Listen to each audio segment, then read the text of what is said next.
Hello and welcome to Let Me Bore You to Sleep.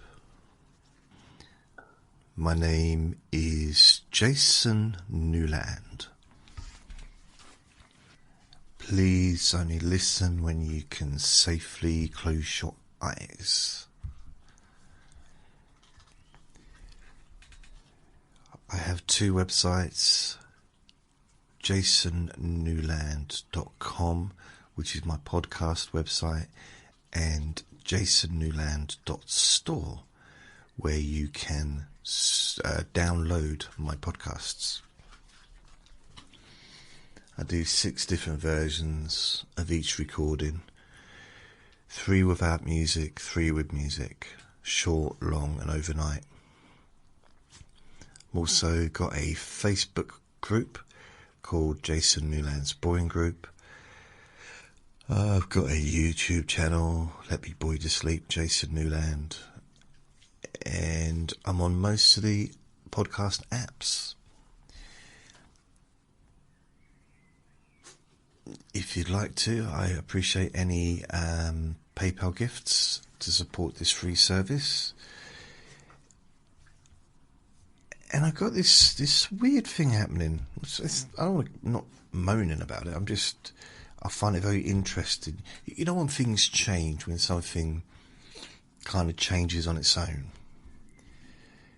I'm not talking about shrinkages with age. I'm talking about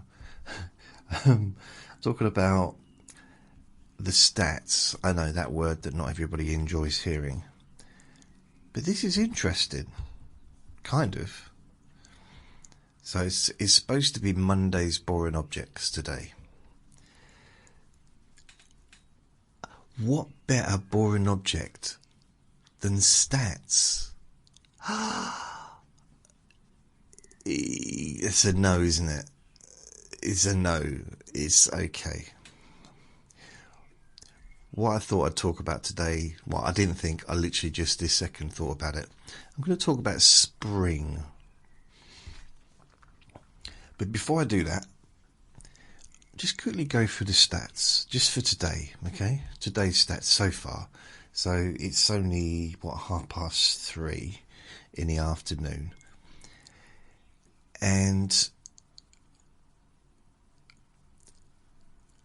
I'm getting more people listening to recordings off of my various different podcasts instead of just the main 2. Normally Let Me Bore You to Sleep and Hypnosis for Sleeping Deeply are the main ones, but I'm getting traffic or people listening on the other ones as well. But the thing that's most, not the oddest, but it's definitely quite odd, quite strange, is the sauces. And I'm not talking about tomato sauce or daddy sauce or, mayonnaise or anything like that. I'm talking about where people are listening. Normally, Apple Podcasts is the number 1 place above everyone else, and it has been for a long, long time, many, many years. Many, many, many years. I think it's my SoundCloud podcasts that get listened to mostly on Spotify. I don't know why that is, it's just the way it's worked out. So, because I know I definitely get quite, I get what...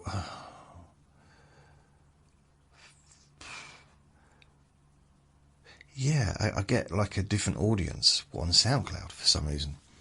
So anyway, this is for my main podcasts. Normally Apple Podcasts is the top one.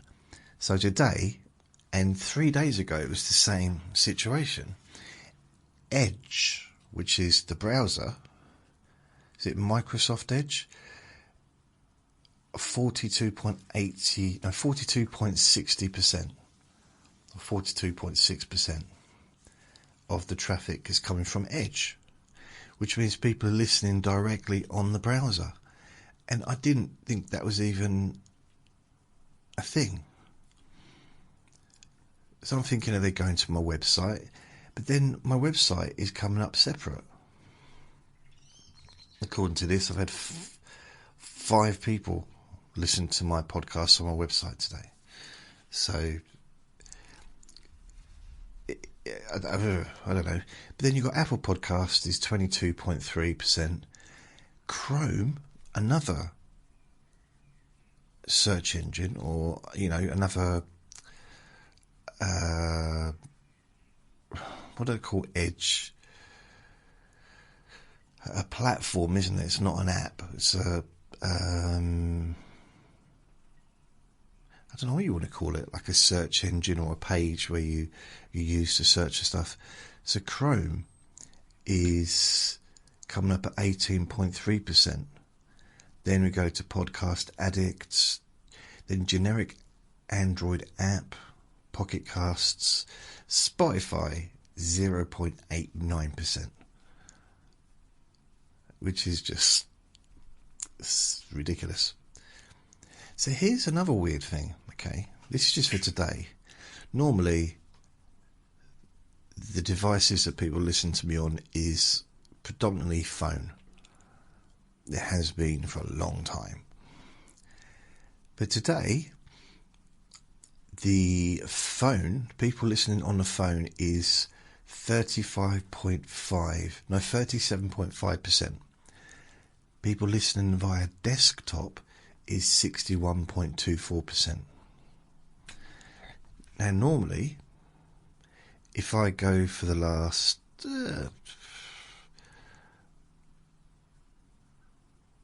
I just go generally. Generally, phone is 94.7%, desktop 3.46%. That would be like the general over the last 12 months. Over the last 7 days, that's changed. Over the last 30 days, the desktop has increased.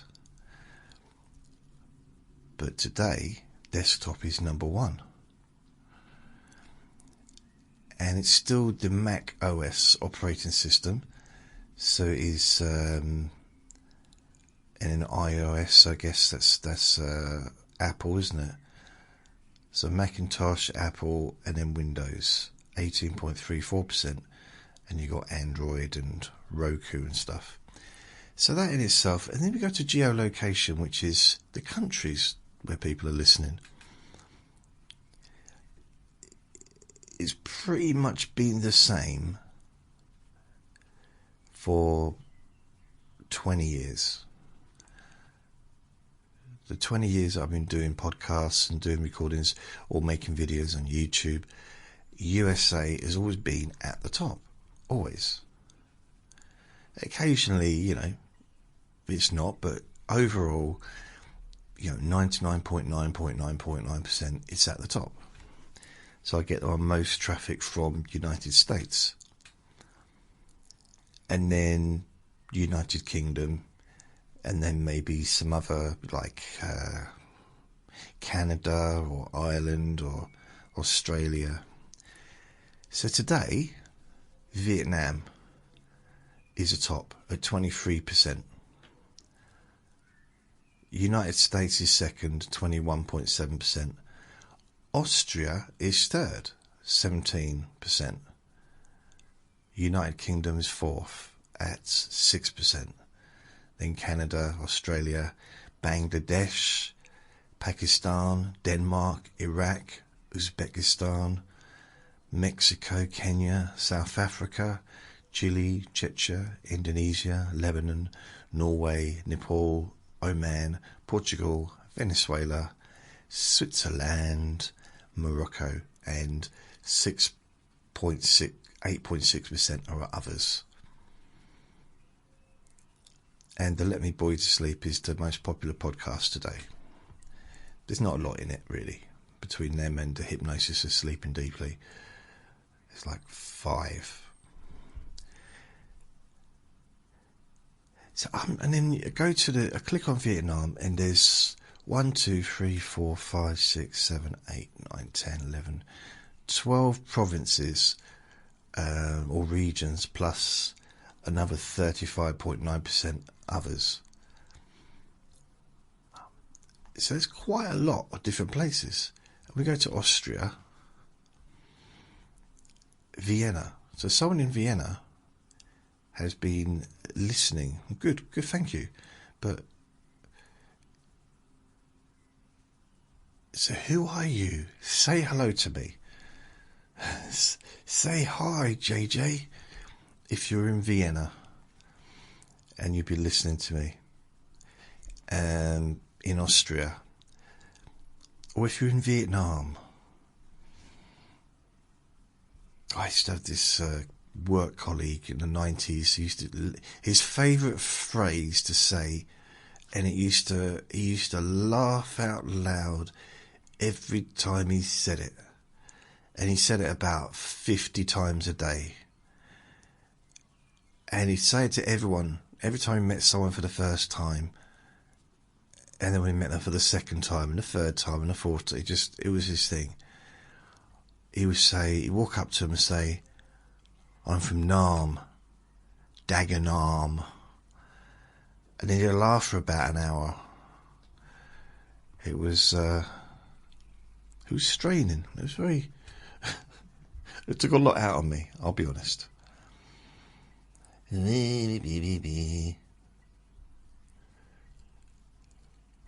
What are we doing here? Okay. So basically, that's what I just wanted to mention it, because I'm not quite sure what is going on there. It's very strange. So this is, I mean, even if I go to yesterday, love was such an easy game to play. Now I feel as if my heart away. Oh, I believe in yesterday. Sources. Again, yesterday's sources. Apple Podcasts at the top. Overcast. Generic. So that was kind of gone back to normal. Geolocation. United States, United Kingdom, Australia, Canada, Norway, Portugal. Kind of Ireland. It's back to kind of where it often is. But then if I go to the 3rd, Friday the 3rd, which is only 3 days ago. Was it 3 days ago? 2 days ago? Vietnam, the top.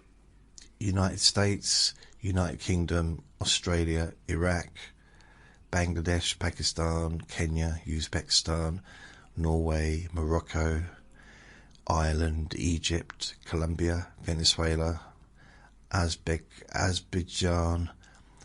Apologies if I'm pronouncing your country wrongly. It's because I don't know how to pronounce it correctly. That's why. And again, sources. Edge at the top. Apple Podcast, Overcast. But yeah, Edge at the top. So I don't know, how are people listening to my recordings via the computer, the laptop screen, without going into an app or going to Spotify or going to Apple Podcasts? I'd be interested to know where you listen. Perhaps you can let me know how you're listening. I mean, like, I'm using my ears. Yeah, I know that. I'm just like, how... Because I listen to my recordings, but I listen via YouTube, via my television. If I was to listen...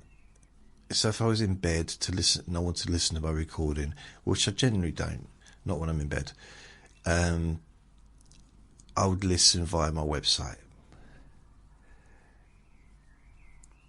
But I like to listen back during the day, just want to listen to it, make sure it sounds okay, and it's, and it always sends me to sleep and relaxes me. I tell you, this is weird. I just laughed, made myself laugh there. Here's the weird thing about it. Sometimes I'm listening to it and I'm thinking, oh, I was thinking about that. Oh, I agree with that. I was thinking about doing that, and I realise it's me talking. So it's something like I'm thinking about going to the pet shop to get, what's his name, some whatever, yeah? I don't want to say the words out loud because he'll hear. And I'll be like half asleep thinking, oh, me too. I was thinking just about doing that before, and I realised it's my voice. Because even though it is my voice, I forget it's my voice. It's very strange. But the downside of listening to myself is I find myself falling asleep when I make recordings now, unless I do it at a time when I'm most awake. I can't do this first thing in the morning, and I can't do it late at night. Or I can't do it just after I've eaten. If I'm feeling a bit tired, or just after I took my medication, if I'm feeling drowsy, I can't make a recording, because I will close my eyes and I will drift off. Like, really quickly. Because my voice now sends me to sleep. I don't think it used to. But I listen to my recordings every day now. And I never used to. Maybe I need to go back to not listening to them. But I never used to listen to them every day. I'd listen to the editing. You know, I'd edit and I'd hear it when I was editing, and every now and then I'd listen just to make sure it sounded okay, and, you know, the quality was alright and stuff. But now I listen every single day, and in a weird way, I'm looking forward to the next recording. Because I listened to last night's recording this morning, and a little while ago I thought, oh, I want to listen to a recording, but I thought, I don't want to listen to that one again. I'll listen to a new one. So I've literally got to make new recordings just for me to listen to. Now, in a way, that's how I started this journey. Then I've talked about starting in 2006. I talked about, you know, having the anxiety in November 2002, going through that period, a couple of years of, like, you know, trying to figure out what was going on. What I didn't mention, or what I haven't mentioned, I don't think ever, is during that period, so 2003, during that period I was making recordings for myself to listen to help me to relax. Now, they weren't like this, because I didn't thought about doing just chatting stuff. This wasn't even, you know, at this point I'd never made a video of myself, I don't think. Didn't have phones with videos or anything like that, with cameras. So 2003, I would have had a computer at home. Yeah, or did I? Probably did, yeah, maybe. I can't remember. I did at some point later on, probably about summertime. Because I remember there was, I suddenly got loads of credit cards chucked at me. I was getting them sent to me in the post. Like, you know, just activate it and it's yours. Here's $2,000. Here's $3,000. Here's $1,500. Here's 750. 750. I want $2,000. And then it felt like free money. It wasn't, obviously, but I did buy a computer when I got credit cards. But I didn't really use them for anything until I got the internet, because there was nothing to use them for, at the time. But I was making recordings on I think it was like just a normal tape recorder, just a digital recorder or something. And I used to listen to it. So I do like a hypnosis recording, focusing on relaxing and like body scan, relaxing my body and different parts. So in a way, I started doing recordings 3 years before I ever started doing recordings properly. Yeah, and in 2004, I also made a CD recording for my nan for chronic pain. Well, it might have been 2003, 2004. But it's 2004.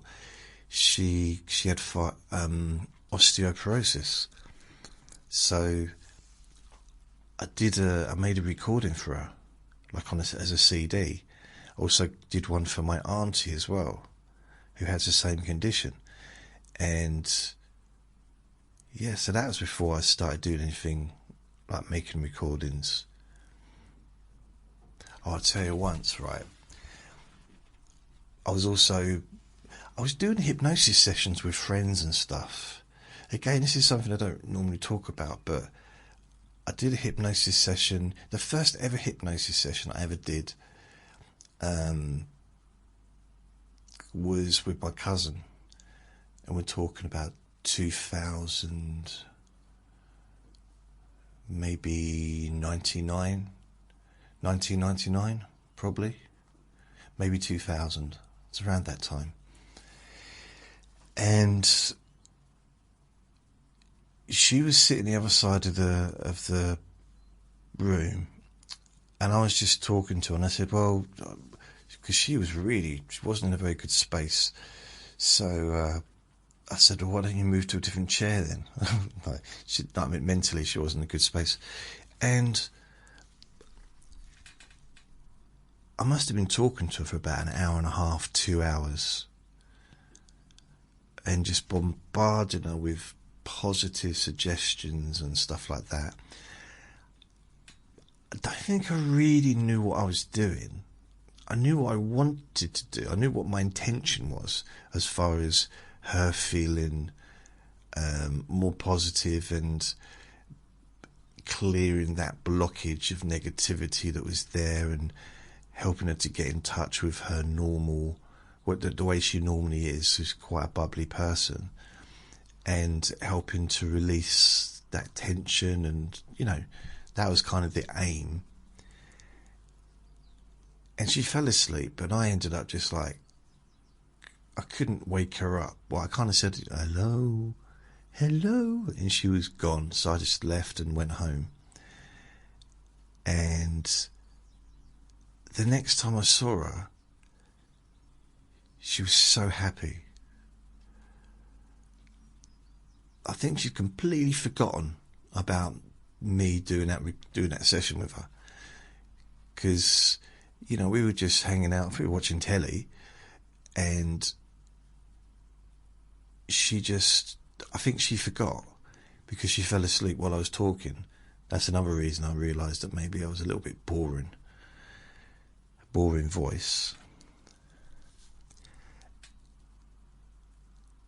And I did see, I think 2 days later, it was almost like she transformed,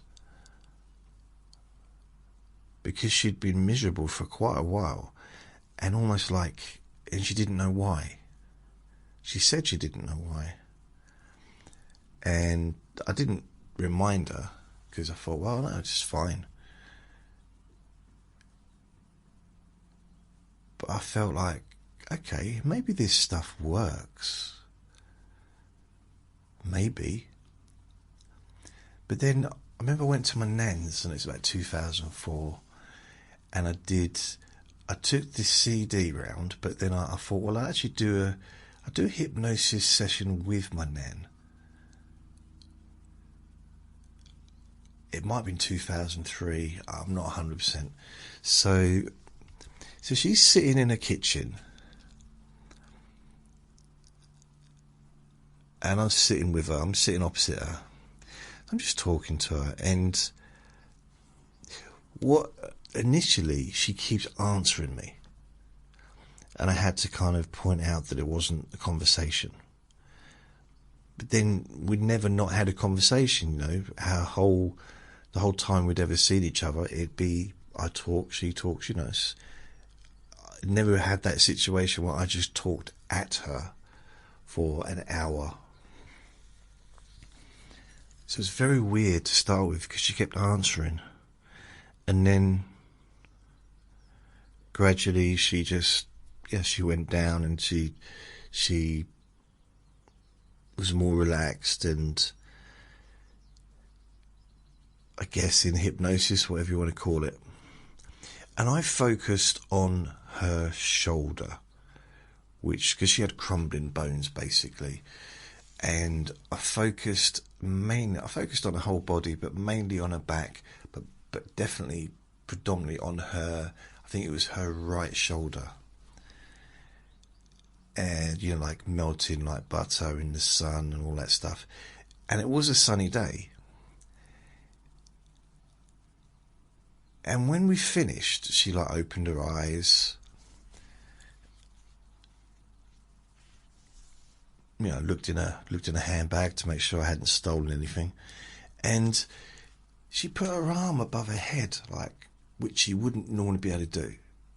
Literally, she was physically, she could do it, but she'd be in absolute pain doing it. And she could lift her hand right above her head. I'm doing it now for some reason. It's weird, isn't it? And she was she started doing handstands and flips, and she did. I don't know why I said that. What's that sport where you jump over buildings? That she started doing that. Departo, or whatever it's called. I mean, she was lifting her hands above her head, and there's no pain. There's nothing there. And then she went to do what every single person does that I ever saw for chronic pain. Anyone I ever met that I did hypnosis or NLP or talked to, whatever, at the end of it, they always did the same thing, and they tried to find the pain. They tried to get it back, which sounds like the most ridiculous thing ever, because why would you want it back? But it's a natural thing to do. Everyone seems to do it. So she was moving her shoulder around. It's it's not there anymore. It's not there. In the end, she was moving it around, and I stopped her. She was about to hit it with a hammer. I was like, no, stop it, Nan. You don't want it back, do you? She said, oh, that's a good point. So I put the hammer down, and you know what she said to me next? Get out of my house. Now, what she said to me next was, it must be the sun. I said, what? She said, well, the sun's been shining on my shoulder. Which it had. The sun had been shining on both of us. It must be the sun's warmed up my shoulder, so that's why it's not hurting anymore. And it might well have had a positive effect. There's no way of knowing either way. I mean, it wouldn't have done any damage. It definitely probably would have made it feel better. But she completely dismissed the fact that I'd been sitting there for an hour talking to her, specifically aiming at reducing the discomfort in her right shoulder. And I noticed that there was a pattern there in some of the people that I would see over the years. They would almost attribute any benefits they got to the most random things, except the one thing that was obvious, which is the fact that they'd just been sitting with somebody for an hour, aiming to help them with that issue. and the issue's gone away, or the issue is subsided or changed, well, it must be something else. Can't be the person sitting with me for the last hour who I've just invited in my home to help. It's weird. But I think that fits in with the same. I'm the same probably. It fits in with that thing, you know, when you're telling someone like, oh, I don't know, I might have told someone my lower back. So I've had issues with my lower back for decades now, and I don't mention it though, apart from every 10 minutes. And someone in the street, they'll be saying, "Well, have you tried this?" Guaranteed, right? Guaranteed, and this is a guarantee. As soon as they say, and I know that I've seen the same results in other people's, I see it in their eyes, they stop listening. As soon as I say to someone, have you tried, or if you tried this, and they stop listening, and I do the same, I stop listening, and then they go on about, maybe it's a herbal remedy, maybe it's exercise, maybe it's vitamin, it's whatever it might be, I stop listening. I don't mean to stop listening. It's not on purpose. I think that's part of the reason why what I do is something that people would... Listening to me is possibly the last thing that a lot of people would do. As far as this doesn't seem like an obvious way to relieve tension or to relieve stress or to help you to fall asleep, and also to help reduce chronic pain. I wish there was a way of trying to include that in the podcast or in the recordings, because it's there, but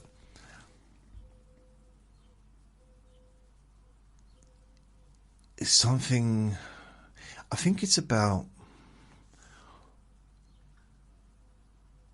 I don't know, maybe, because when people say, I've tried everything, we all know that we haven't tried everything.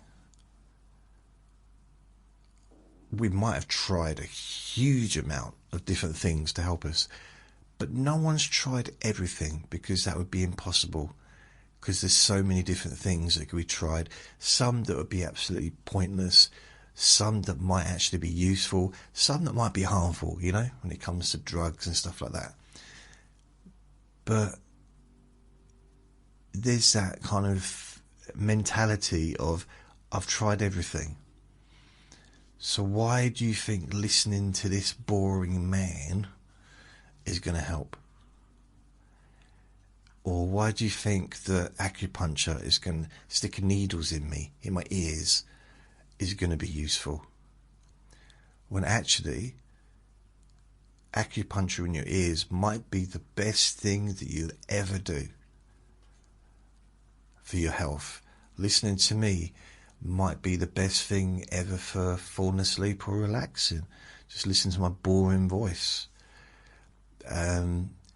Taking vitamins might be the best thing ever for certain conditions,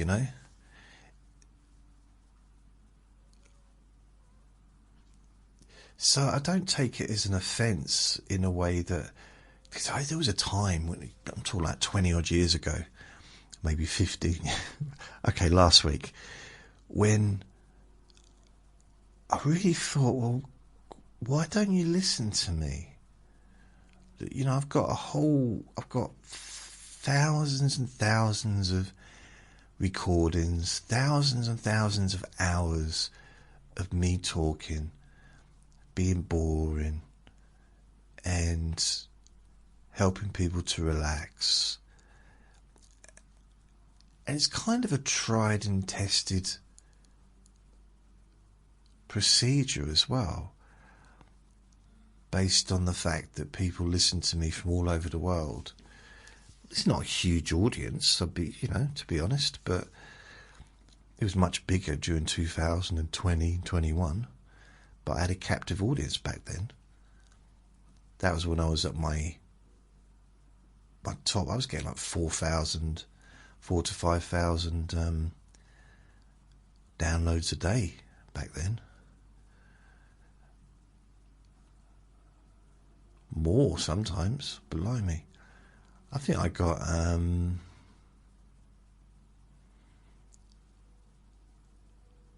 I think one month I was getting over 10,000, 12,000 a day. But that was right in the peak of the whole world being at home. And podcasts really became popular, like really popular. So what I do is I ride all the waves of popularity and the waves of no interest. And podcasts, I mean, there's a lot more to choose from now than there was back then. And now there's a lot more celebrities doing podcasts, a lot more audio podcasts done by celebrities, and there's a lot more video podcasts, because video podcasting wasn't really a thing back then. In fact, a lot of people, you say podcasts and they think of two people in a recorded, in a video studio being videoed and being on YouTube. And that's not what I do. That's not why I don't class that as a podcast.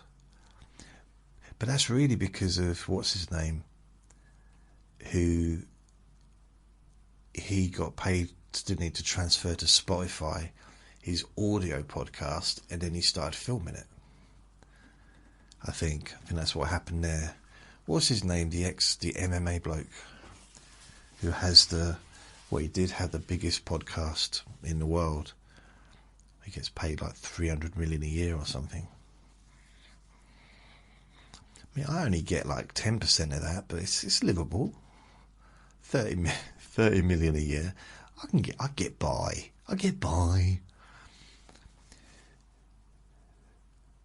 So what's my point? There wasn't a point. There's never a point.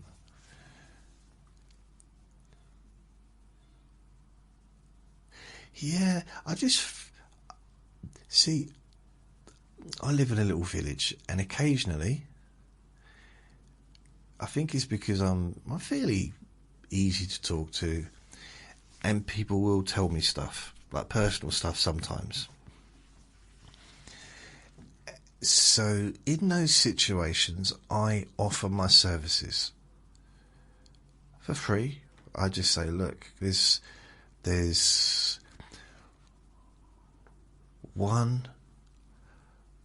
two parents have said that their kids, they're adults, but have had sort of serious anxiety. I think one told me herself. So I offered my services. You can, or even listen to my recordings, whatever you want to do. Might be able to help to relieve, anxiety and panic and stuff like that.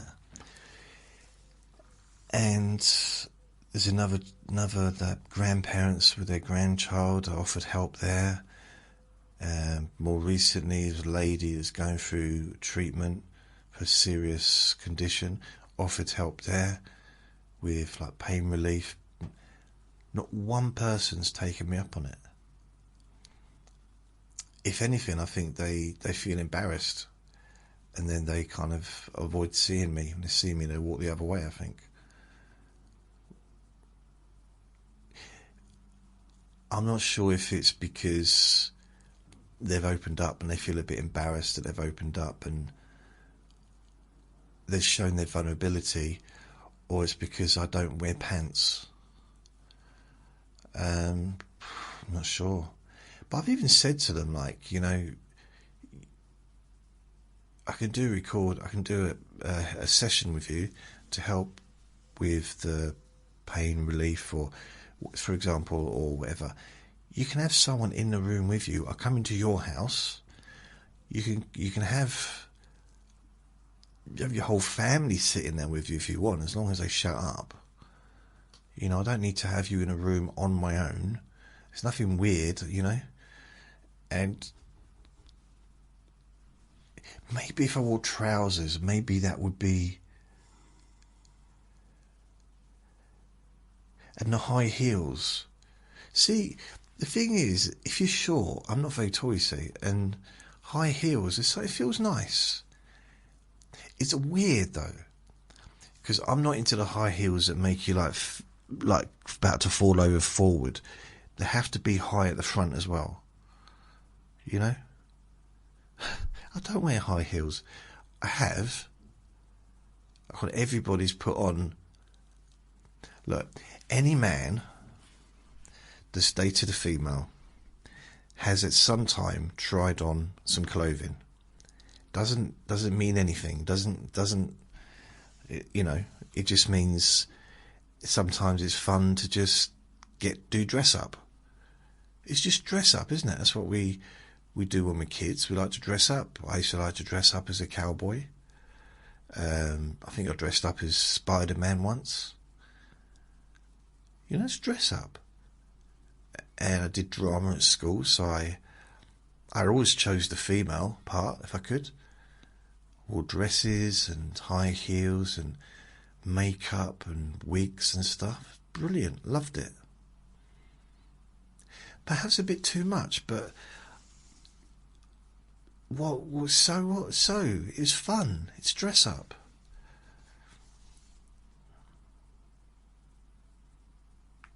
Apparently I didn't need to do it.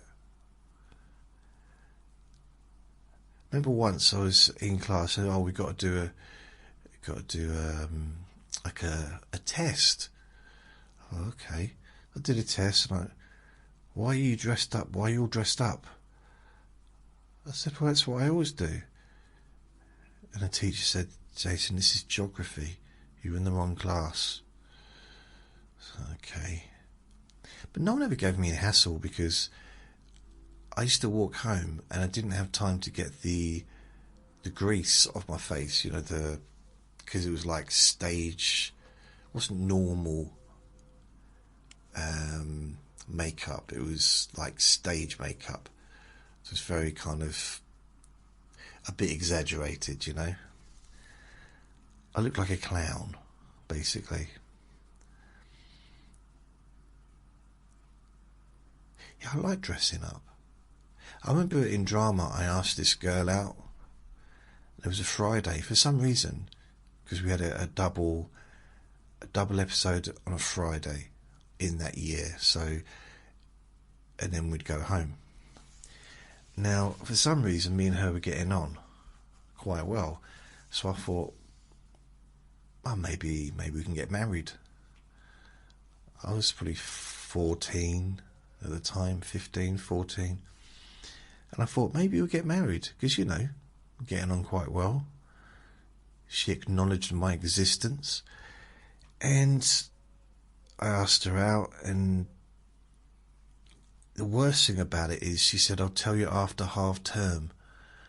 I was like, what have I done? Why have... Because I didn't enjoy half term looking forward to going back to school. And that's all I did, because all I thought about was her. Because I decided I loved her. And I wanted to spend the rest of my life with her. Because I'd asked her out. Where was I going to take her? I don't know. Maybe the Wimpy. Go for a walk on the pier. There was very limited. Go and sit on a bench. Feed the seagulls. And that was pretty much the full extent of my dating. Apartheid? Was that the right word? Capartheid, apartheid, pataway, wing wong. Oh, I don't know what it's called. But that was my collection of dating things, ideas.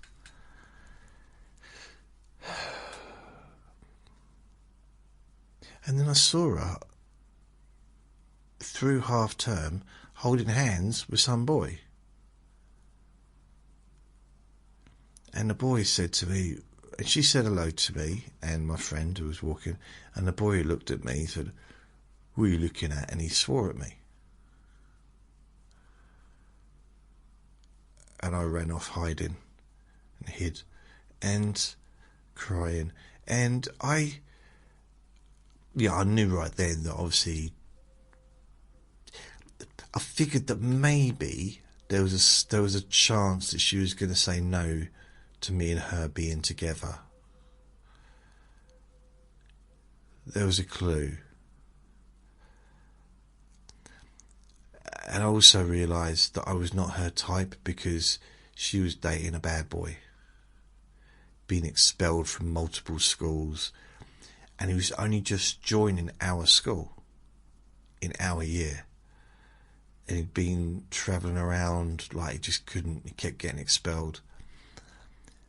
So he was a rough, scary, well, not scary, but he was like a tough kid and all that.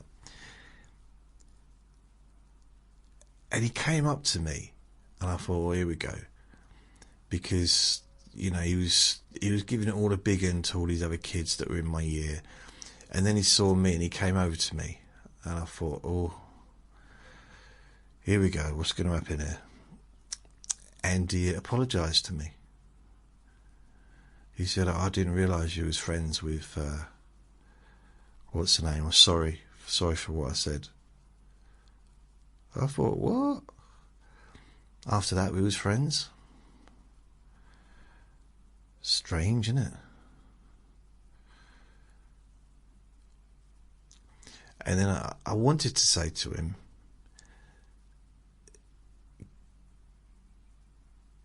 can you do us a favour and ask her whether or not she's going to go out on me or not? Because I've not seen her. But I thought I better not. In fact, I better not just not mention it. So where is she? Why do you want to know that? Well, I asked her out, just over a week ago, and I haven't got a response yet. Yeah, probably. He might not have been friends with me after that. It's hard to tell, isn't it?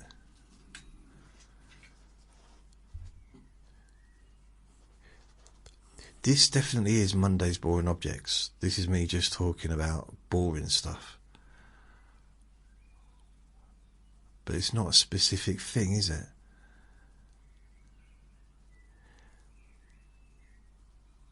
But I have noticed that when I've offered people help and they just haven't taken me up on it.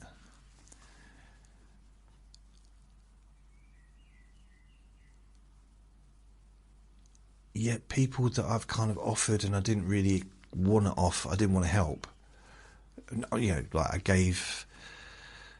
I should explain this. I went to a wedding and I didn't want to buy any presents. So I gave some free tickets, free vouchers to have hypnosis sessions with me. So I had no intention of actually doing it, but my friend's husband, who she just got married to, he took me up on the offer, which did actually change my life. But it's, it was an empty offer. It wasn't a real gift. I didn't think that would be it. I thought, well, I'm just being clever here. This is good. Just a couple of written out little tickets, which took me 3 minutes to do. Free hypnosis session. Valid till the end of the month. And yeah, he took me up on it. And actually, yeah, it changed my direction, I would say. Yeah, it did. Changed my... See, there was this thing that I've had a lot of, for years and years and years and years and years. It was going to be the name of my book. Why is it free? Because that's the question I've been asked more than anything.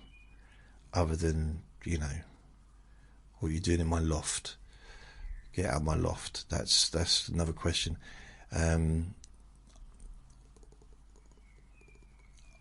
I And I never quite understood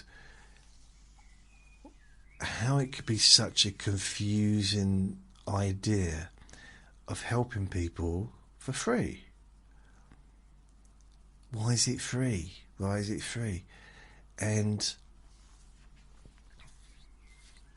a few things. I mean, this includes my own family. I think they'd respect what I did if I was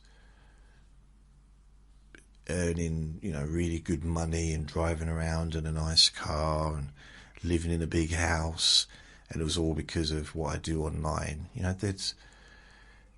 They'd probably think well of me.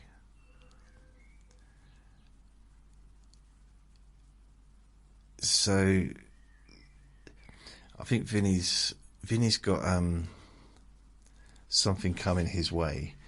Auntie Leah downstairs, she's coming at 4:30, which is in 3 minutes' time. Oh, okay. It's outside. Well, I'm back now. My neighbour downstairs rung the doorbell and knocked on my door, and neither me nor Vinny heard. Which is very weird considering I'm sitting in a quiet room, just chatting, just talking. Normally he hears everything and didn't hear a single thing. But yeah, my neighbour downstairs, she left me a box of treats for Vinny. It's like, wow. She's started working in a pet shop. I was like, what a lovely thing. I mean, chocolate would have been better, but can't have everything. I need some chocolate. I really do. I'm not even joking. I really need. I'm feeling a need for some kind of sweetness. So I've had breakfast. I had some lunch not long ago. About, was it 1:30? Well, no, wait a minute. 1:30, 2:30? I don't know. I don't think it was long before I started doing this recording that I finished it. I can tell you exactly. So I went out with Vinny around... Right. So I left at 1:24 to take Vinny out. I was back at 1:50. Oh, so it's quite a short walk. 1:50.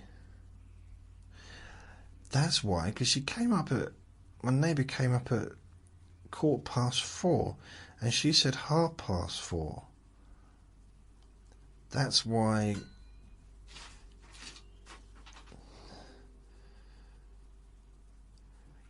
And then 29 minutes past, I went, okay, right. So what? 13 to 2 o'clock. I had time to eat for probably about 2:30. So yes, 2 hours ago. Blimey, I've been talking here for an hour. Wow. Normally when I've eaten, I have a little... I don't lie down, but I'm sitting in my chair, in my recliner, and I listen to some music or listen to a recording of myself, or I was listening to a hypnosis recording of mine actually. But I quite like listening to piano music, or not generally opera, although I did listen to an aria, like an album of the top arias, which isn't something I would normally listen to, but there's that one that goes I can't do it, but it's very high pitched.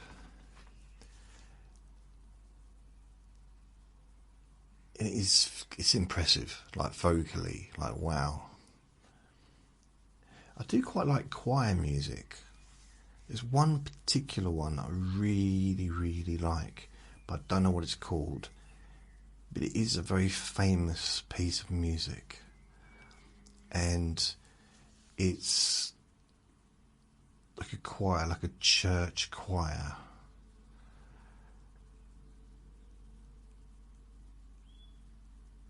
It's really, really powerful, like it's really lovely. But yeah, I like listening to violin, cello. You didn't know this about me, did you? I'm quite into classical music. So I like piano, I like orchestra music. Sometimes I like to listen to film music, the film scores. Maybe not from a particular film, but just mixed. I thought I found one the other day. It was Disney, but it wasn't. It was singing. I do want to listen to the singing ones. I just want to listen to the music.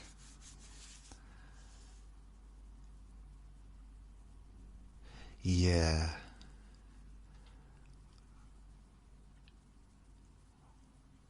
I mean, some of the movie scores are so really great music. But what I've noticed is some of the old classical music, you kind of see how some of the notes, the way they go, have been used and changed to create like popular music. I can't really give an example because I'm not that devoted to this subject. I don't care that much, but the few things I've noticed, and like something like from, let's say, Beethoven or Mozart, and you got the notes do do do do do do do do, and I'm thinking that's the beginning of Barbie Girl.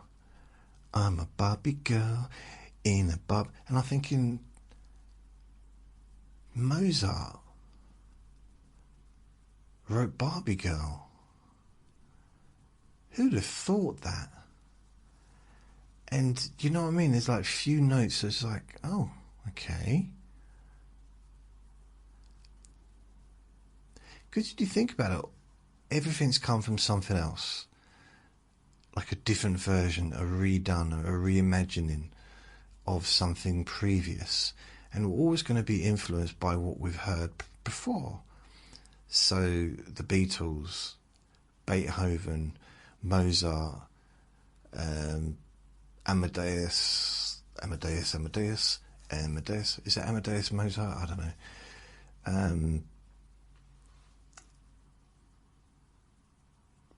Bach, Tchaikovsky. I don't know. I lose track. There's so many. Some that I can't even say their names. I wish I could, but can't, because it's complicated for me. Don't forget, my brain doesn't work properly. And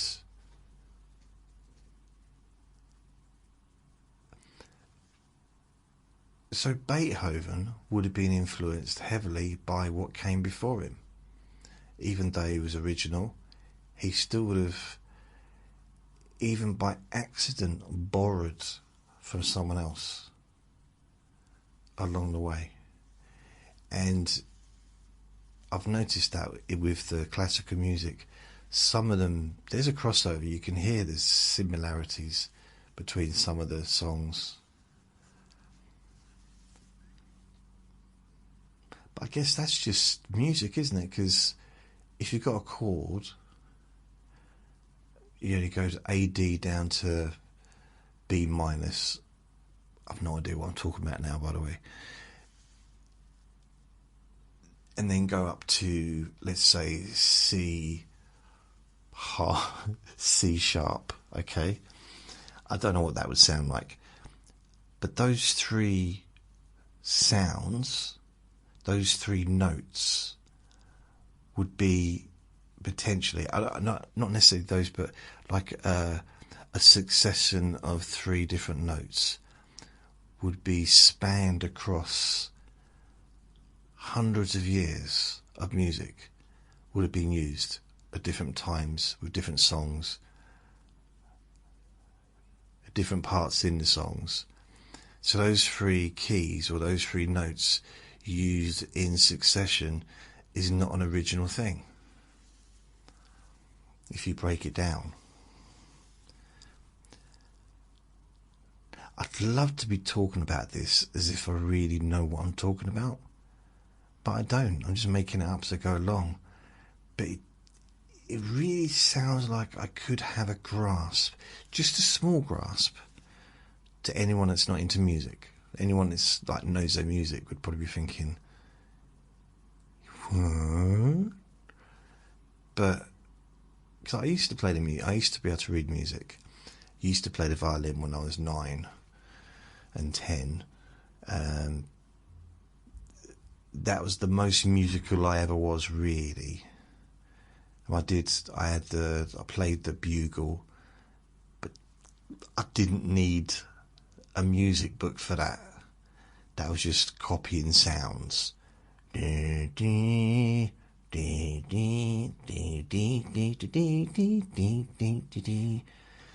it was just, that's it. You think of the sound you want, and you basically just spit into the mouthpiece and blow. It's very easy. Obviously, you need a bit of lung power, and perhaps I wouldn't find it easy now.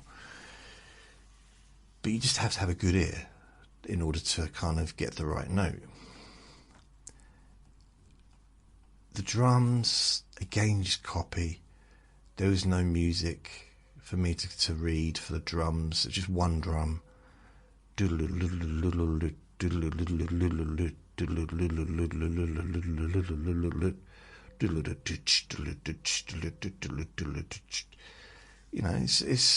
it's no more advanced than just flicking your pen from one side to the other on a desk. You know, same thing really. Just as a bit bigger, because those drums are quite heavy, probably as heavy as I was actually at the time, and not easy to march with. And the glockenspiel, that was the hardest one of all three. Why on earth I chose that? Because that was a big old thing. It was like you got like a different note, and you have to bang each note, dee dee dee, and I was the only one doing it. I think that was the problem. I think I was the only glockenspiel person there, which meant everyone could hear what I was doing. Because if there's like 3 or 4 buglers, you ain't got to do nothing. You just keep quiet. No one's going to know. If you play the drums, chances are, if you've got 4 other people playing the drums, you can kind of mess up, and it's less going to be heard, you know, if you do it lightly. But if you're the only person just going bing bong bong, bing bong, a little bit, I'll be honest with you, sometimes when we was on parade, I wanted to go ding dong, hello campers, welcome to Heidi Hay, because that was a TV show on at the time, very popular. Ding, and she used to do that, ding dong ding, hello campers, the swimming pool will be open again after it's cleaned, and be assured Jason won't be allowed in there again. Young Jason. Ding dong ding. I might have done that at home, but I didn't do it there. There is a part of me that kind of wishes that I'd continued with the violin, because I wasn't awful. I'm not going to pretend I was good, but I wasn't awful, and I could read music, not at a high level, Yeah, I'm okay. See, I don't know if anyone's noticed, but I don't really brag about myself. If anything, I go the opposite way. Because I know I talk about myself all the time, because that's what these recordings are about, really. It'd be hard, it'd be quite hard, wouldn't it? Unless I sat here talking about other people. So I wasn't, when I did karate, I always got a first class pass in my gradings. Even when I did taekwondo when I was in my 40s, I got a first class pass.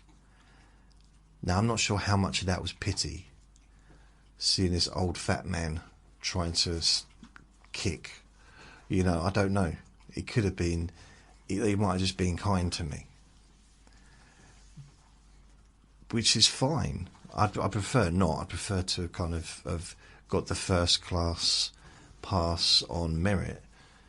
But, when I was a kid, maybe they just thought, well, he's just this... I don't know if they must have thought what I was, because I was so tiny. And they thought, well, my technique was good. I wasn't going to hurt anyone, because I had no power, no strength. Because I was tiny, it's like I was basically a little kid. But I was quite... I think I had quite good technique, and I was always practicing at home and stuff. So I got first class passes in all my gradings when I was a kid and when I was an adult. With the violin, when I was 9, I did do some tests, grades or whatever, and I did go up grades, but it was very basic. I didn't get beyond... I don't know how long I had the violin for, maybe a year and a half. And I used to have lessons once or twice a week in the music room, and it was during the lunch break. Or it was a short, maybe it's, I think it was like for half an hour or something during lunch. It might have been once a week, but I think it might have been twice as well. And there was one occasion where me and one other person, I think we were the only ones that played the violin, funny enough, but there was an orchestra, there was a lot of us, like drums and everything, but they put a show on for the parents, and it's weird. My memory of it is I was at the high school. Now, I didn't learn the violin at the high school. I learned the violin when I was at junior school. That's for certain. Unless... No, I definitely didn't play the violin at high school. But I do wish I had continued it. I do. Because the violin is beautiful. It's very like a very precious thing. It's very, you've got to be very gentle with it, and it can produce some lovely sounds. It can also produce some really, really horrible sounds. Ask my family that I lived with at the time. It's honestly the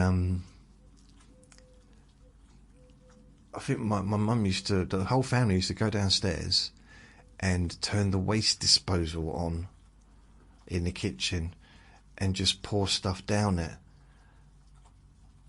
When I come downstairs and I said, "What are you doing?" They said, and my dad looked up and said, "Oh, have you finished practicing the violin?" I said, "Yeah." And everyone just sighed and turned the waste disposal off. Apparently listening to that gurgle and scratching, all that sounds from the waste disposal, was better than listening to me practice my violin.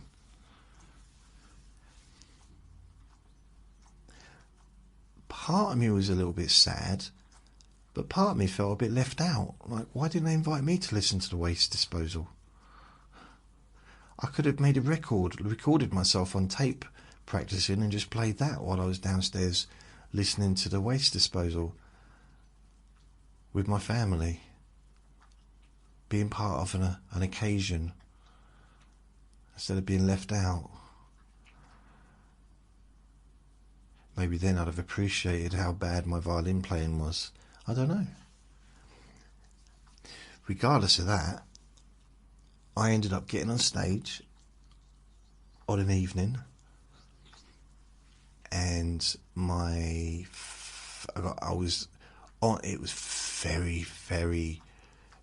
wasn't relaxing, I'll be honest. Me and, I guess they were my friend, because I think we had violin lessons together, so I'd have known that person. I can't remember who they were now. And we were on stage at the same time, playing the same piece of music in unison. And we did it.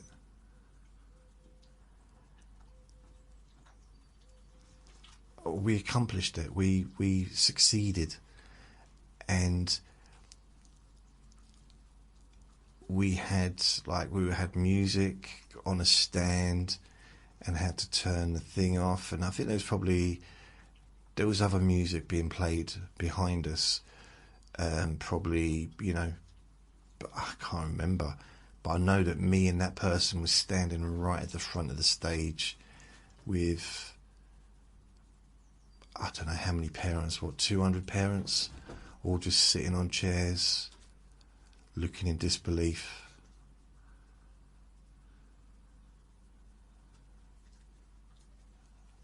Knowing, I had a couple of people going, "Oh, I can't believe it. I think you were doing quite well." And I heard my dad was never very good at whispering, but I remember him whisper into my stepmom's ear, like, "Why isn't he wearing any trousers?" And my mum was like, "Well, he had them on when we got here. Like, why does he keep taking them off in public? No one knows. No one said anything to him." So we're a bit worried.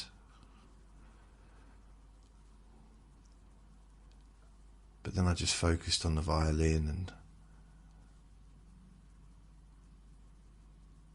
I'm not sure if I ever created any kind of palatable sounds. But it did seem quite like, as far as instruments,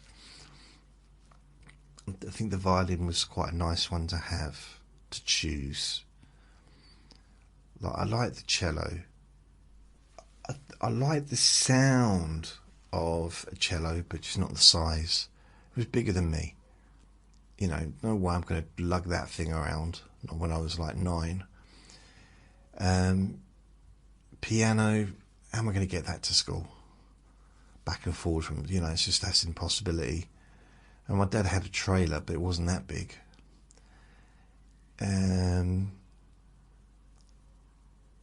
Guitar, that'd probably be one, knowing what I didn't know then, that I was going to be interested in singing when I got to be 13, 14, 15, 16, really into singing and songwriting and stuff.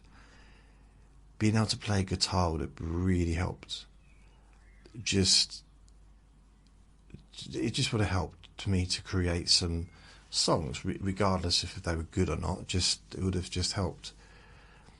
But yeah, violin was what I chose, and then I stopped. I can't remember why I stopped. I think it's partly because I was always changing my mind about things, and maybe I didn't want to get on stage again. It was embarrassing. I didn't enjoy that at all. And no one was rude about us, well, not the playing anyway. The attire, what I was dressed or not dressed in, but yeah, the actual playing was okay, I think. I did ask my parents, and they just kept saying the same thing. Let's just forget it ever happened. Let's just move on. So I don't know. It's hard to tell. You know, some compliments are hidden, aren't they? Like, was that a hidden compliment? Please don't ever mention it again. We're never going to live this down. Like, so you enjoyed it then? We might have to move to a different town. So what you're saying, maybe you need more practice? Or what? It was good? Give me a clue. We can emigrate. So, I think it would have been good to have kept it going. Because I was alright, you know? I was alright. And I could read music, and I think I was at that age. Now, I've talked about not being able to learn languages. I couldn't see the point. Like, you're still I don't even know English yet, and you're still trying to teach me, like, couldn't get it. Yet, music is a language. And that seemed to be quite easy for me. Back then, anyway. And I could understand it. So it's almost like learning it and playing at the same time. It synchronized the two. So I was learning, I was playing the note on the what's it, the violin. So playing the chord, also seeing the chord on the book, you know, the music, seeing where it was, and it was, I don't know, it's probably the best way to learn music, isn't it? If you're actually learning to play an instrument, which is probably that's when people do learn music, I guess. And I was by no means any kind of expert at reading it. I just knew how to, because I don't know, just it was quite easy. And I'm talking about very basic, very, very basic music. Yeah. So yeah, can you imagine? If I'd have continued, I might have been quite good. By the time I left high school, that would have given me another 5 years of playing the violin. I might have actually been good enough to...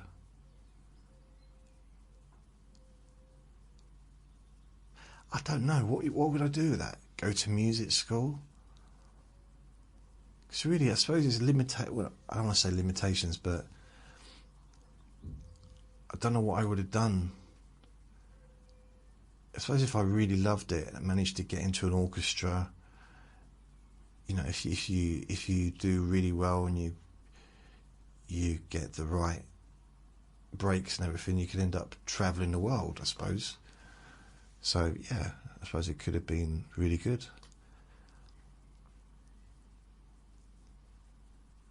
I still don't understand what the bloke with his pointy stick is doing at the front, though.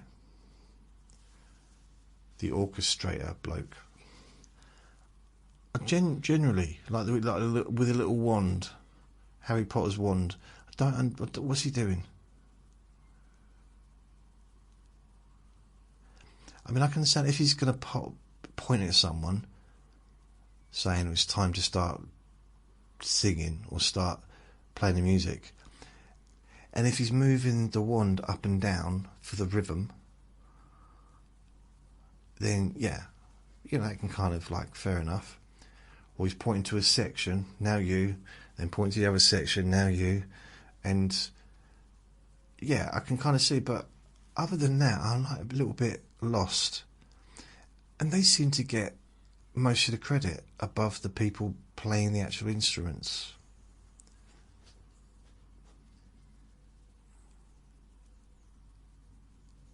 Yeah, I thought really when it came to an orchestra, it would be a case of 1, 2, 3, start, and everybody is all reading off the same piece of music, everybody knows when to start playing their instruments. So I don't know, I would have thought that everybody would know what they were doing before they're on stage. But then that goes to show how little I know about it. Conductor, that's it. I mean, to be fair, I did think, like, I remember I went for a job as a conductor when I was in London, and I thought, well, he said, what experience have you got that means you'll be able to be a conductor? I said, well, I played the violin when I was 9. And he said, how's that going to help you to check people's tickets on a bus? And, you know, the interview didn't go well. It went downhill after that. So it's really weird, but I'm really pleased with that, what I just said. I know it's a little bit sad, but I actually feel almost like I've accomplished something amazing, but in a very dry way. A few good lines during this recording, and I haven't really kind of presented them in a way that you'd think that there was even a slightest bit of humour there. Maybe it's because there wasn't. I don't know. It's hard to tell.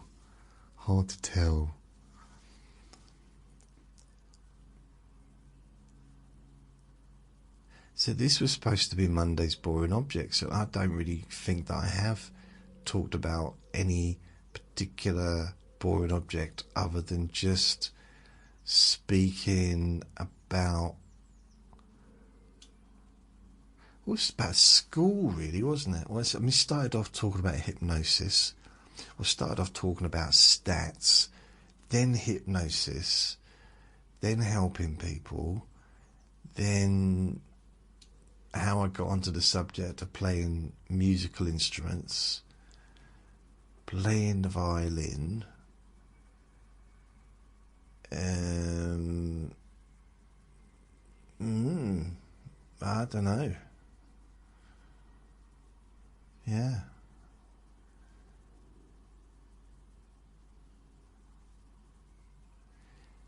I mean, I don't want to eat a whole Easter egg necessarily, just, you know, there's no chocolate.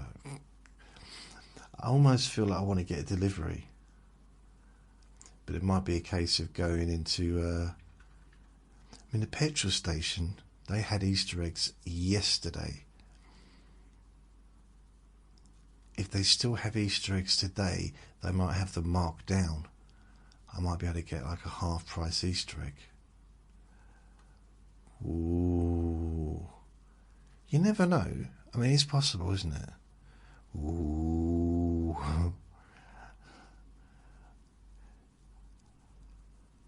3:36, 4:36, 5:10. I've been talking for over an hour and a half.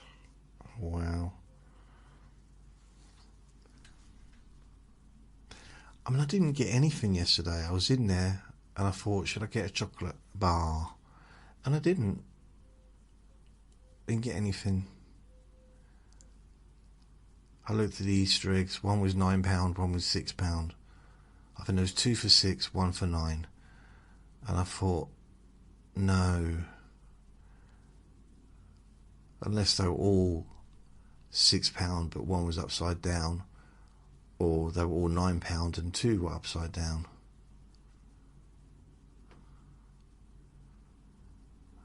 I don't know.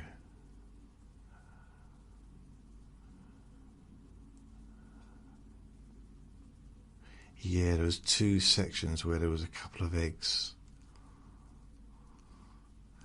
I've actually gone onto Uber Eats to see if there's any eggs in the supermarkets, and none of them are showing that they have any eggs left. So I don't know what happens. Maybe they just take them off the shelf and send them back to the supplier to get melted down or something. I don't know. I didn't know.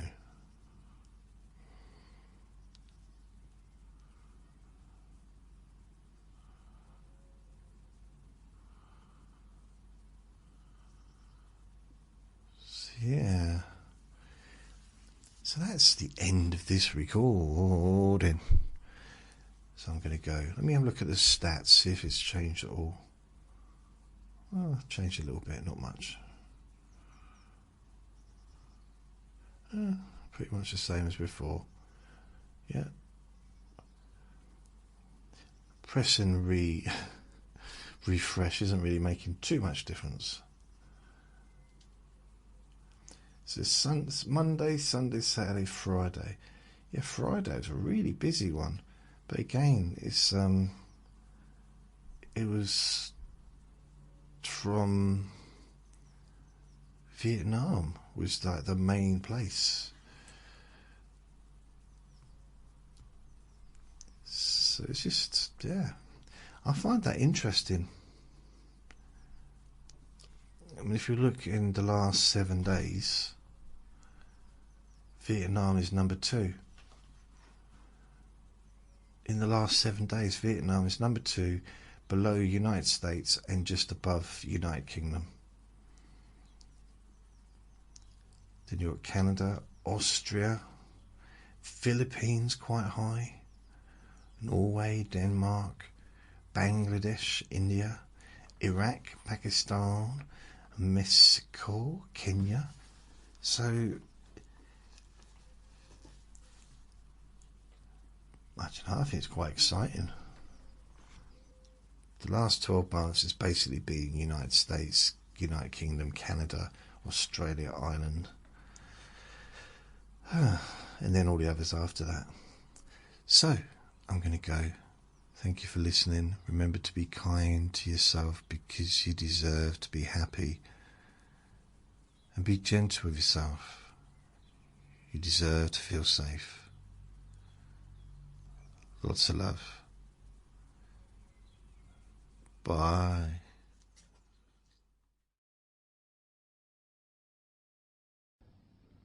Relax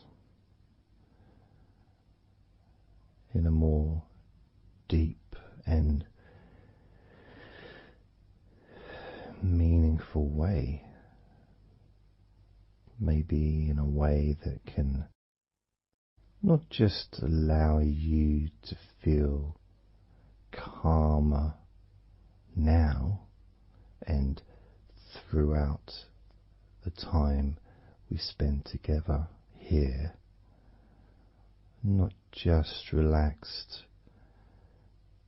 at the end of the recording when it's finished and you can enjoy that sense of comfort and peace, but also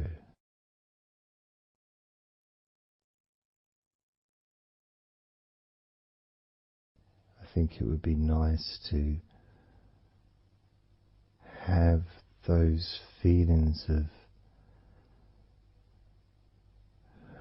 relaxation continue for longer after the recording is ended, so that you can still benefit from listening to my voice, maybe in a few hours' time, perhaps tomorrow.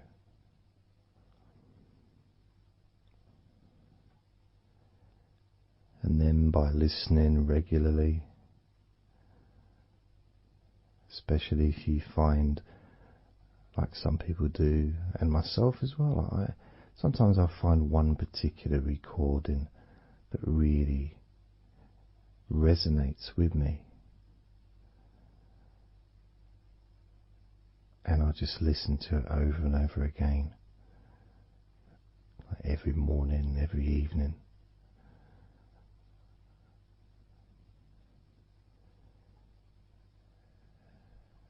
There was this recording from, we're going back to about 1999. It wasn't hypnosis, but it was a guided visualization, so it kind of was hypnosis really. And I managed to find it again, and it still has the same effect on me. And part of it was the person's voice relaxed me. Just felt so peaceful,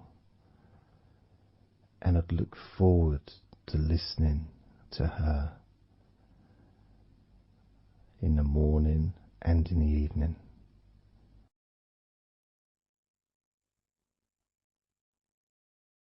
And I knew before even pressing the play button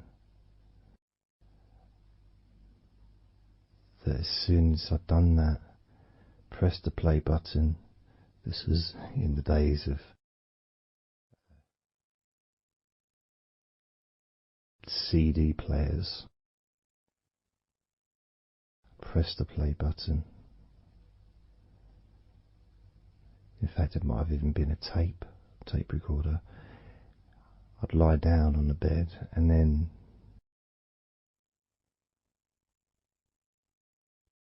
even without necessarily listening to her words, because I had them memorized really, it was as if my body knew exactly what to do. And the muscles just almost went into automatic relaxation.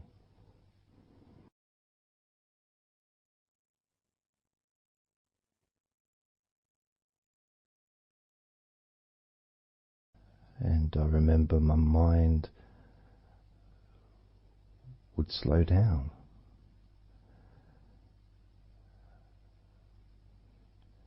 Now,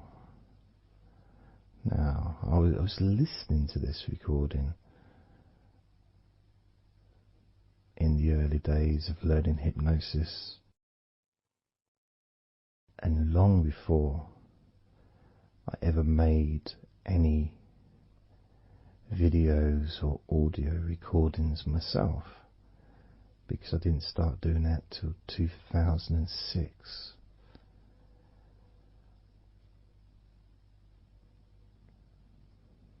But I knew how helpful I found being able to just let go, to have that trust in the person that I'm listening to.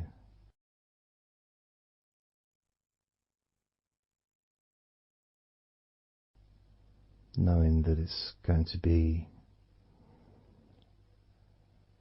just as relaxing, if not more so, each time you hear my voice. You may feel the same.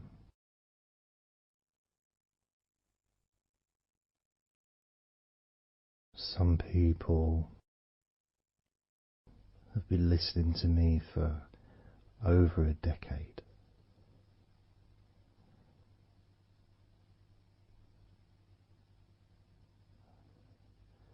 Maybe not solidly, obviously not 24 hours a day, but maybe people come back. Some people maybe listen every day.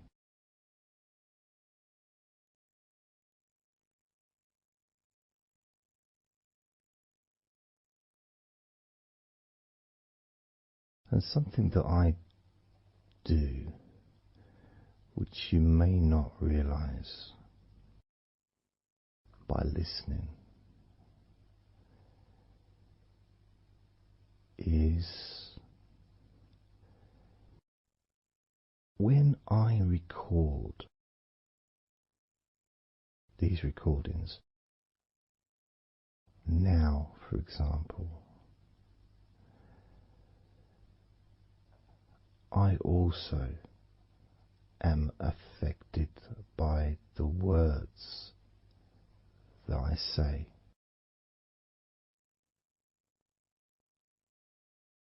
So if I said to you, focus on your feet, notice your feet relaxing, I will be focusing on my feet. I will be noticing my feet relaxing.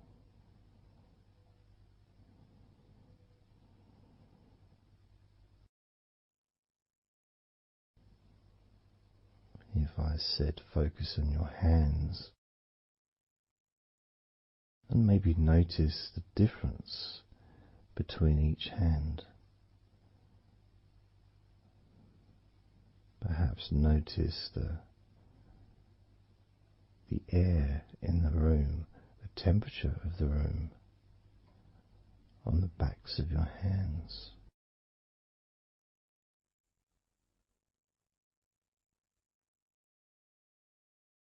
You may start to notice what almost feels like a very light breeze, even though there may not be any type of breeze at all where you are right now.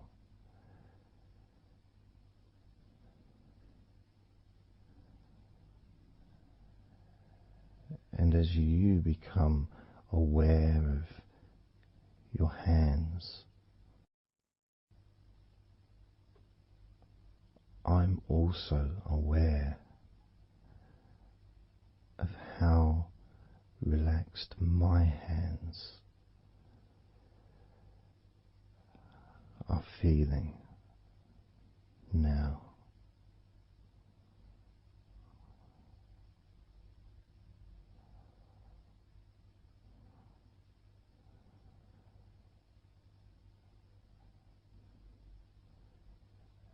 And when it comes to potentially drifting off to sleep, which may be the reason you're listening,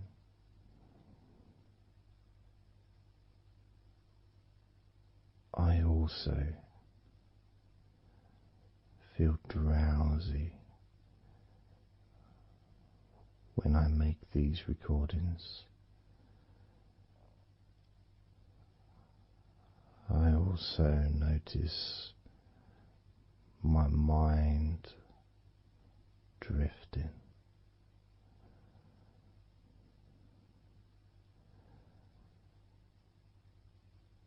In fact, at times I've actually fallen asleep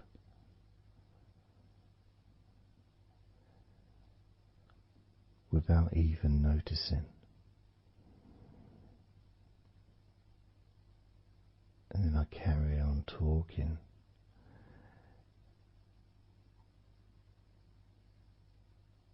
And it's only when I listen back to do the editing, I hear snoring. And I think, I don't remember snoring. I remember talking. Is it snoring or is a pig turned up? That's what I sound like when I snore.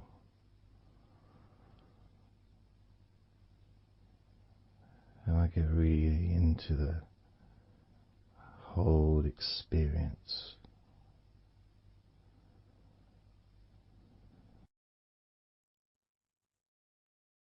I don't know how you feel.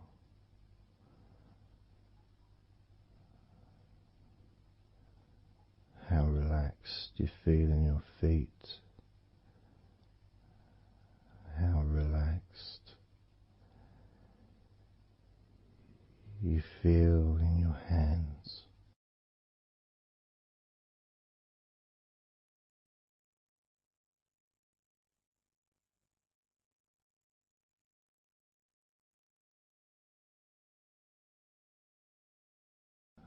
noticed more and more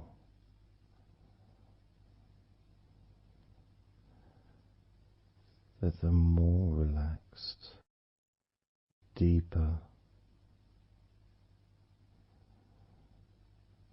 level of comfort you feel,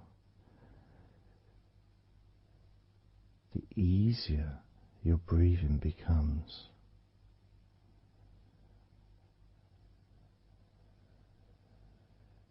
It's almost like that additional muscle relaxation.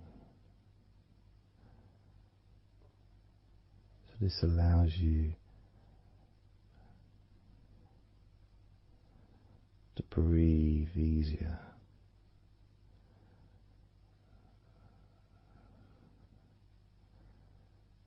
without necessarily focusing on your breath.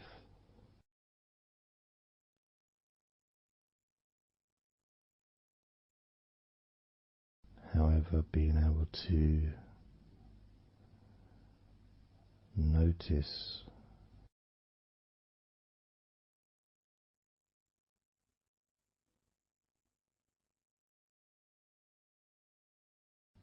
the ease in which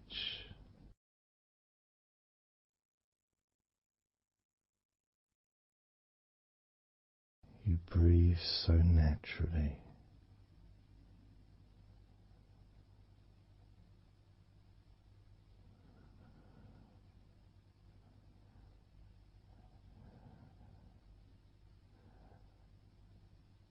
You breathe so very easily and smoothly.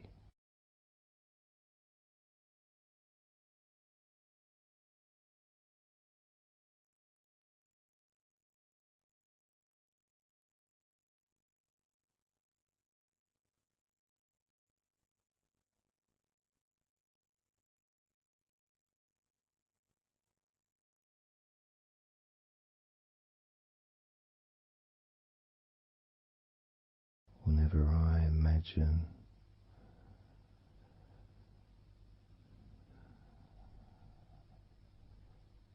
my breathing improving,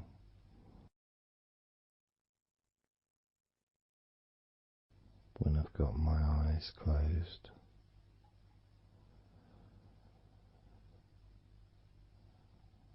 I tend to visualize a beautiful field with trees and flowers,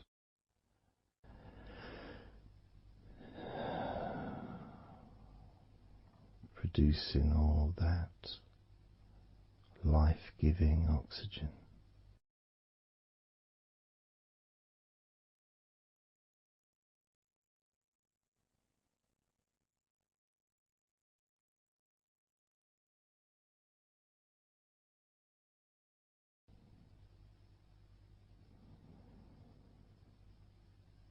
It feels nice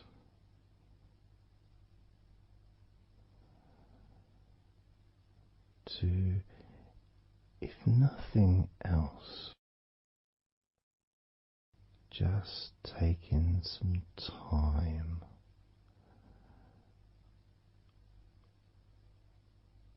away from everything.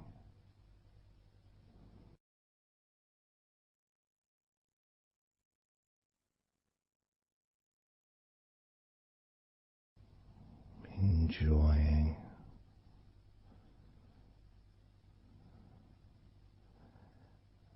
that feeling of peace, serenity,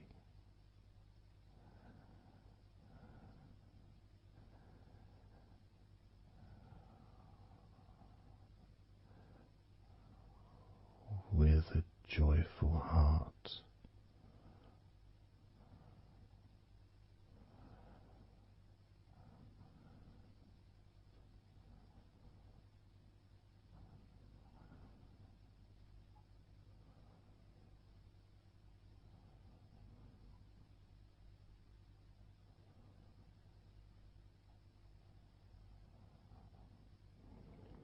Time seems to just drip by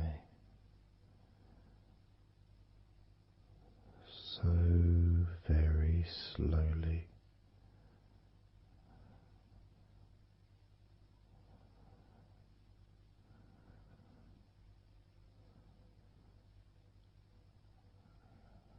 Relaxed,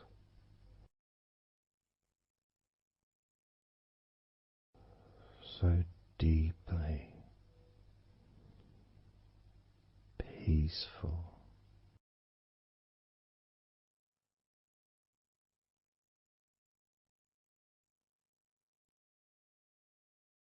completely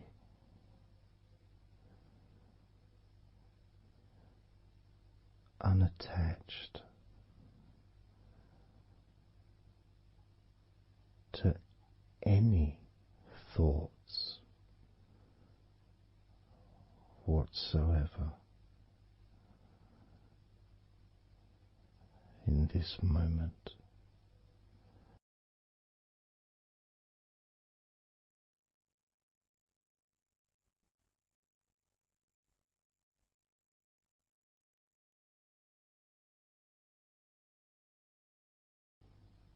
Completely free,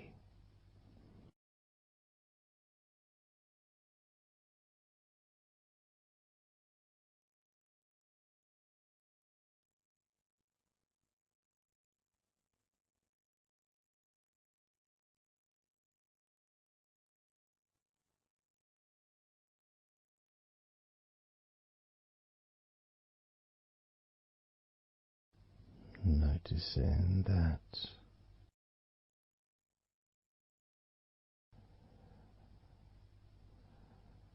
your mind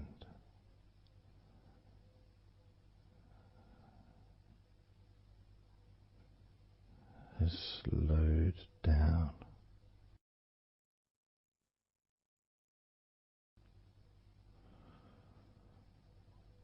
slowed down,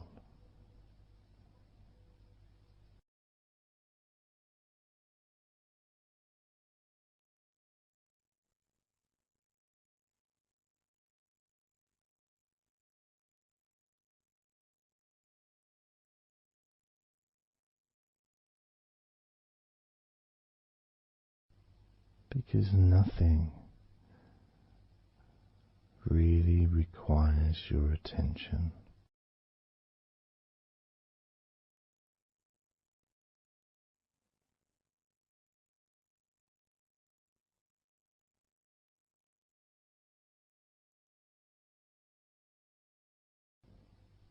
You can enjoy the physical sensations of allowing the stress to drip out of your body,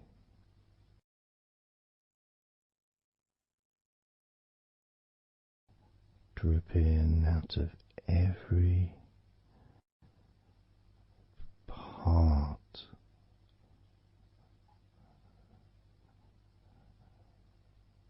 of your body.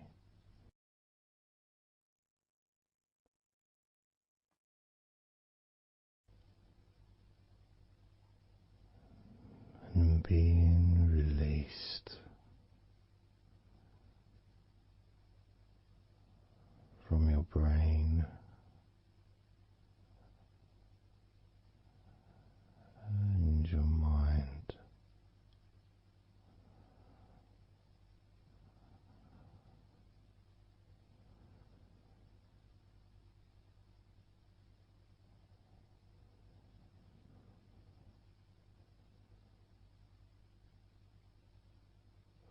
Slowly But surely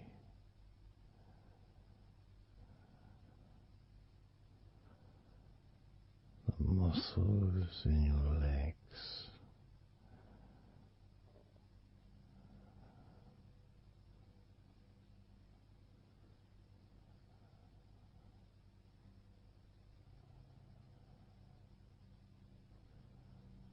relax,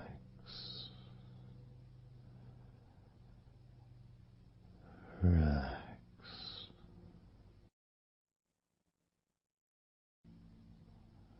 relax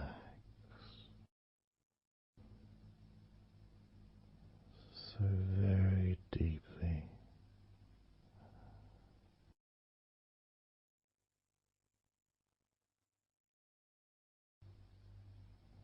Relax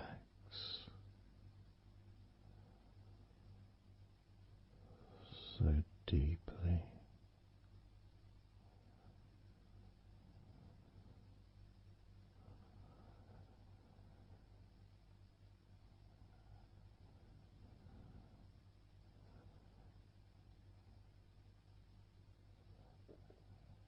And the feelings, the pleasant feelings in your arms and shoulders,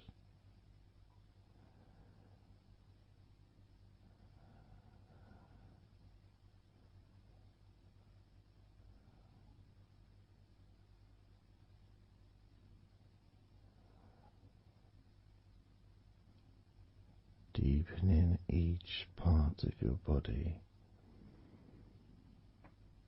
further and deeper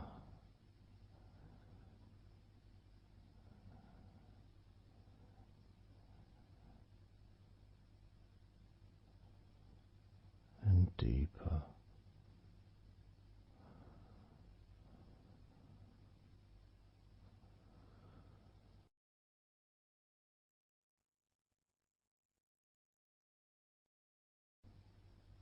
Noticing the feelings in the back of your neck,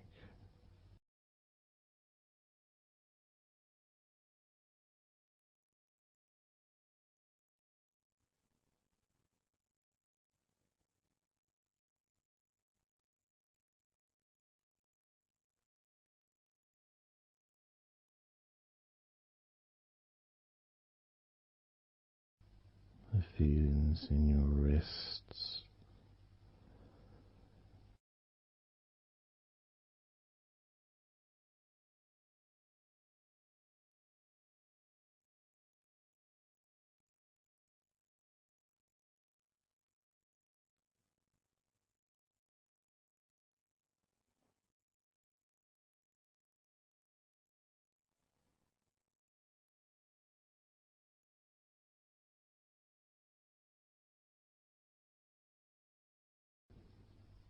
the muscles in the front of your body,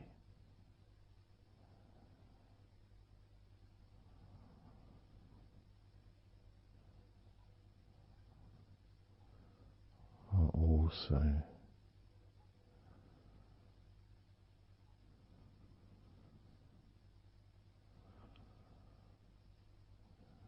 feeling peaceful,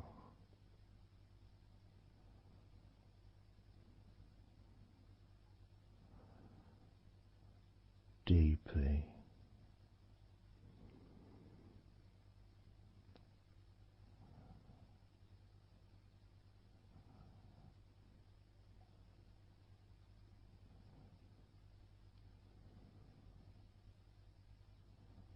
as a sense of peace spreads through your very core.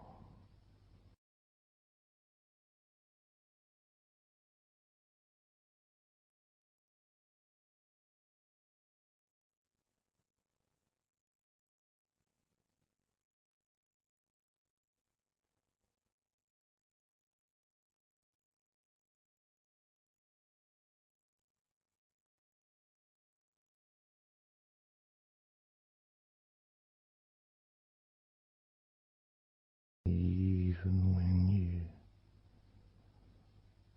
focus on your mind,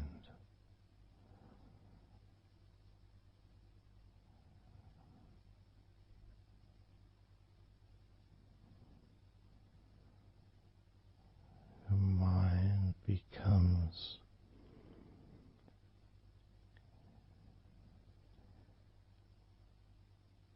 even slower.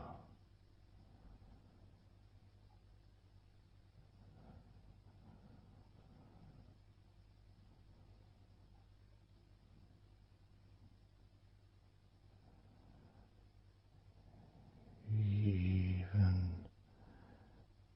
deeper.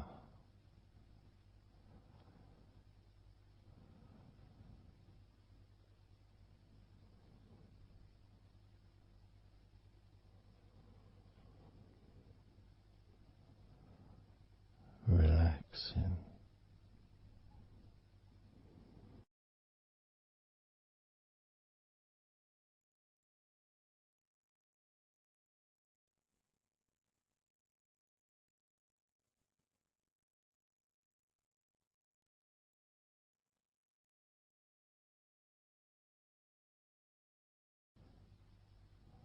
So very slow.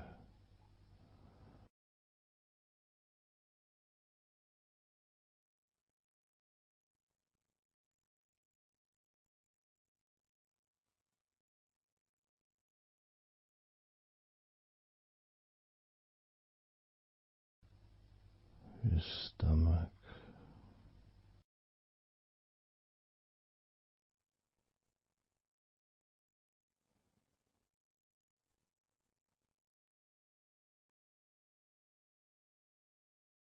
Peaceful in your stomach.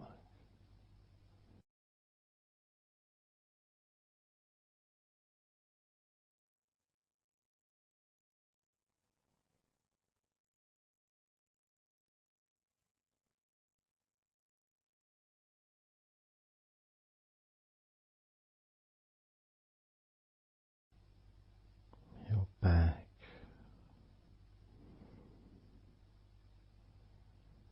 Notice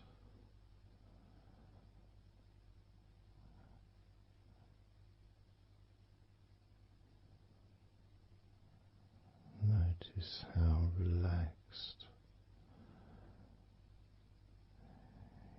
you now feel.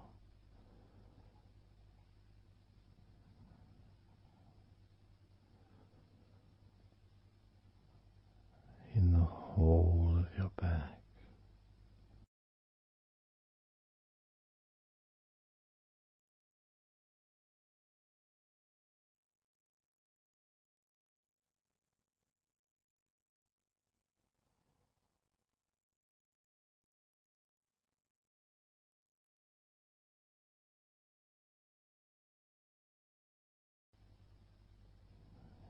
Your spine, from your brain all the way down the middle of your back, sending and receiving millions of messages every day.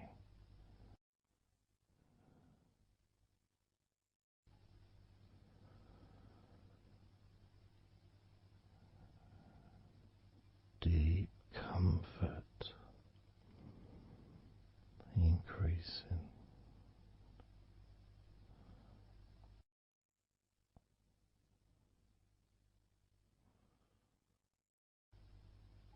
Deeply relaxed.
spreading those signals down your spinal cord into every part of your body.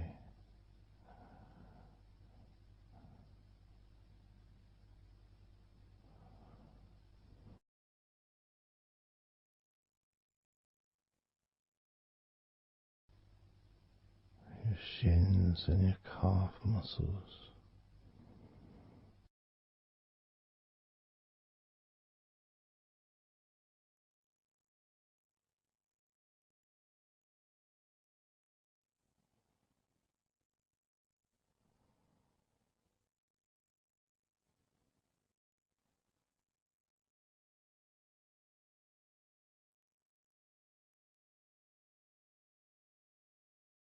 Your elbows,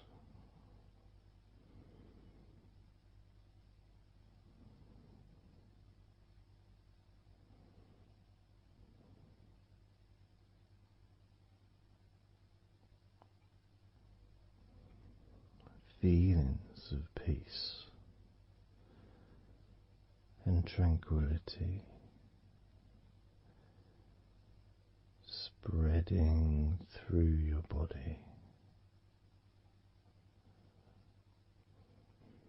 Tips of your toes to your eyes, your fingers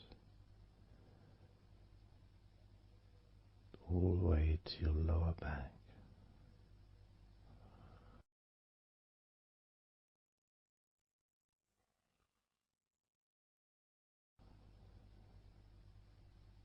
And letting go, really letting go.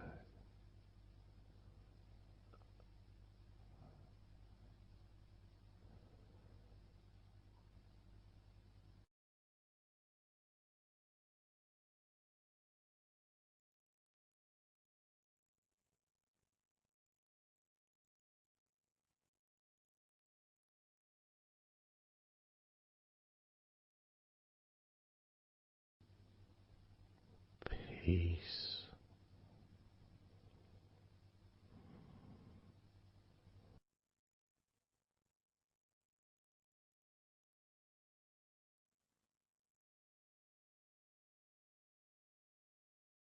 Drifting.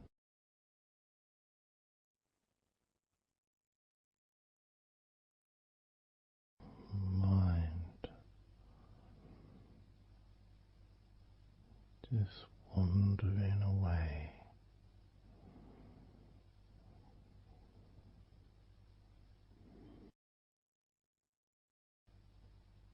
Happy to let go. Let go. Completely let go.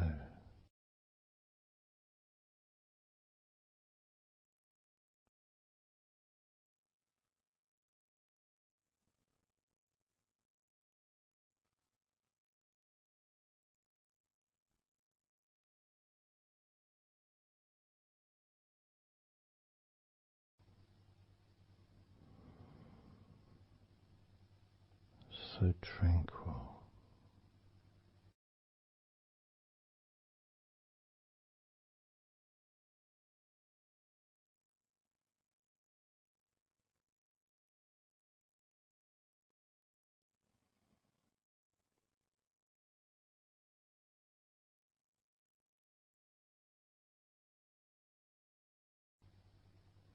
Your whole body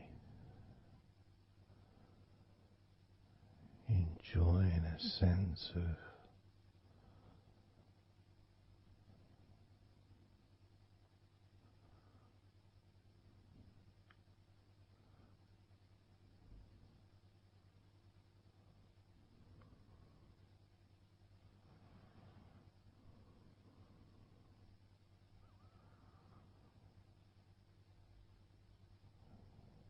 letting go. Even more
peaceful.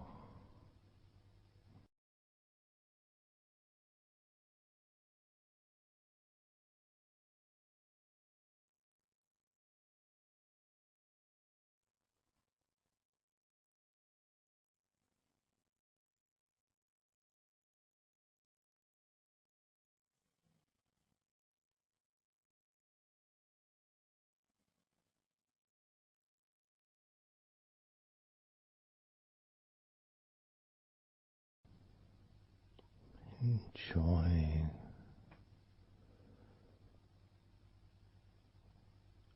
the space, this space of peace and safety.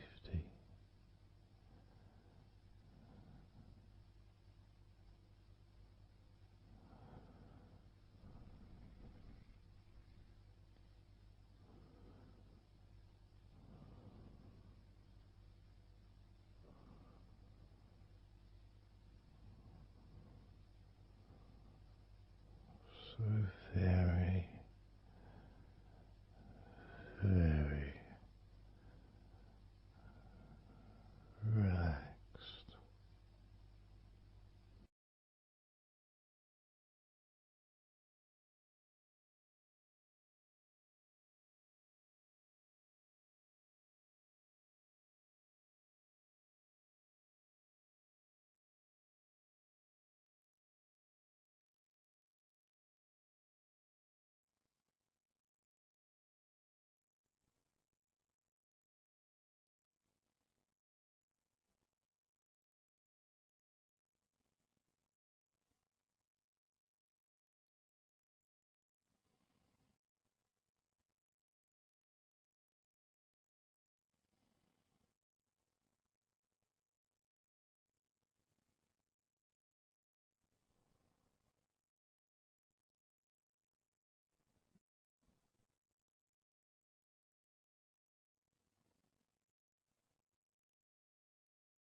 Letting go.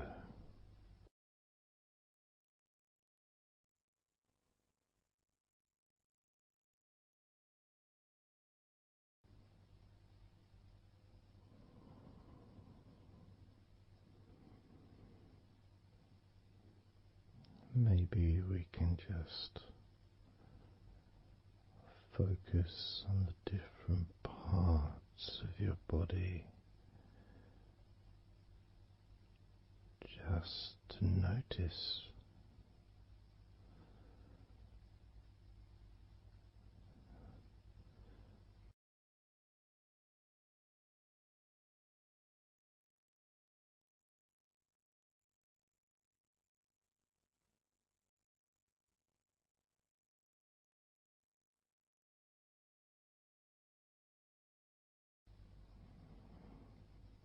your forehead and your eyes.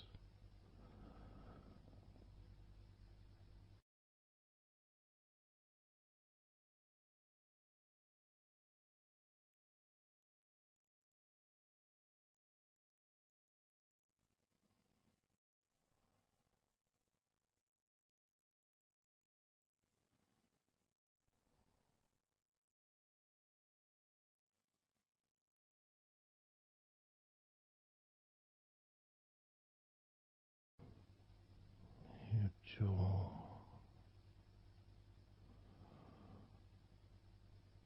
so loose.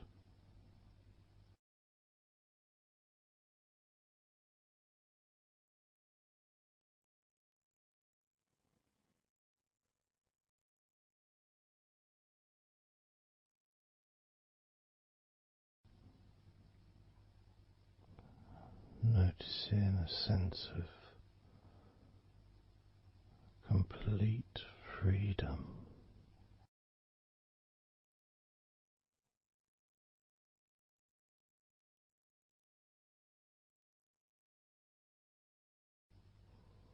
Absolute freedom.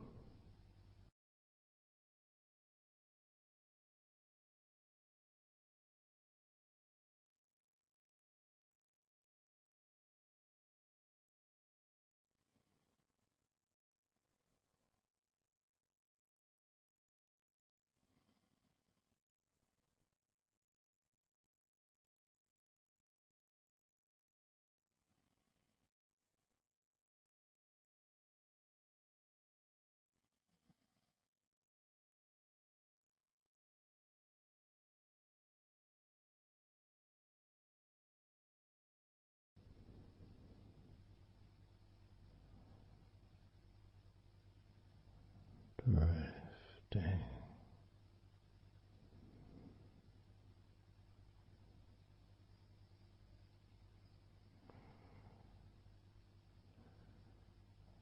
Drifting.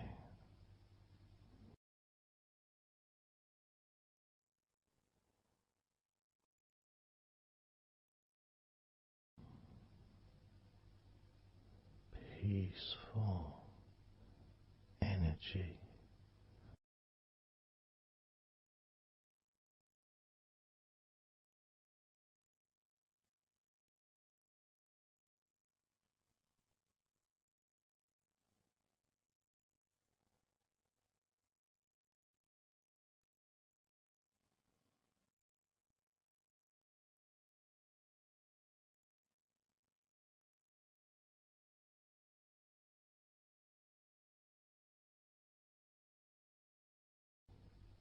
Peace to breathe. So much easier.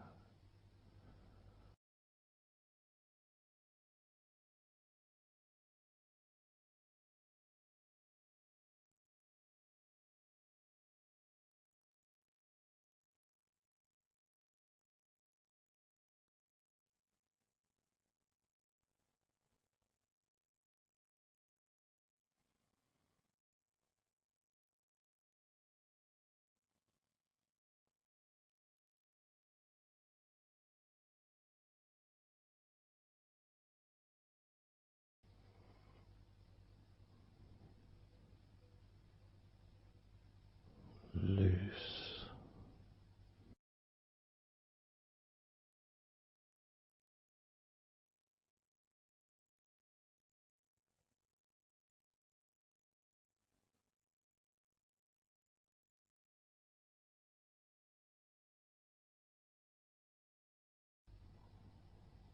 You may have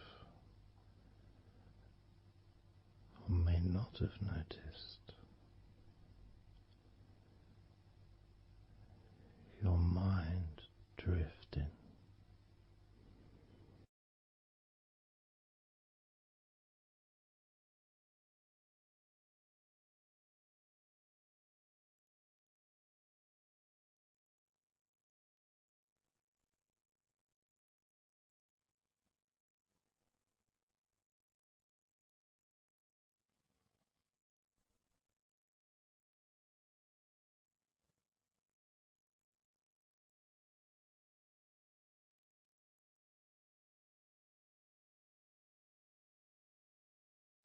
Peaceful.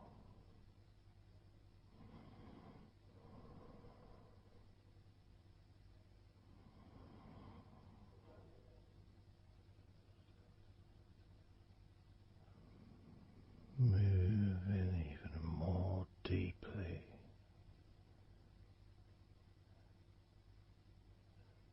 in the direction of total blissful peace. Blissful peace.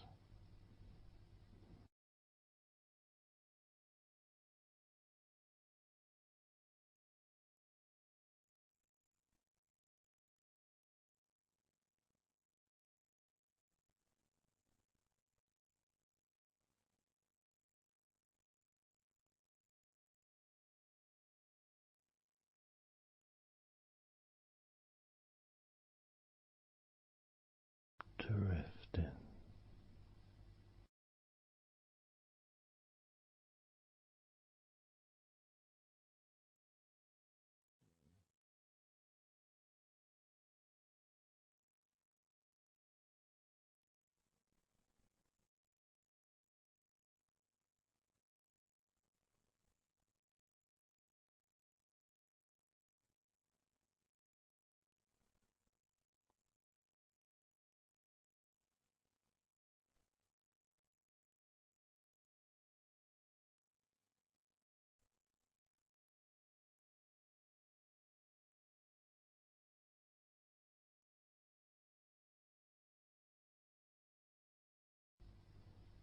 Total peace.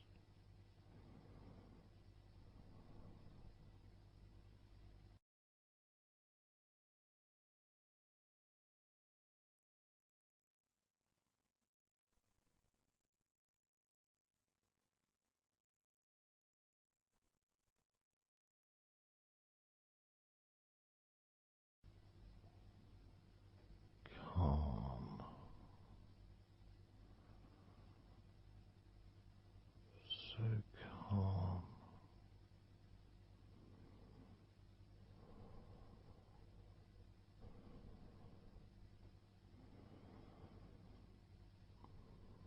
Letting go.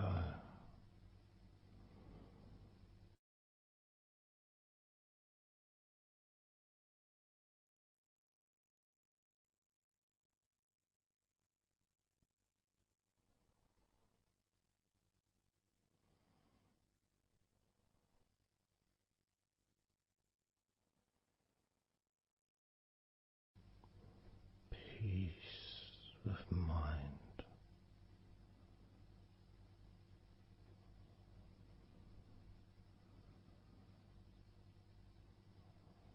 Relaxed body.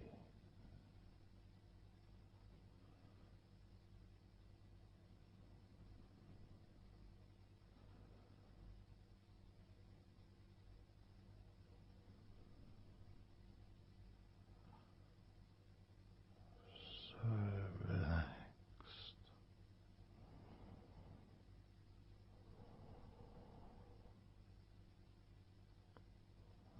So relaxed.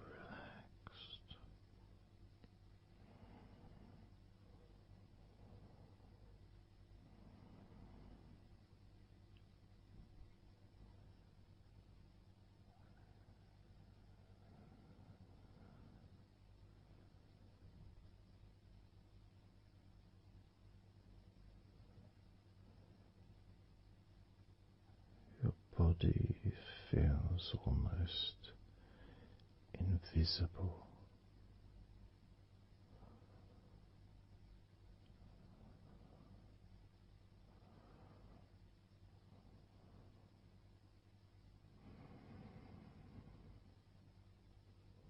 So very relaxed and peaceful.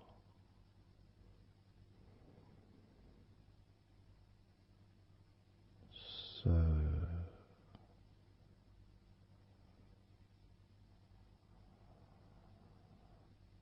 peaceful.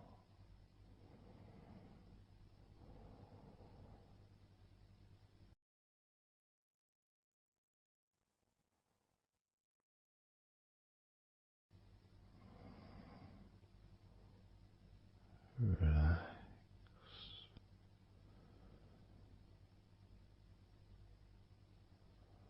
Let go.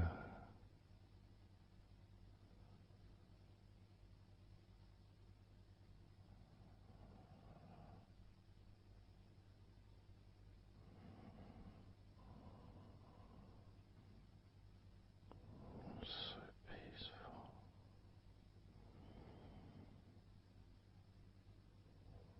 So very, very peaceful.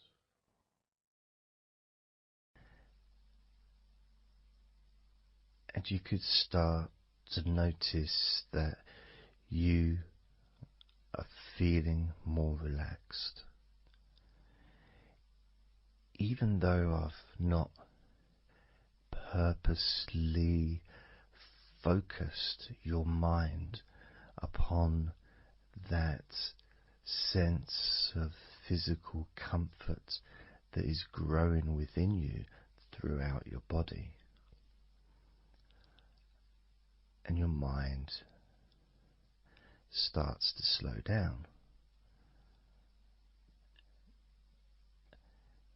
And that could be almost in recognition of, I guess, my speech not being particularly fast.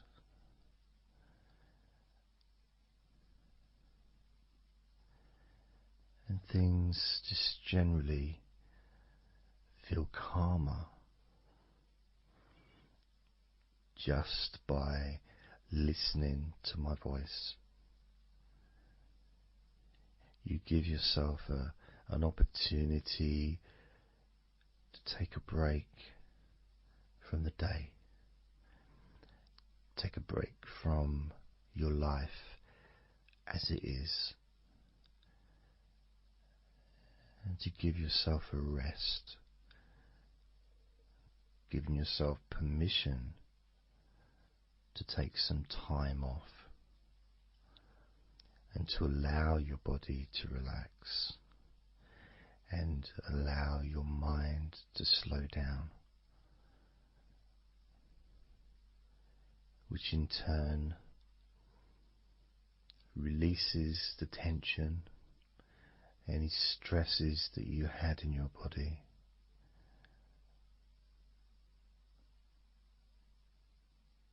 It's almost as if the parts of your body just open up, allowing the negativity out.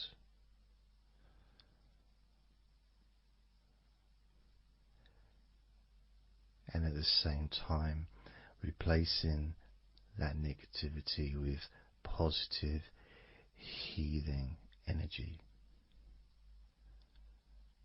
which then fills your body up, and your mind too also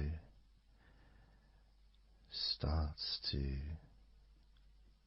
appreciate those feelings of increasing confidence and an almost uplifting feeling, a positive healing,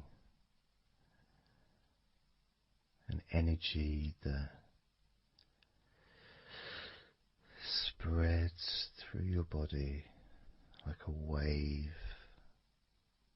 of comfort. And all this comes from just allowing yourself a few minutes, maybe half an hour, however long you want it to be, to just rest.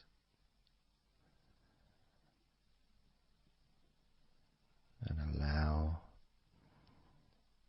your mind and your body to almost reset itself to the settings of comfort and relaxation, calmness,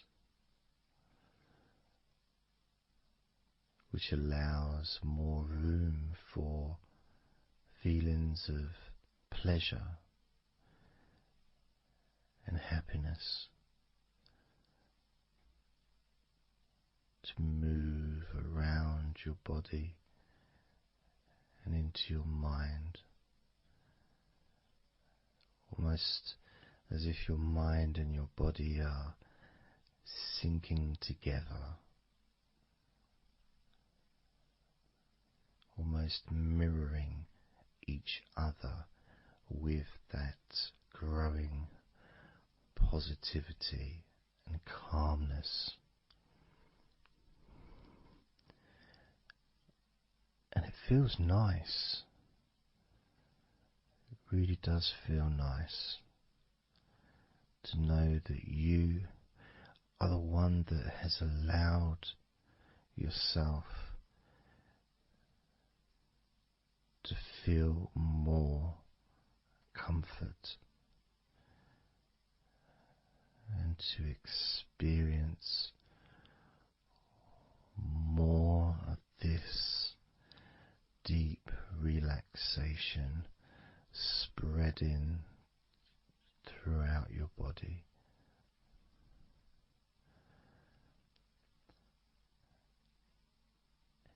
And as I focus on each part of your body, you can notice that that part becomes even more relaxed just by focusing on it. It becomes even more calm and comfortable just by focusing. And as I move down your body, starting at your head, the parts that you've already focused on will continue to relax deeply. And those parts that we've not yet focused on will just automatically release any remaining tension in anticipation of even more comfort about to come.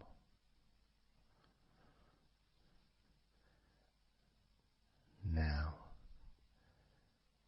I'm going to start by focusing on your forehead. Just being aware of the feelings of your forehead.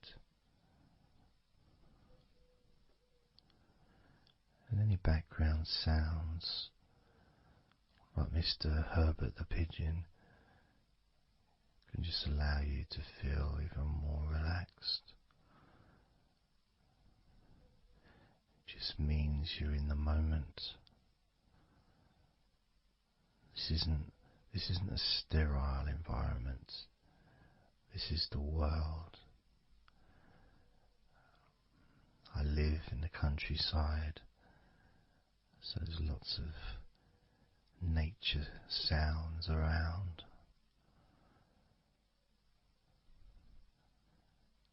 So as you focus on your forehead, just notice how it becomes even more relaxed as you focus only on my voice and that part of your body. Moving down to your eyes, focusing on your eyes, noticing how your eyelids feel so heavy, yet so light at the same time.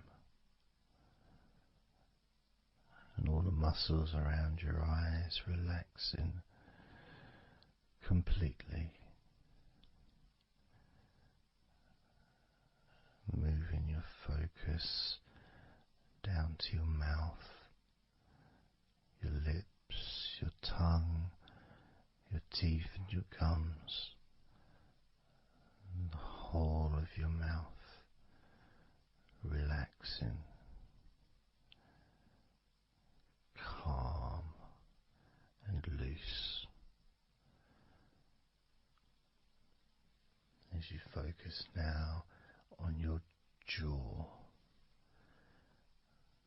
not just the part of your jaw near your mouth and your chin, but all the way up the sides of your face to your ears, that whole of your jaw, feeling more relaxed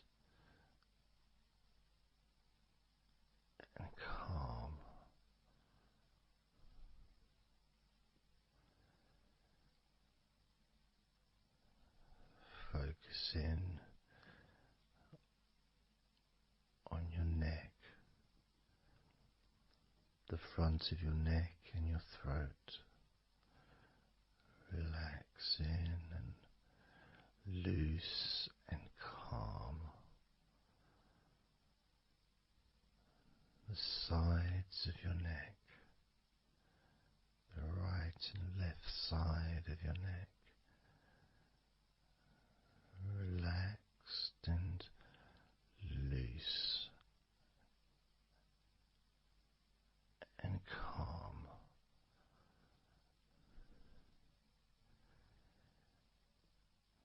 And now the back of your neck,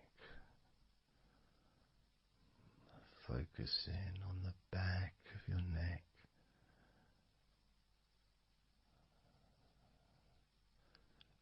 letting go of any tension that may have been there before and enjoying that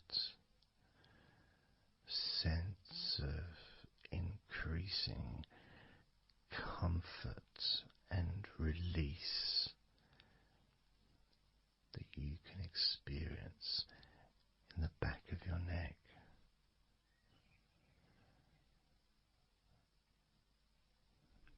Moving down your back and moving either side of your spine, right from the top of your back all the way down to the bottom of your back.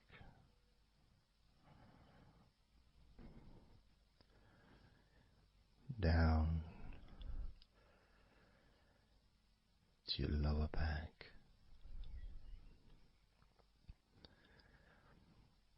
As you move up and down your spine, you can feel the muscles either side of your spine relaxing even more.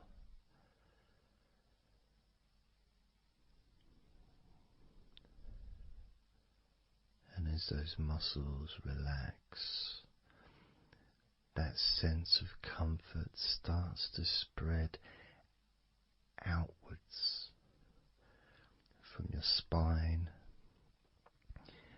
into both sides of your back. The top of your back, the middle and your lower back. And as you scan gently and slowly up and down your back, as the muscles in the top of your back relax and become looser,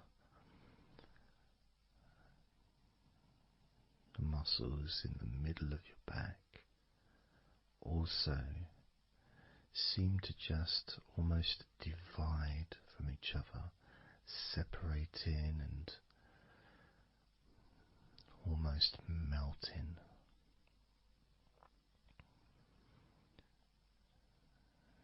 And in your lower back,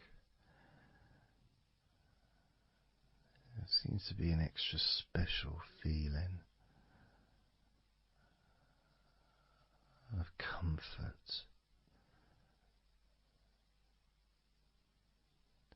that spreads into your hips. So down your lower back and into your hips, into the area where your coccyx are, and into your buttocks. And all those muscles that spread from your lower back into your hip area start to melt, start to really let go.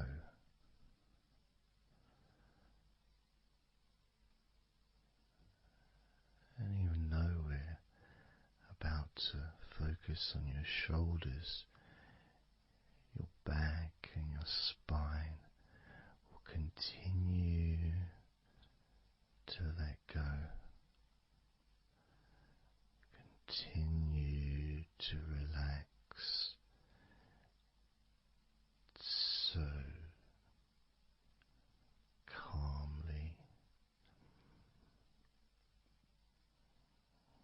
as you focus on your shoulders, you may notice that they're already feeling really loose. They're already feeling calm.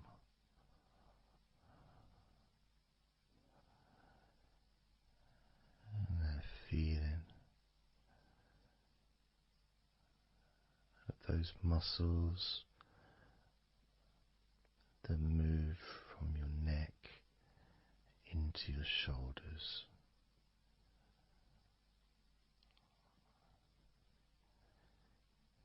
Feel so soft and gentle, so smooth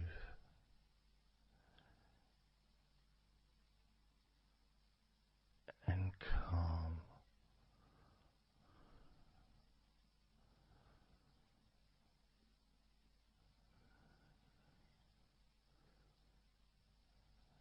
And the feeling in your shoulders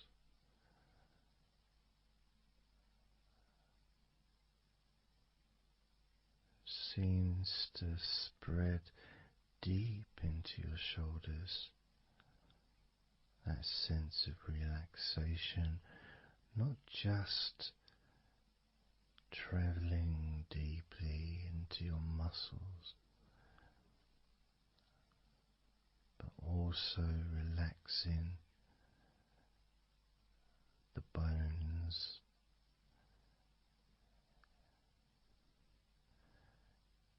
and moving all the way to underneath your arms, relaxing that whole area between the tops of your shoulders and underneath your arms, healing.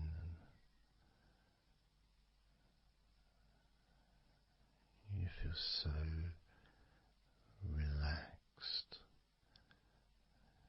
and comfortable in your shoulders, which sends that deep healing message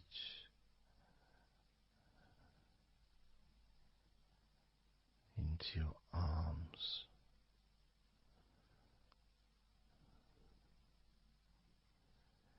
And you may feel almost as if your arms are not even there because they're so relaxed,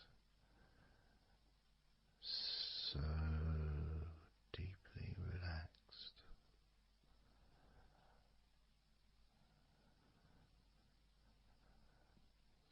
So calm.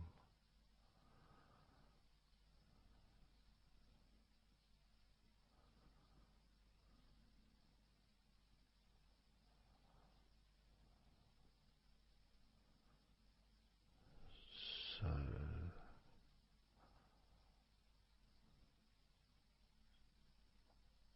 loose.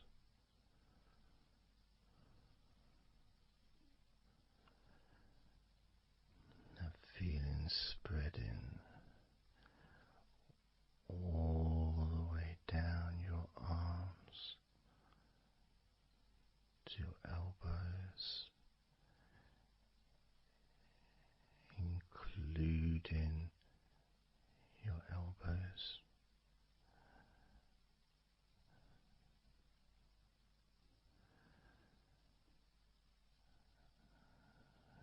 Circumference spreads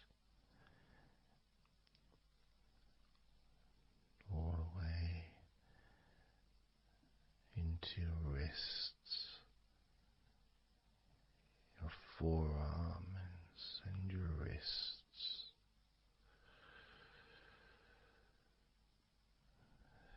feeling so heavy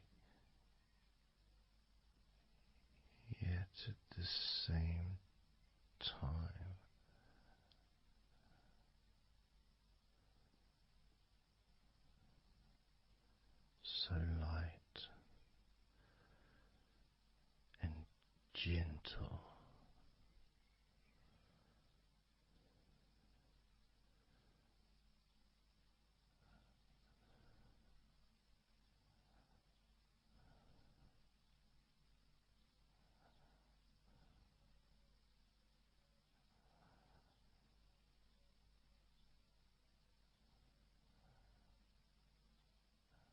Focusing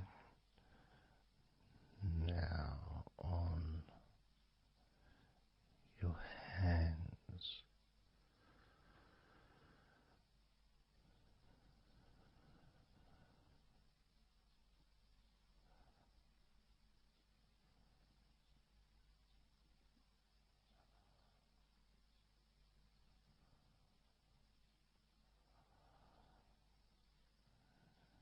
Your hands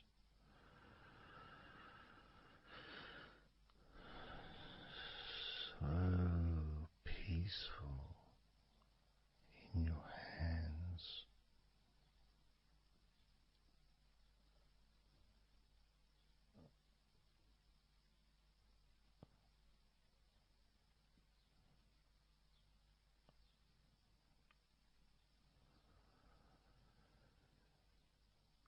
There's a sense of real peace.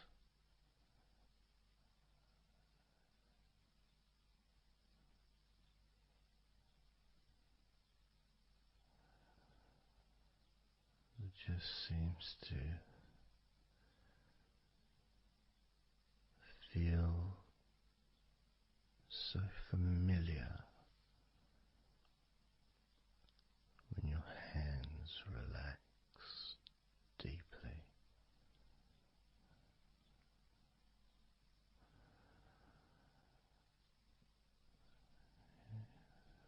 Feels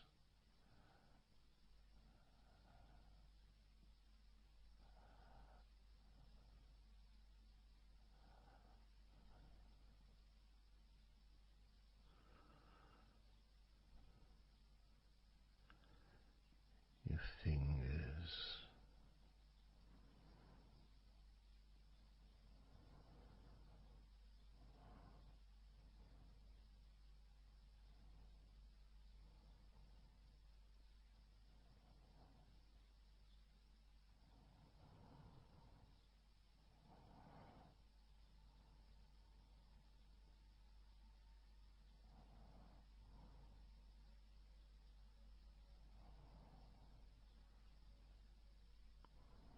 your fingers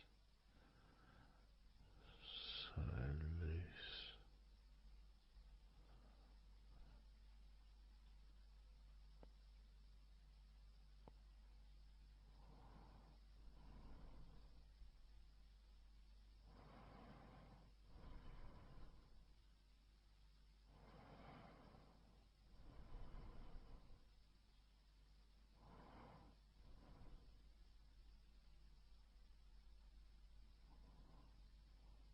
Your fingertips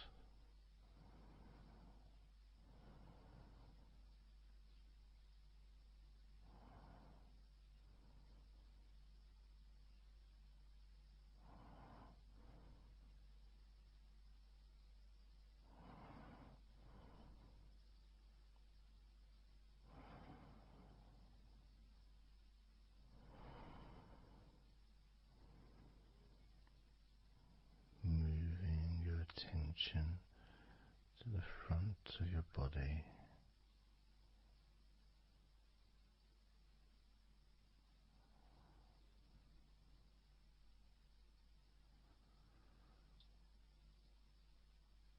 So comfortable.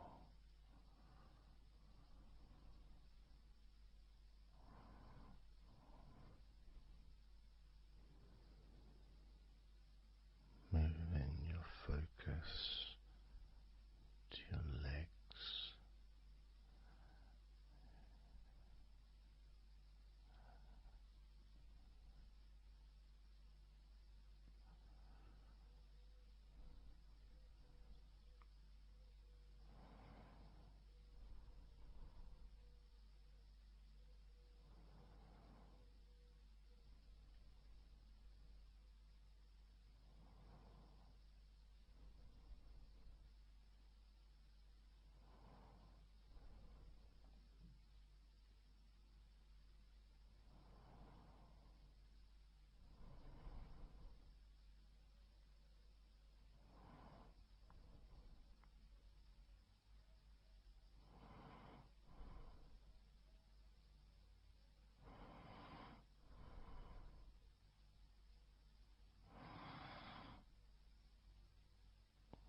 muscles in your thighs.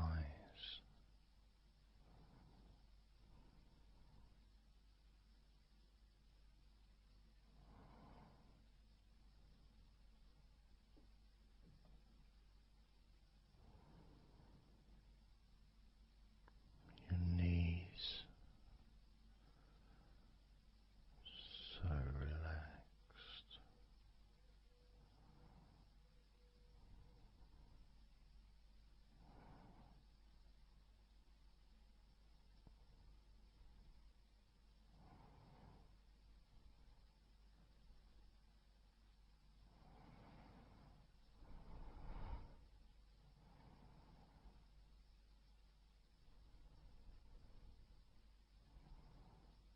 Your calf muscles and your shins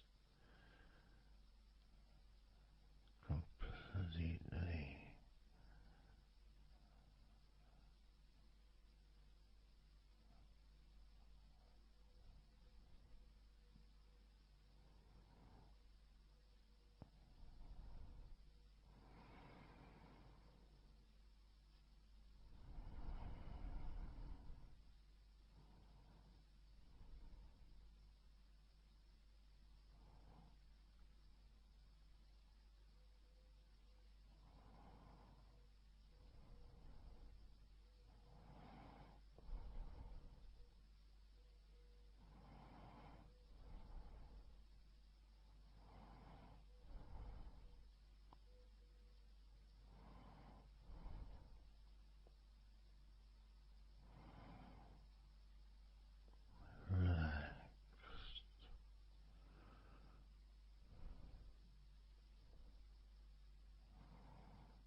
letting go of everything.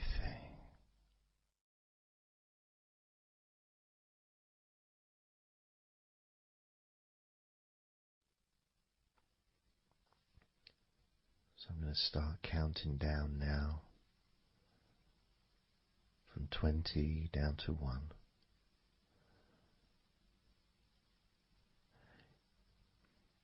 You can imagine in a way it's like just walking down some steps.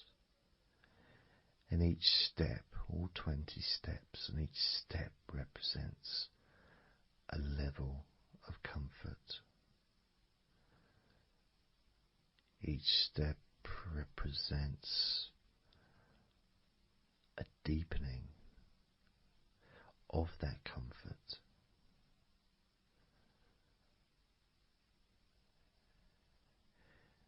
And the further you walk down those steps, the deeper and more relaxed you feel.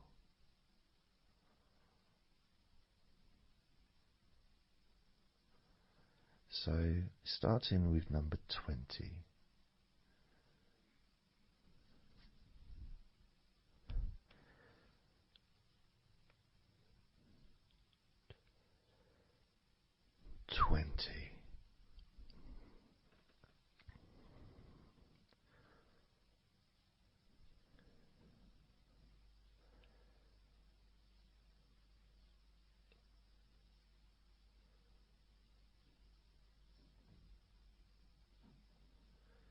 Nineteen.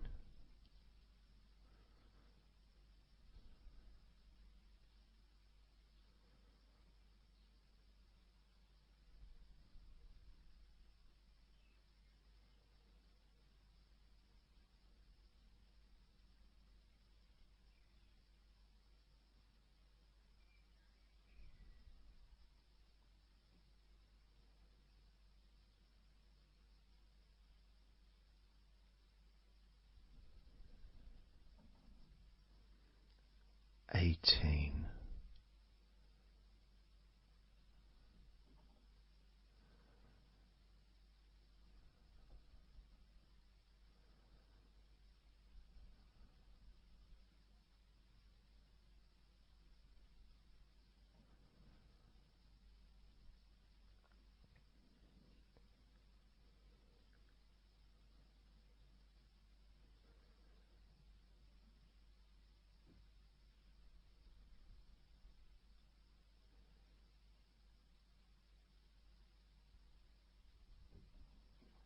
17.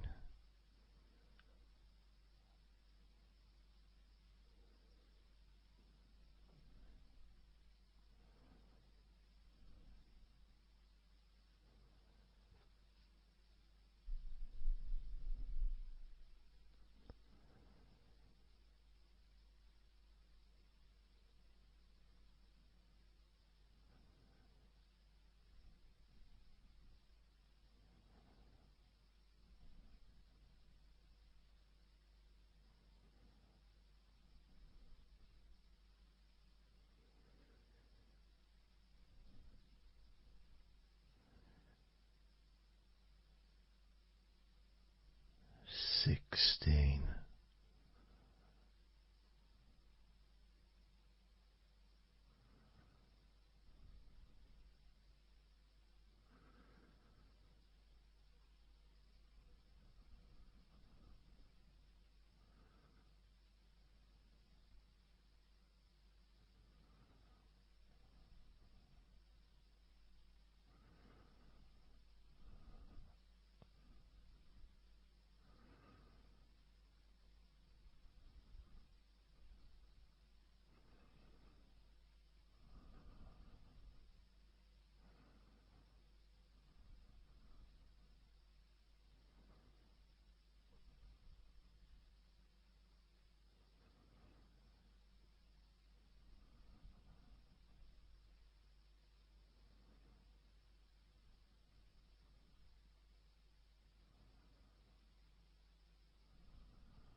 15.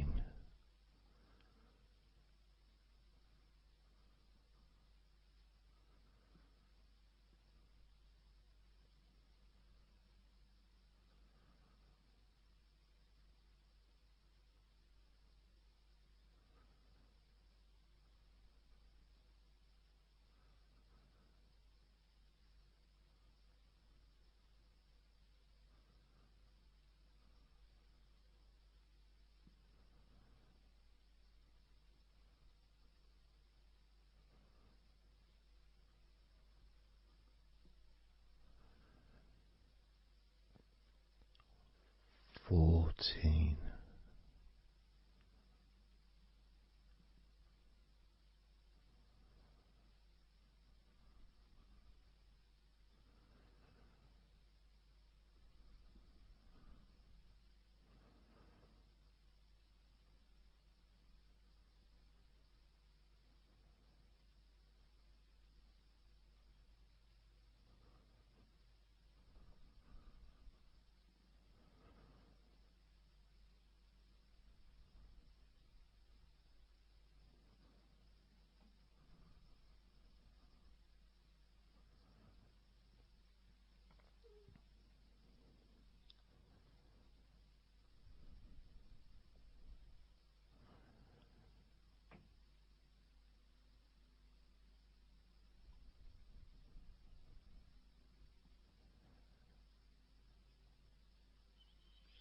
13.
12. 11.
8.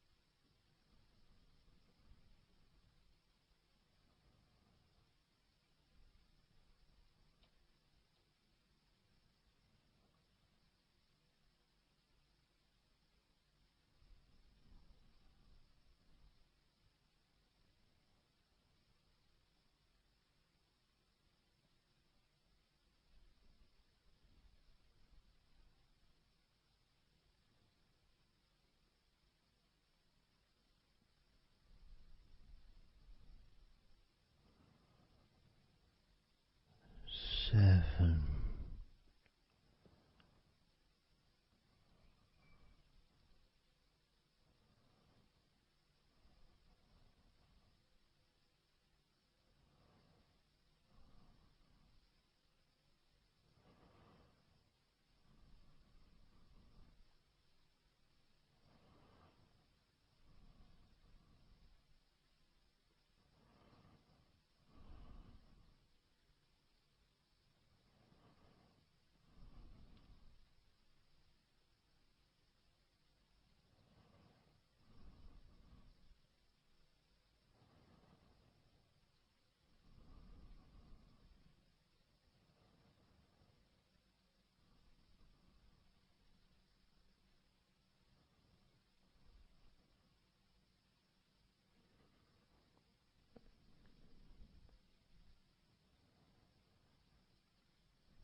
6.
5.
4.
And now, as you focus on your eyes,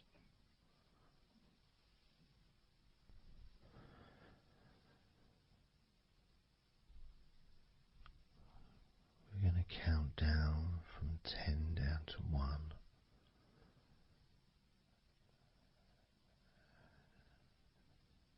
Focus in just on your eyes.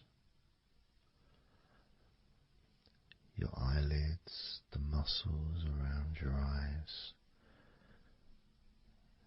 your eyeballs themselves, that whole area that makes up your eye.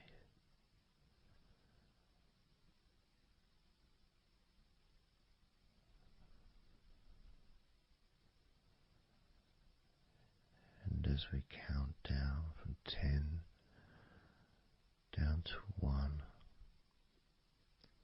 whilst focusing on your eyes,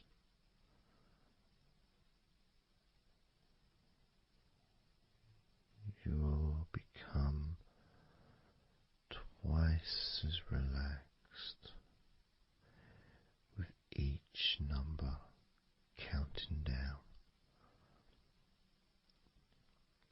And you may find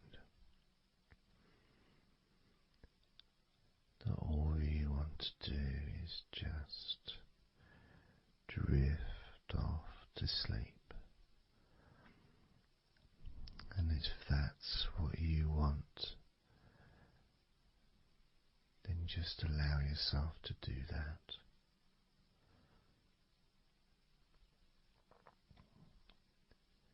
Now, focusing on your eyes, I'm going to begin counting down from 10 down to 1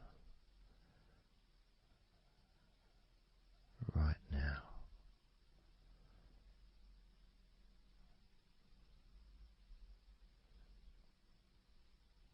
10. 9.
2.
1.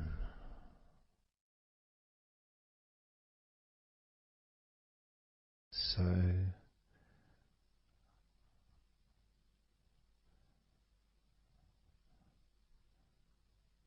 counting down from 10 to 1. 10, 9, 8, 7, 6, 5, 4, 3, 2, 1.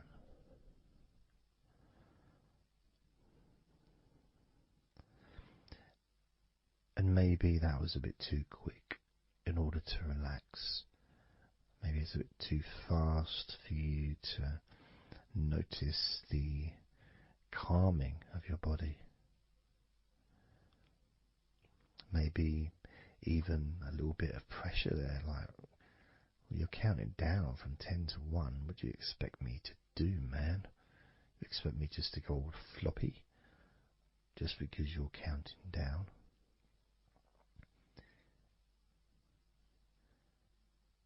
We could try again, but this time I'll go a bit slower. This time, as you focus on the whole of your body before we focus on your legs, just notice how your body does start to feel more relaxed with every number that I count down. 10,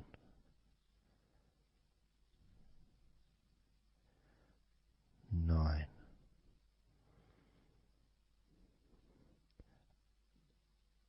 8,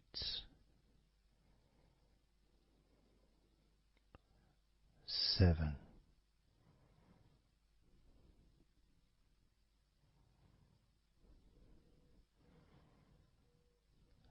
6,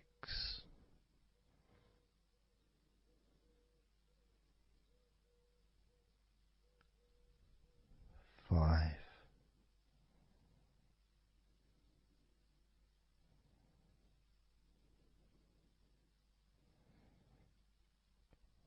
4,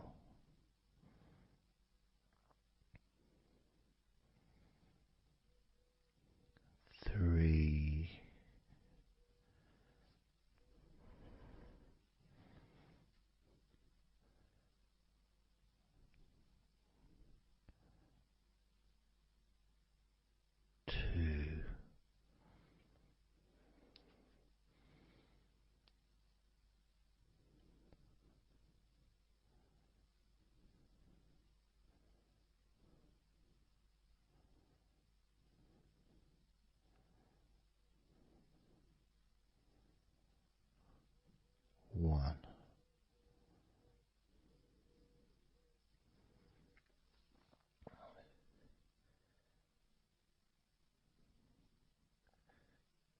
And just notice how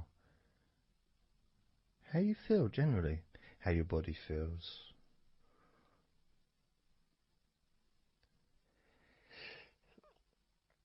It's not necessarily even about counting down from 10 to 1. It's that space that you have, that space between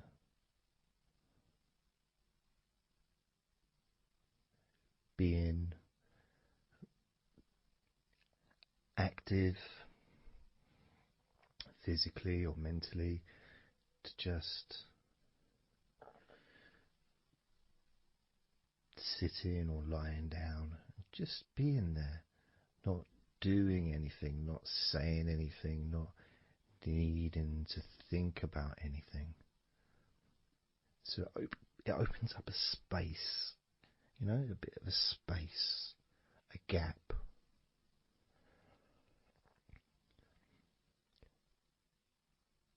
And the more I count down from 10 to 1, the bigger that gap becomes. So there's that gap of calmness, of comfort, relaxation.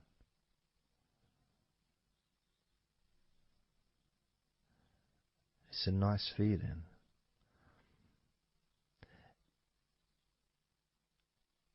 And it moves those stresses or discomforts physically or emotionally, moves them away.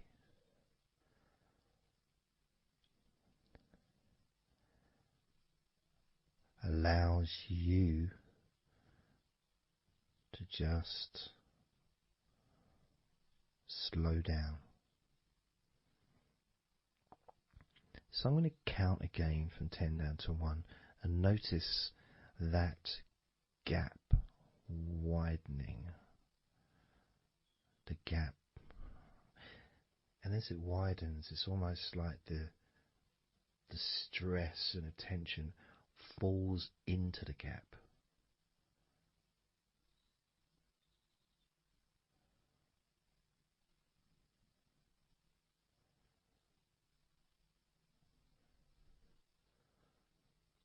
And gives you that distance, that space. Now, 10, 9,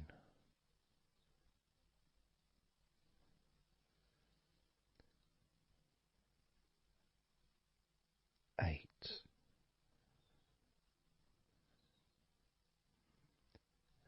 7,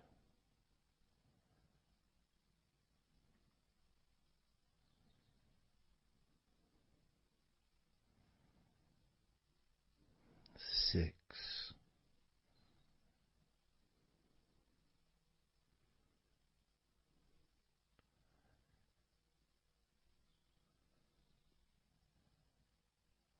5,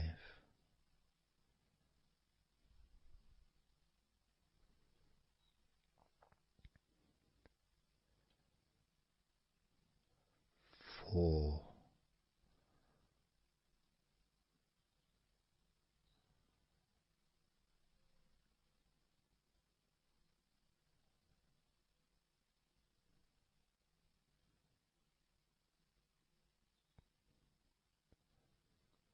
3,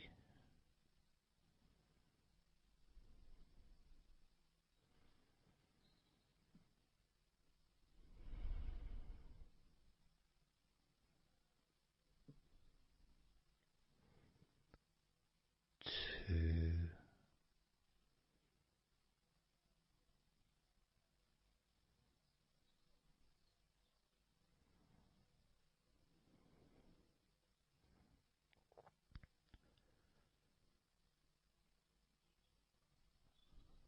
1.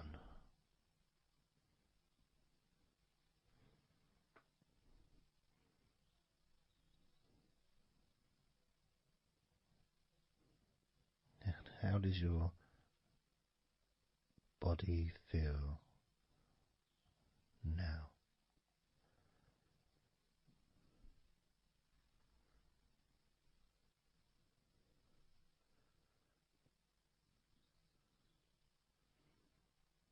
Can you notice that you're feeling calmer?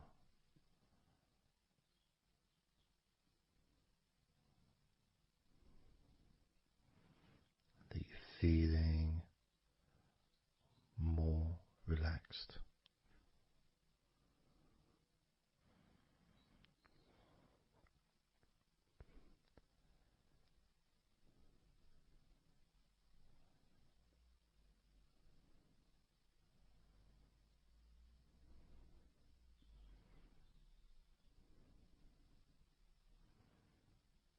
As we now focus on your legs, just your legs.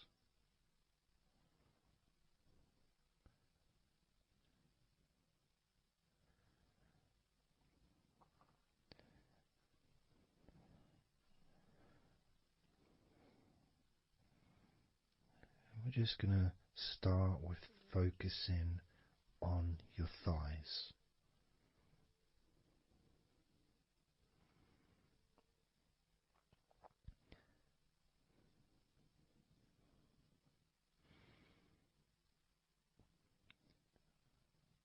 Of course, it's not the most exciting thing to be doing because I'm sure, like most of your body, there's not a lot going on right now.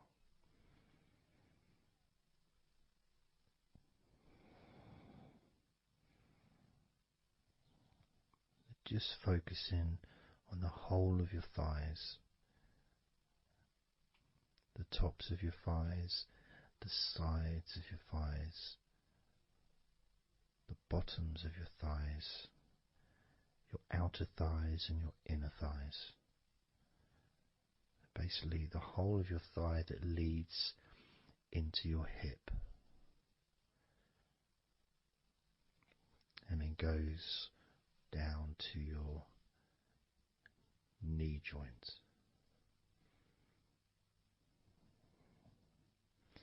Now, this is a big area. It's a very heavy area. It's very strong. Probably the strongest muscles in your body are in your thighs.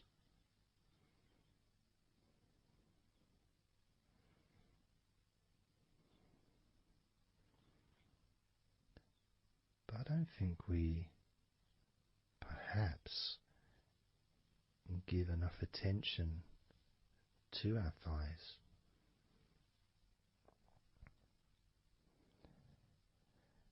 Perhaps we don't acknowledge how important our thighs are to our lives.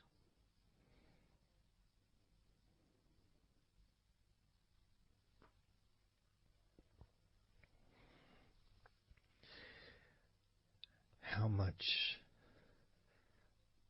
they actually do for us all through our lives.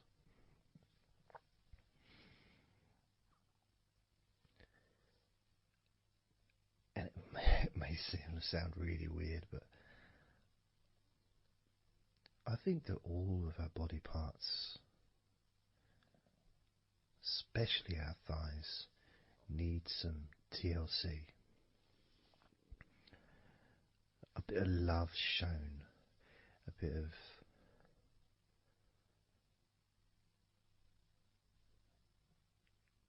acknowledgement, a thank you, gratitude for what our thighs do for us.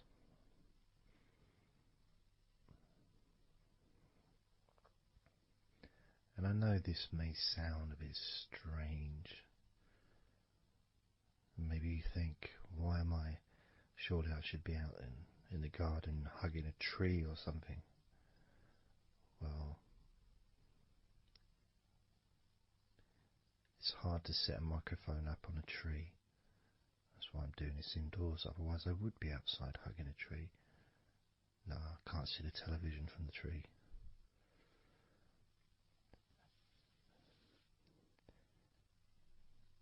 If you move down to your knees, again, such an important part.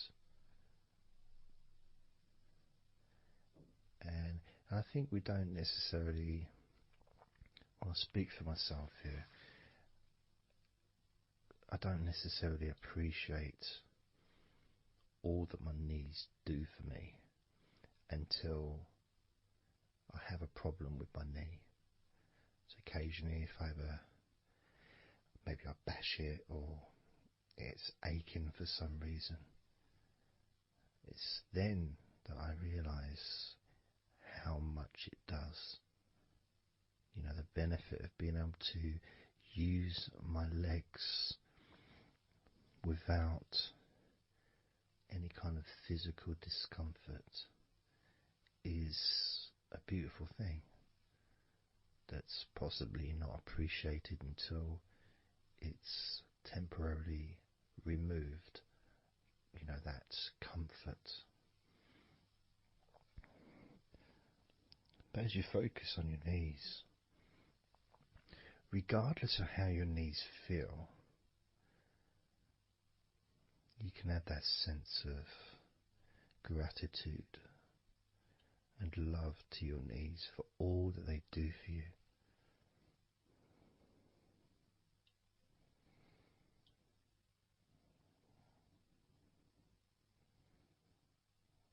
And you can still have that attention on your thighs, and maybe notice how your thighs feel. Maybe you've noticed that they are relaxing more deeply.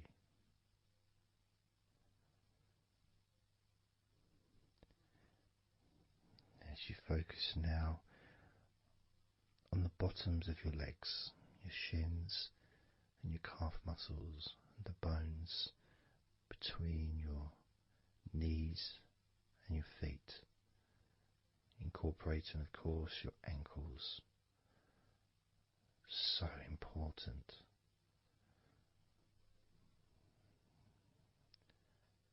Anyone that's had even like the slightest sprain of an ankle knows how much we take our ankles for granted.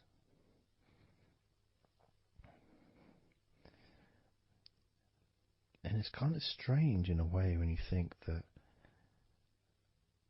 you know, logically our wrists are a lot thinner than the rest of our arms, which is okay, can't see any problem with that because we're just picking stuff up.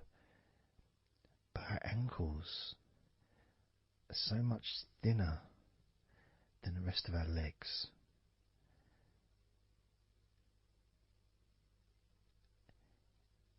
And from a physics perspective, or logical even, it doesn't really make sense that all this weight would ultimately be resting on your ankles, then leading to your feet. That thin area, thin bone, yet it does so much great work. Supports us, supports our body for a lifetime. Helps us to balance, helps you to get around and be mobile.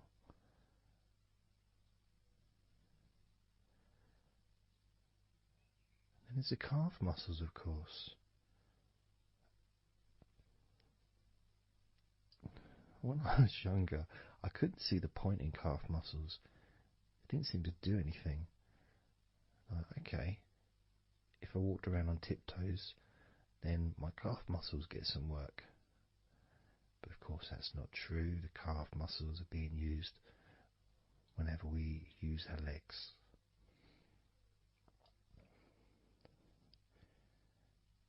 And your shins, there to protect your lower legs, shaped in a way almost as a protector for the bone.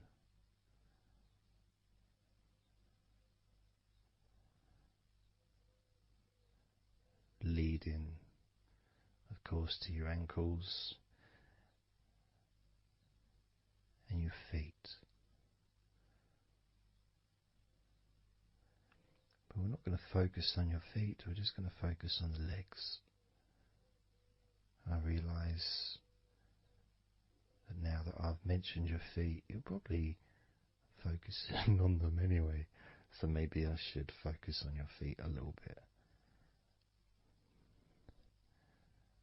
You can have them in your awareness, the same as you have your thighs in your awareness, even though we haven't been focusing on your thighs for a few minutes.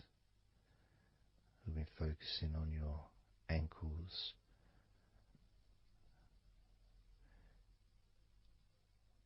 there's still that sensation of comfort in your thighs. And there's that movement of energy, because the thighs hold lots of different sensations. Of course, there's the muscles, the big, strong muscles that we have in our thighs.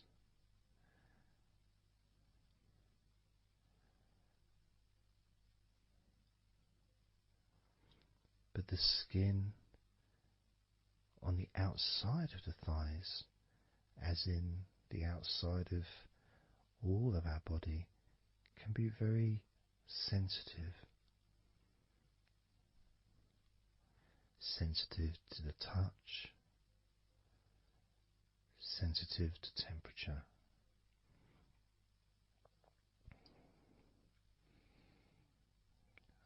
And inside your thighs, the bones, there's the muscle, there's the blood vessels, the arteries. So all this stuff is inside your thighs. And I guess sometimes it'd be nice if you could actually put your fingers inside your thighs and massage. So you can massage on the outside, of course, but to be able to get deep into the muscles, and to be able to just massage inside your thighs, massaging the bones of your leg, massaging all the veins, and just gently healing your thighs.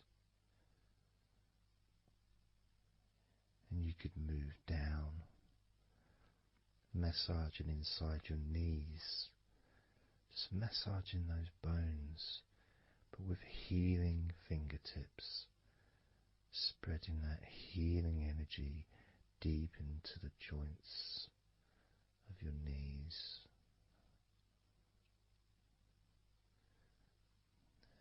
Of course, there's the back of your knee, you know, the inside crease where your knee is.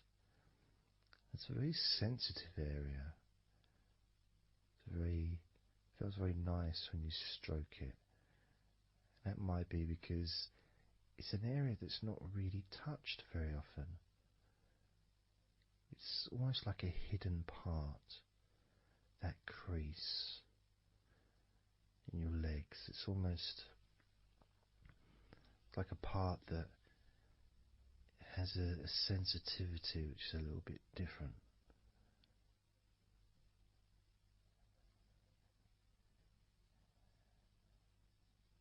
Of course, it's protected by your legs.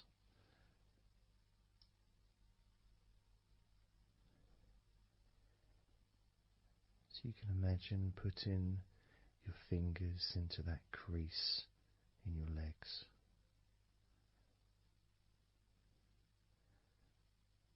That fold in between your legs, you can just massage with your fingertips. Imagine your fingertips going inside, massaging the muscle tissue. You can of course feel the bones of your knees healing through your fingertips.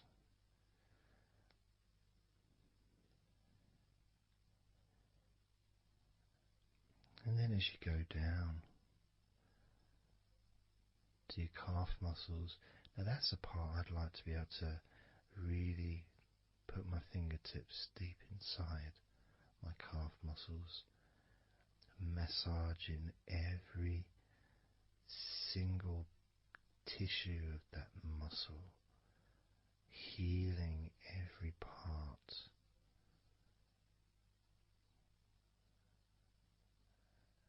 And then doing the same for my shins, massaging and gently stroking the bones, gently stroking them, healing in a loving way, because they deserve to be treated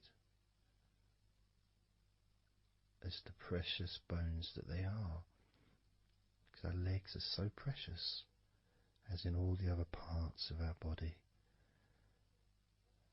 They're more precious than any jewel on the planet.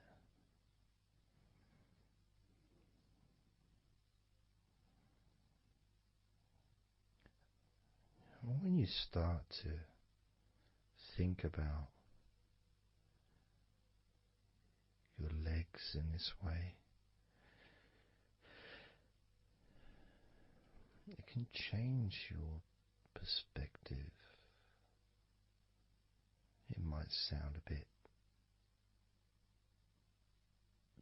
silly to start with, the idea of having love for your legs, showing appreciation for your thighs, wanting to be able to put your hands in your thighs and massage the muscles and the bones, and to get your fingers deep in there, releasing all tension, just to show how much you care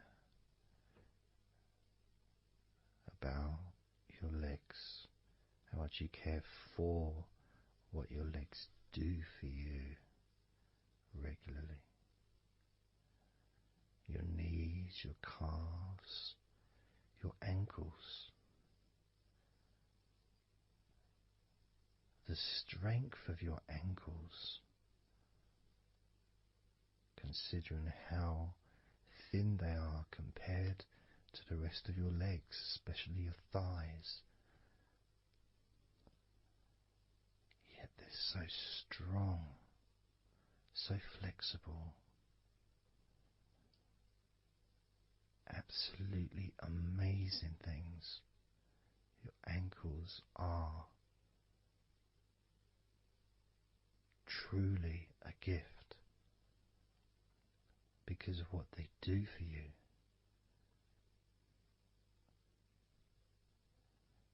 Supporting all that weight, regardless of what weight you are, even if you're only 8 stone,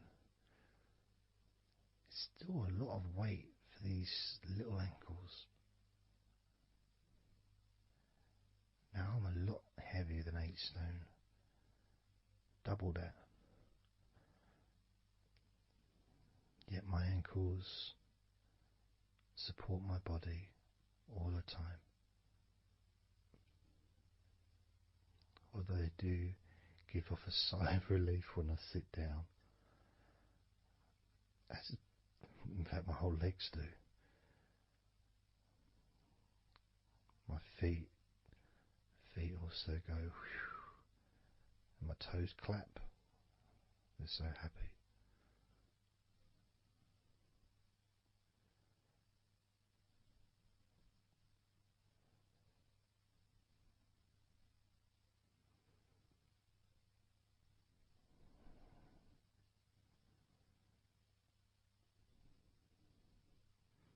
Your legs really are amazing.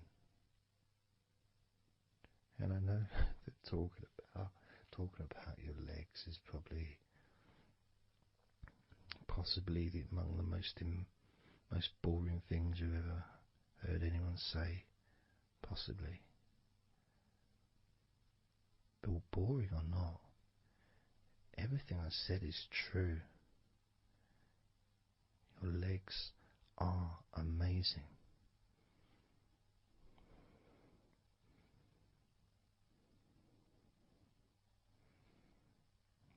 Your legs deserve not just respect,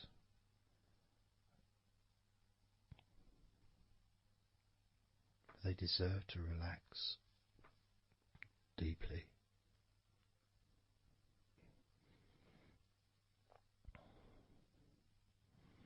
They deserve to take some time out of the day to just let go completely.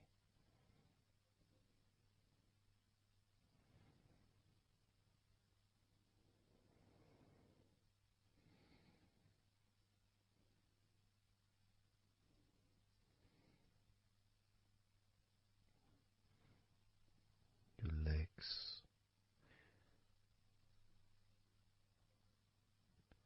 really can relax.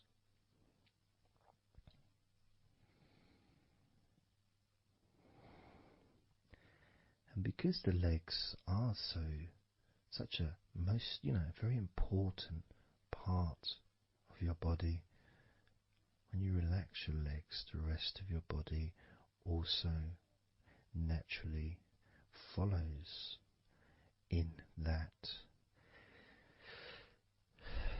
journey of comfort.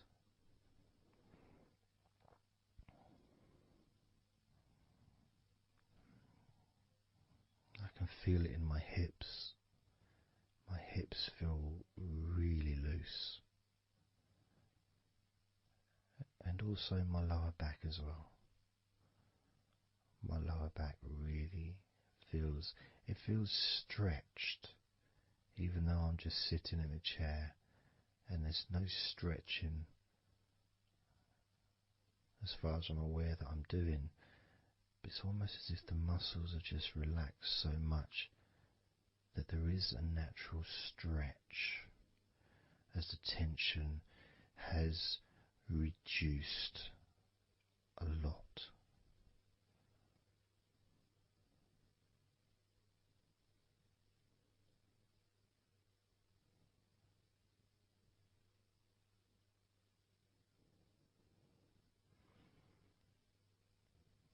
And I'm now going to count down from 10 down to 1. And you can continue to feel wonderfully relaxed. 10, 9, 8, 7, 6, 5, 4, 3, 2, 1.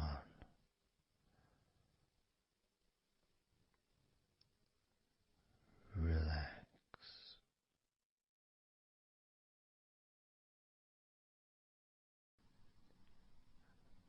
So I'm just going to count down from 5 down to 1. And as I count down, if you just focus on the numbers, just the numbers, counting down, and notice how you feel in this moment as you hear the numbers counting down, knowing that those numbers counting down represent you feeling calmer, not just in your body but also relaxing your mind. And just notice how you feel. There's nothing to do, there's nothing to say, there's nothing to think about. Starting with number 5.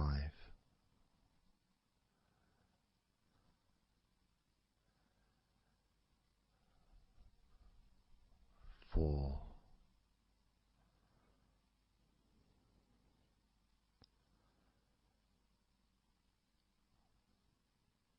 3.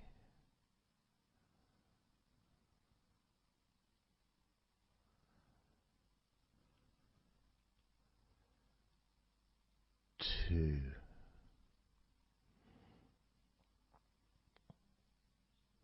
1.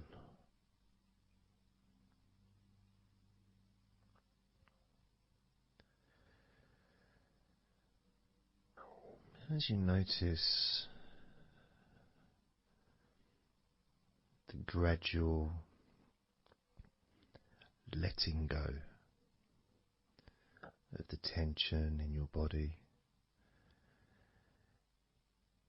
you may also begin to notice and be aware of how your mind is starting to slow down. This is just a natural thing that happens. It's not really a special procedure. It's just natural because as your body relaxes, your mind also starts to relax. And the more your mind relaxes, the more your body relaxes. It's just a continuous circle of relaxation.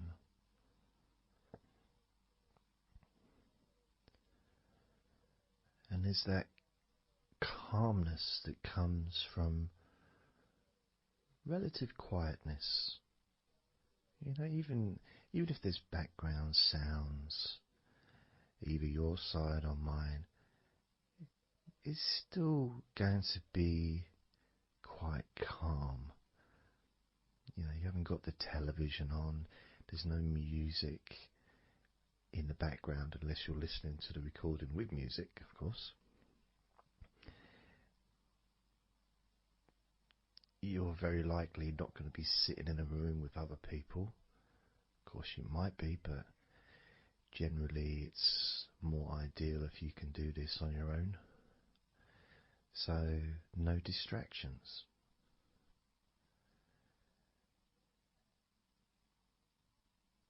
And when you stop thinking about stuff,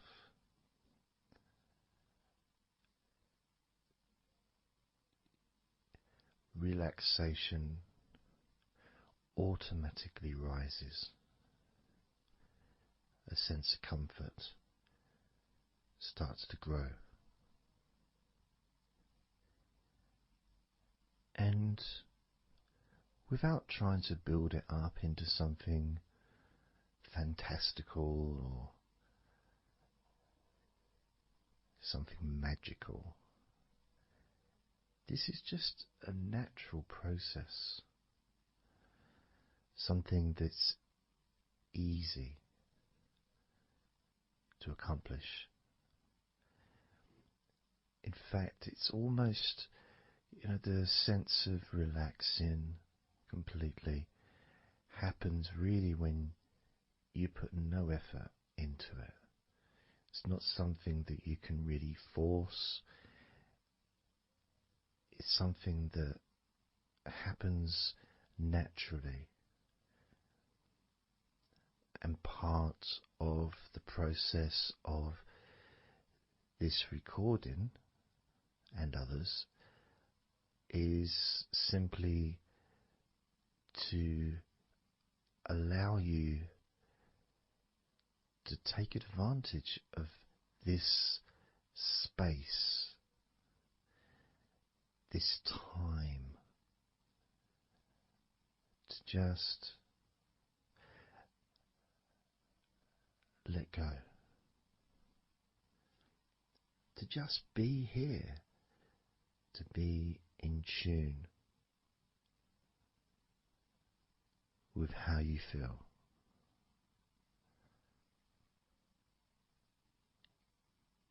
Yet with the intention of wanting to relax deeply, and maybe even to fall asleep, depending on what it is that you wish for yourself in this moment.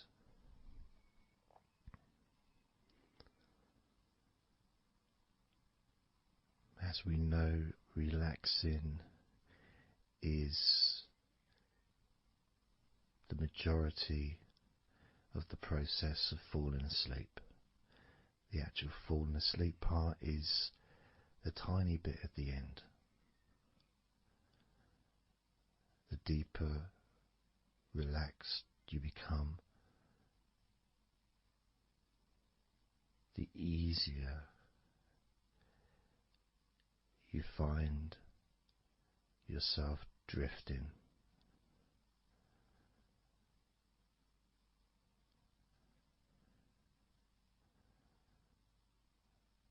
But you can also, if you choose, stay focused on my voice and really enjoy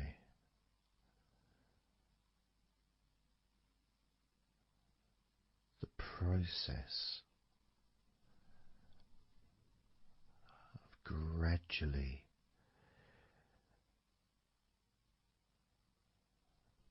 relaxing each muscle in your body, effortlessly.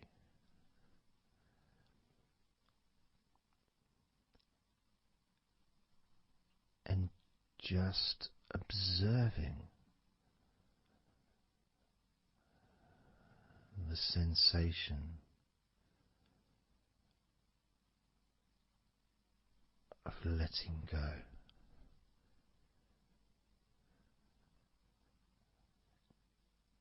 Completely.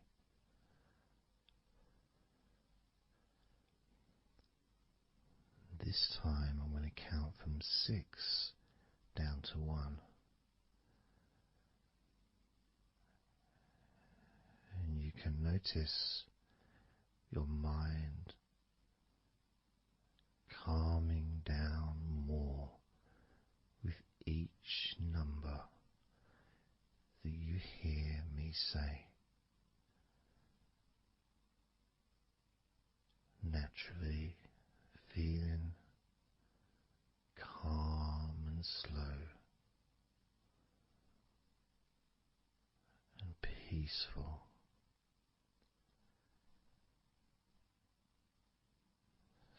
6.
2.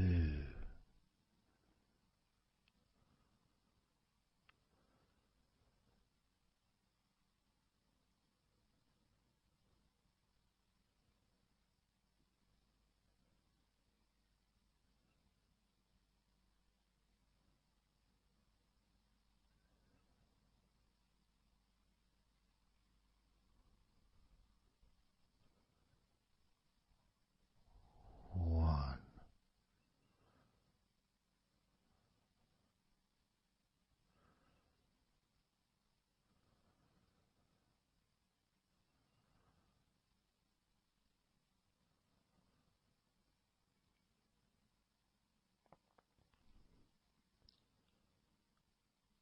Being aware of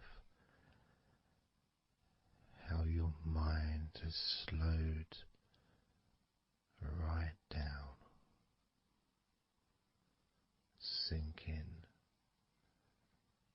deeply into relaxation.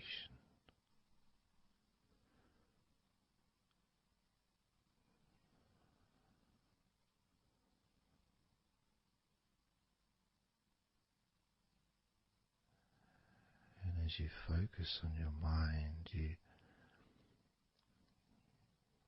may notice that there are some thoughts still there,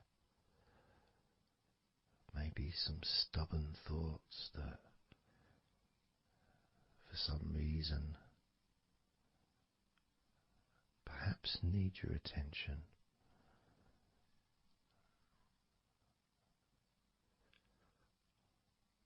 So what you can do is send love to those thoughts. Sprinkle those thoughts with love, like little petals from a flower. Just sprinkle it over them. Petals filled with love towards those thoughts, to let those thoughts know that you're not abandoning them. You just need them. You require them to just calm down, slow down, quiet down for now.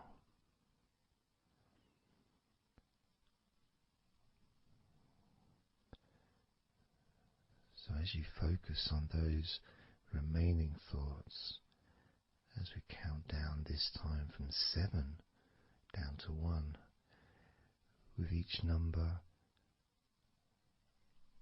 just imagine sprinkling those flower petals of love, kindness, gratitude over those thoughts, which will allow them to just melt away and relax deeply. With every number,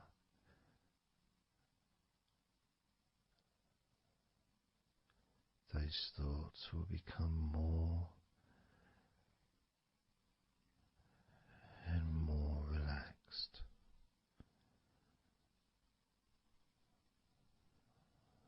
Starting with number 7.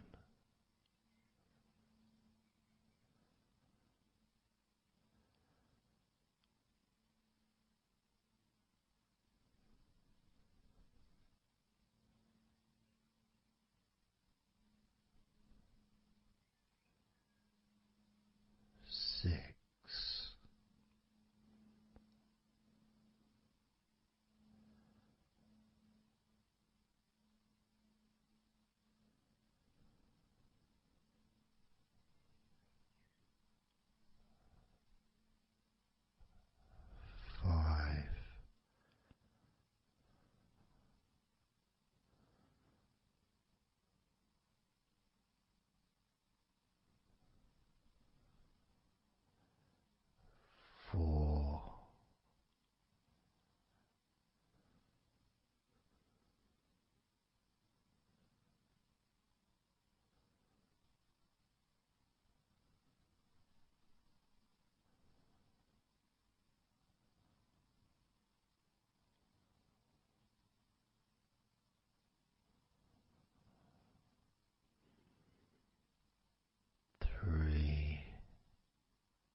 as you now notice how relaxed you're feeling in your body.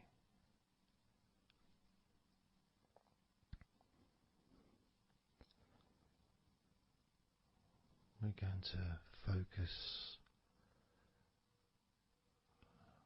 on your hands.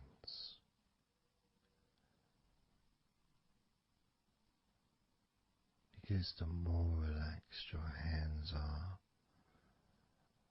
the more relaxed your body and mind are.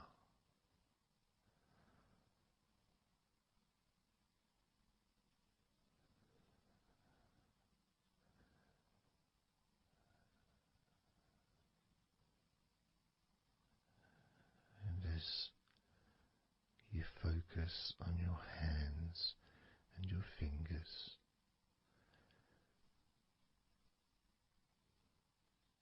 there's nothing needed to be done. There's no clenching of fists or tensing the fingers or anything like that.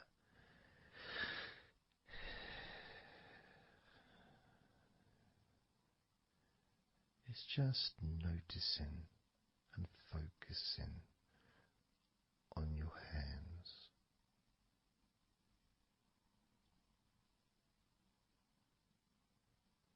Noticing how they feel.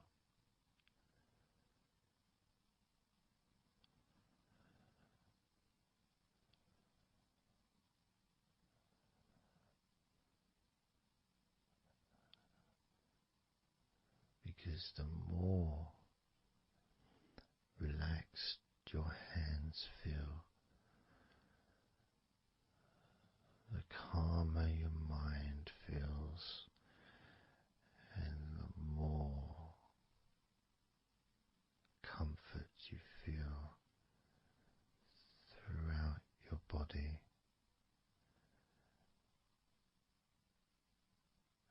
And you may have already noticed that your mind is starting to drift.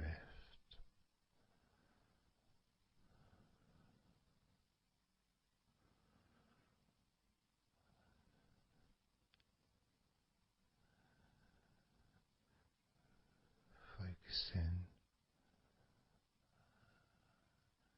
just on your hands and fingers, allowing them to experience a real deepening of that relaxation in your hands and fingers.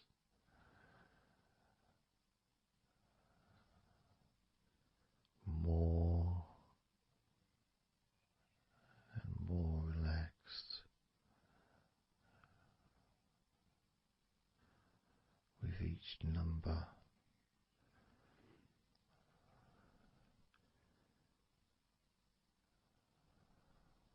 From 8 down to 1. You can almost feel that healing and relaxing energy spreading into your hands and fingers, becoming even more relaxing with each number.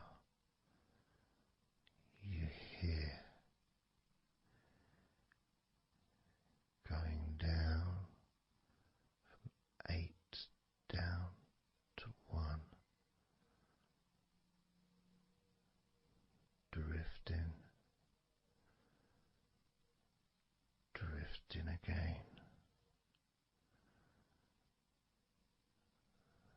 Starting with number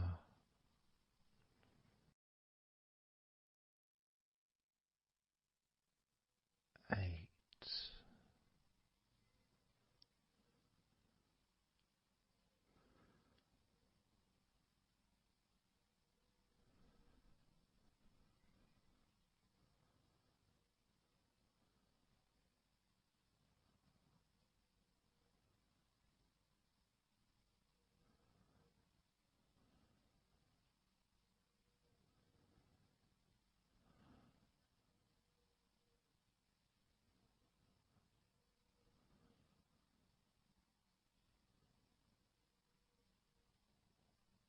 7.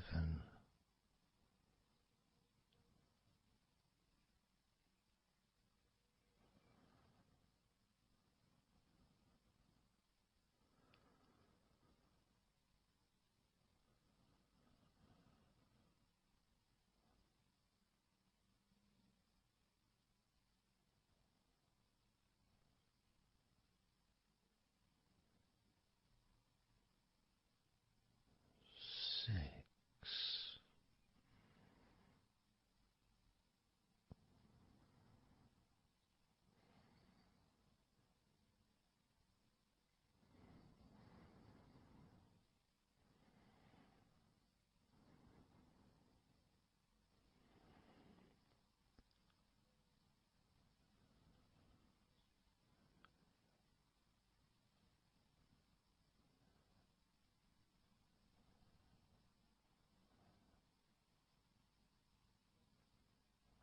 5.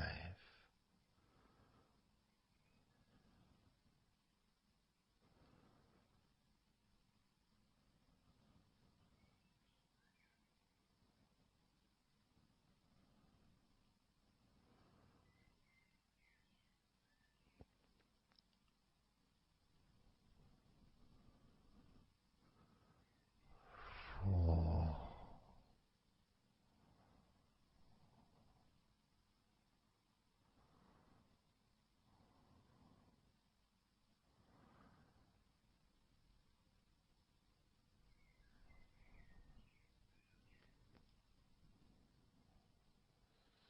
3.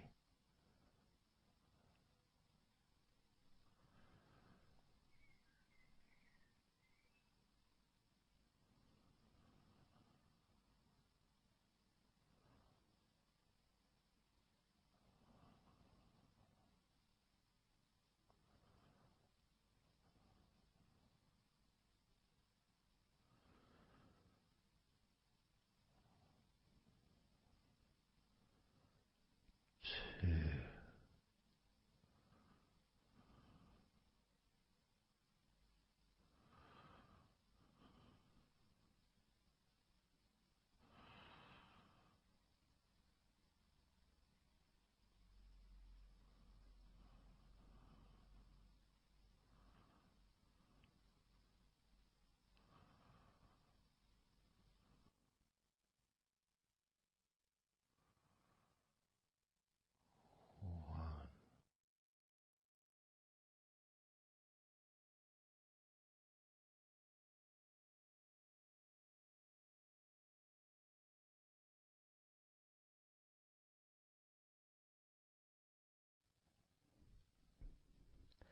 Just being here now.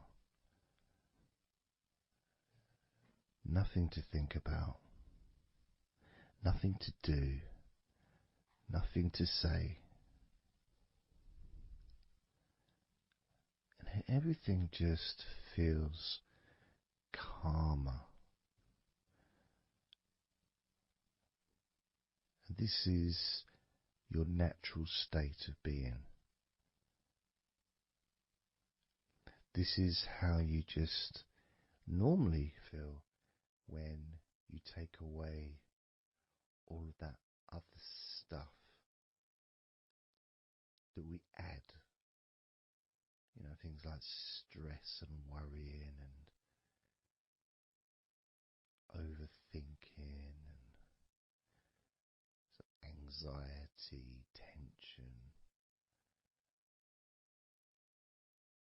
just generally thinking about stuff. When you take that away, which is what we're doing now,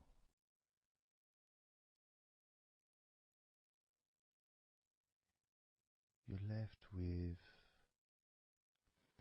a real sense of peacefulness, which comes to you very quickly. Because ultimately, it's just a feeling. A feeling of comfort. It's almost as if you've gone inside yourself and you've found a special place where everything is peaceful.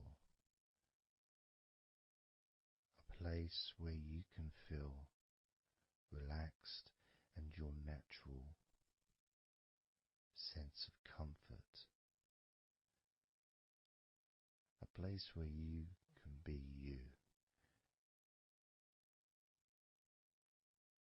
Where you can accept yourself for who you are. A place where you're not trying to please anybody else, ever. A place where you can actually not just love yourself, but in some ways, more importantly, you can like yourself. Appreciate who you are.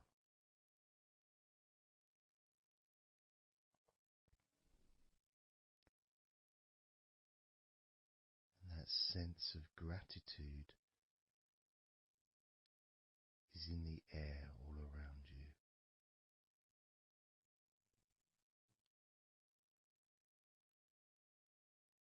And that's also a place where you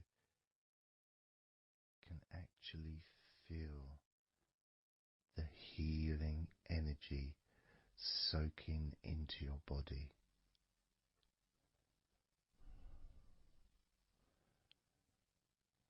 Healing energy soaking into your body. And that healing energy spreads through your veins, traveling to each and every single part of your body.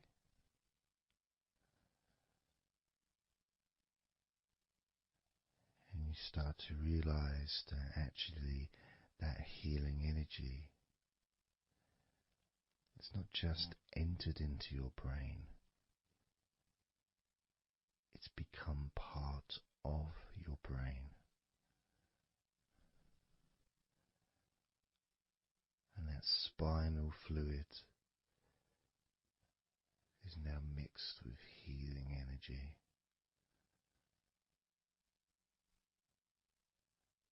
Not just allowing you to feel so much more relaxed and healthy in this moment, but also you start to realize that actually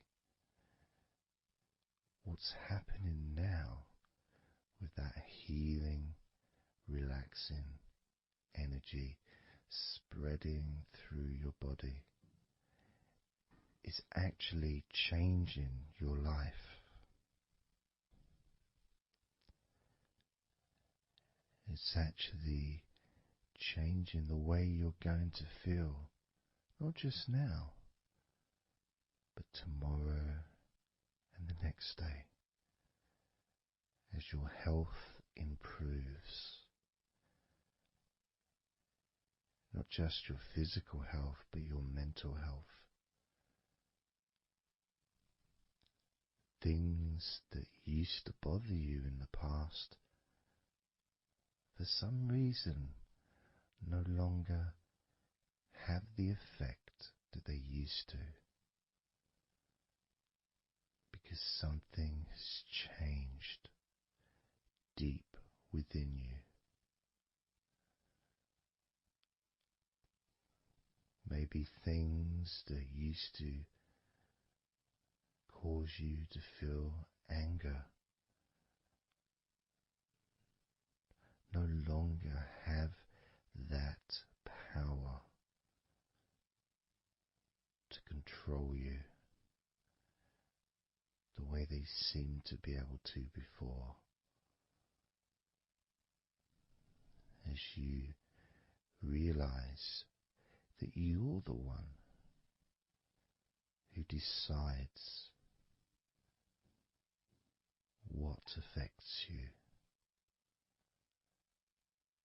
You're the one who decides to feel relaxed and calm when you choose to enjoy noticing these natural developments of healing continuing to grow and improve your life day by day.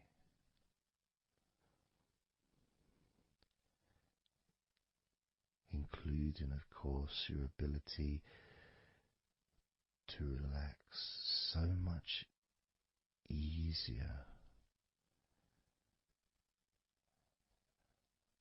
and sleeping is the most natural thing in the world to you, because falling asleep is something that you've done so many times in your life, and you know that you were born, as we all were, with the ability to fall asleep naturally. We were born with that ability to just drift off into a deep, healing sleep.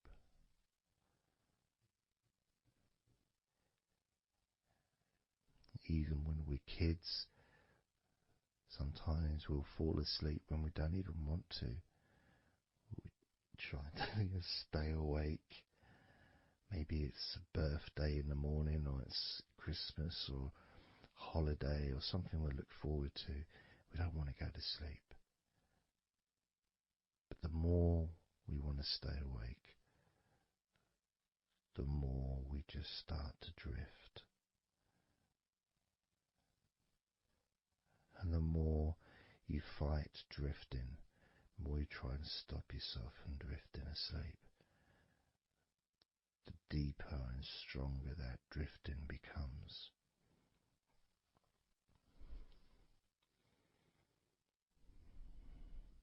Because we're born not just with the need to relax deeply and to naturally fall asleep,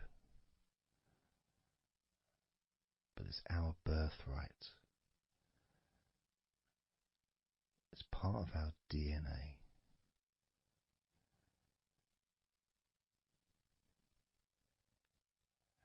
And sometimes as we get older in life, perhaps at times we have forgotten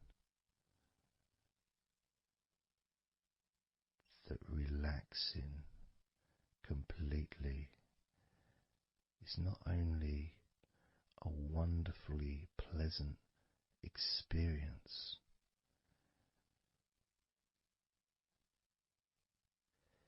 it's also really easy.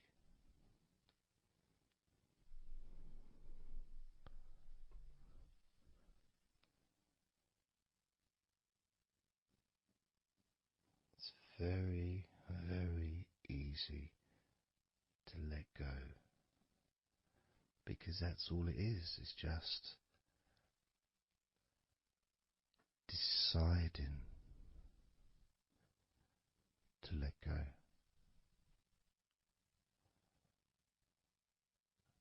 And when you press the play button on my recordings, you have given permission for my voice to relax you.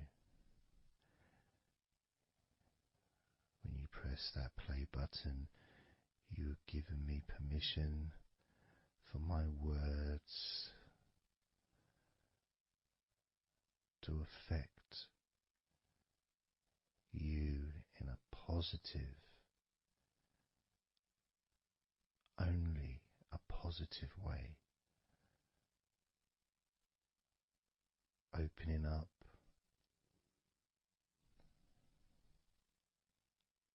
your mind to useful and healing suggestions that can have such an amazing effect on how you feel right now, as well as those changes that continue long after the recording ends, those changes within you that continue to flourish and grow, transforming your life in a positive, beautiful way, allowing you to move forward in your life in the direction that you choose for yourself.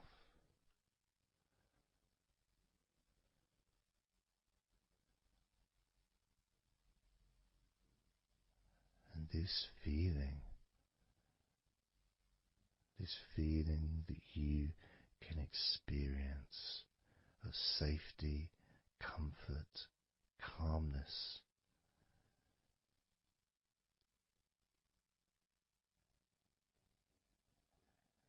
just feels so nice.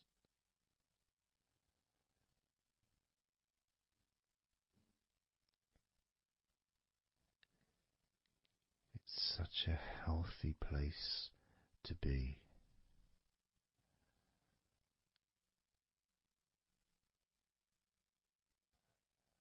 And that positivity grows within you.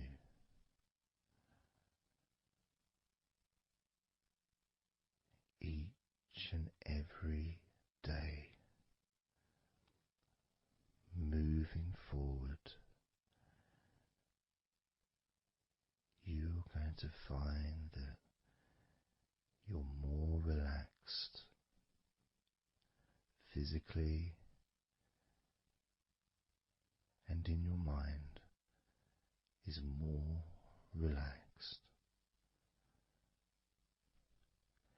And it's not that you're thinking slower,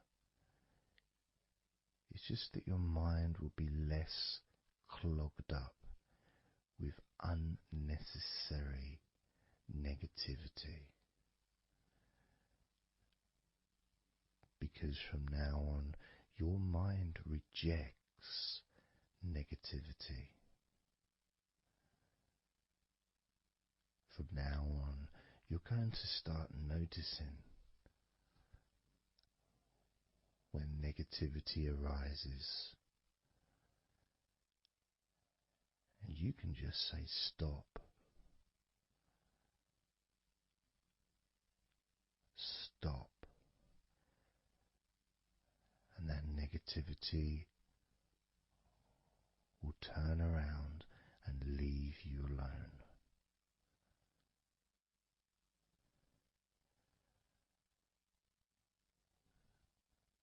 Stop,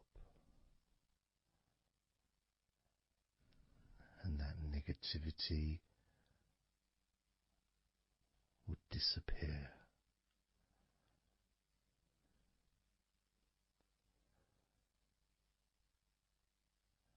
And as you notice that you feel way more relaxed than you probably expected,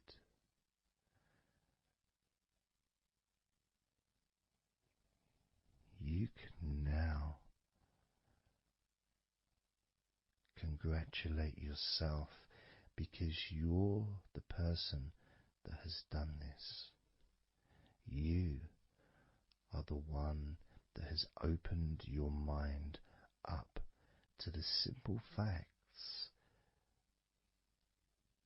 that you can feel more relaxed in your body and in your mind.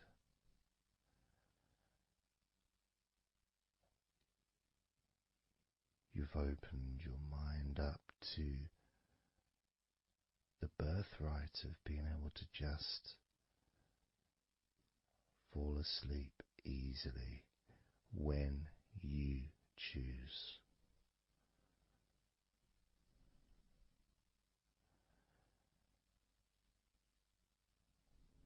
And that's a nice feeling, don't you think? It feels nice, doesn't it? To feel calm with all that healing energy spreading through your body and your mind.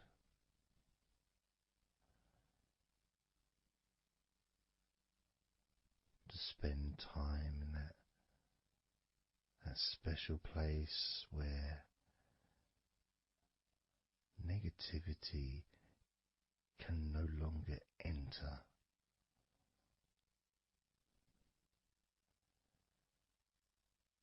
Negativity is banned, it's barred, it's not allowed entry. It doesn't deserve to be here, doesn't belong here. Negativity has no place in your life.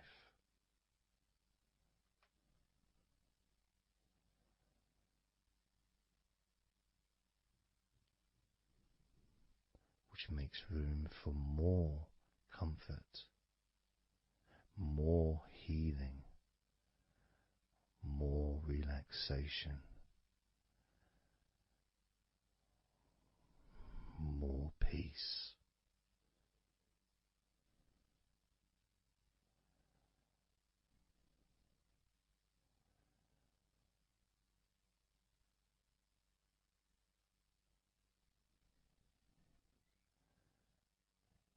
It feels nice, doesn't it? To just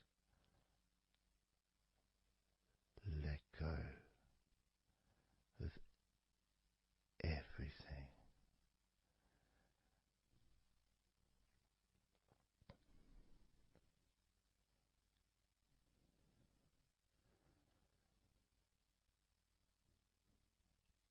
And I'm going to count down now from 20 down to 1. You can continue to relax. If you choose, you can drift to sleep. With every number you hear me say, you can feel twice as relaxed. Or if you choose, you can feel twice as sleepy.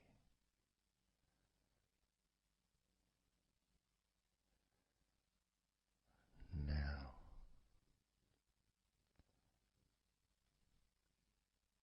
20.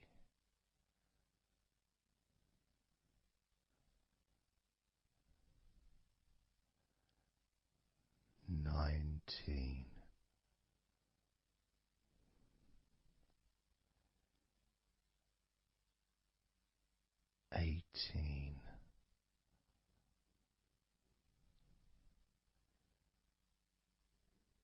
17,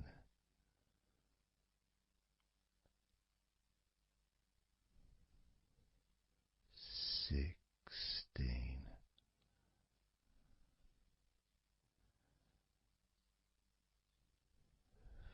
15,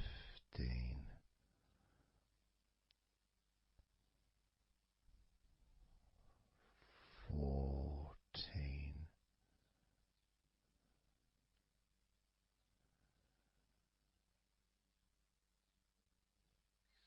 13,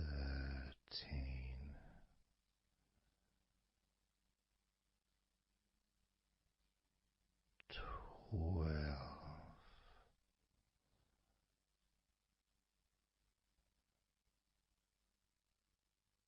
11,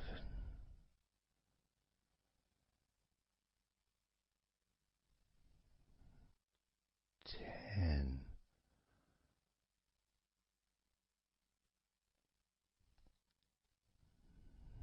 9,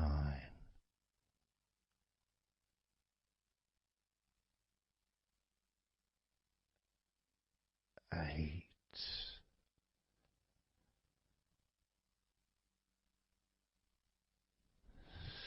7,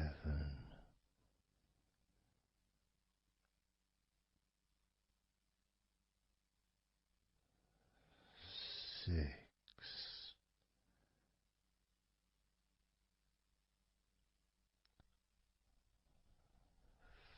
5,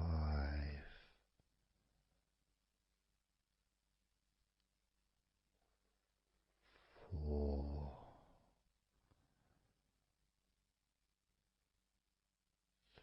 3,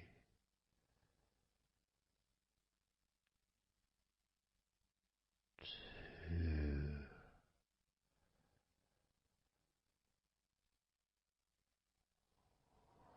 1.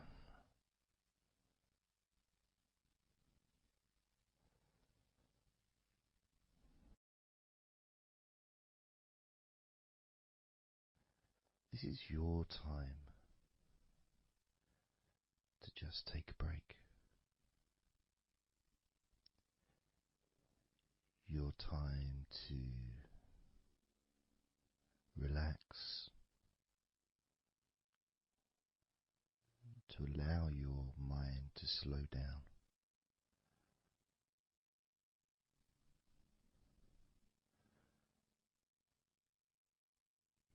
To give yourself permission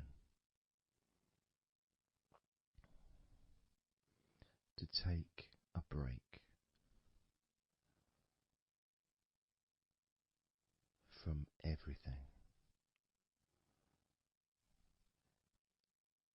And you're the only person that can make that decision. You're the only person that can actually tell your mind to just relax.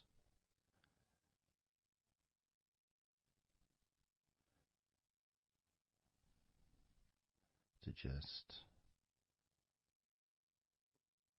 take some time off.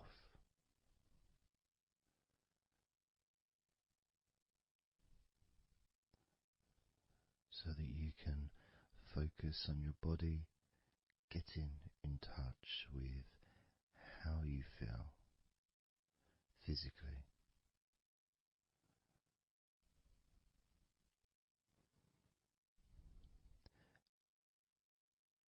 And in the process of this body scan, where you focus on different parts of your body,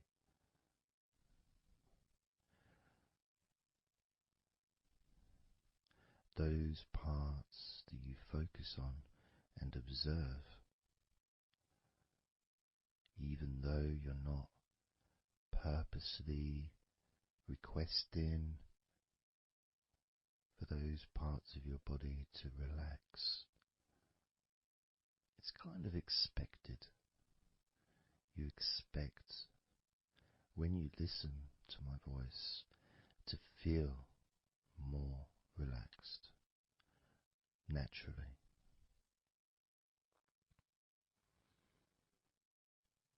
Because when you're listening to me, your attention is focused on my words, and as my words guide you to focus on those parts of your body,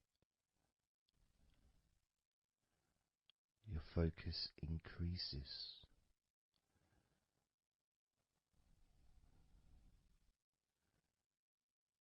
Which actually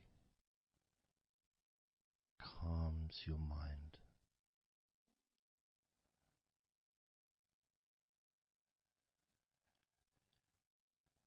And when your mind calms down, your body relaxes.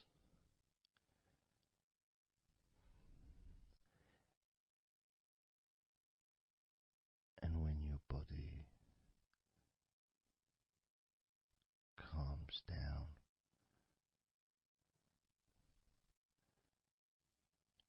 your mind relaxes.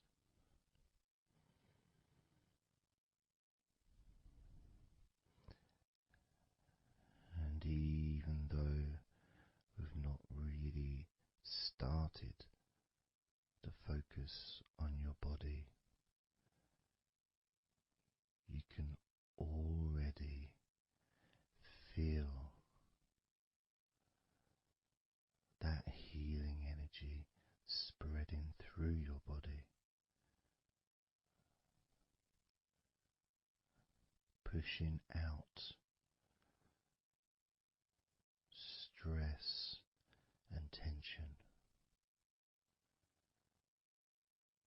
healing all the parts of your body, including your skin, your bones, your blood, all of your organs inside your body, all of the muscles, all of the fat, all of everything, every hair on your body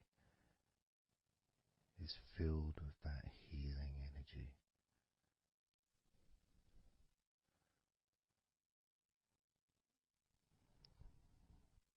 And when your brain fills with that healing energy,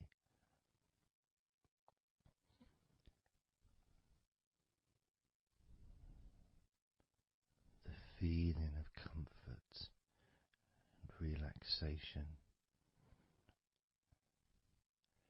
increases.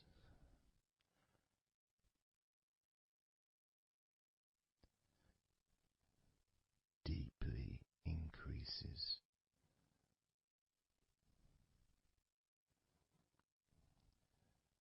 In a way that your mind starts to feel perhaps a bit drowsy,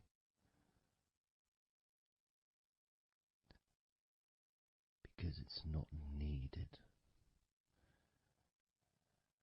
and it may start to drift.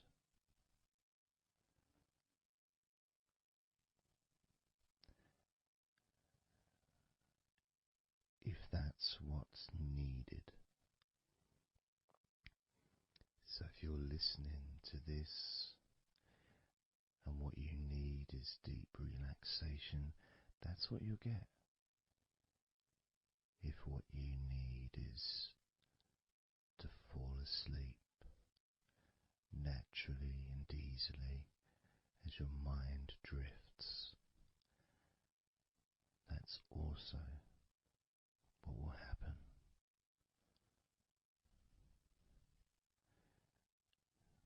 Because by pressing that play button on the podcast and listening to me, you give permission for your body and your mind. In fact, you give the command to your body and your mind to relax deeply and to drift off to sleep if that's what you want or need.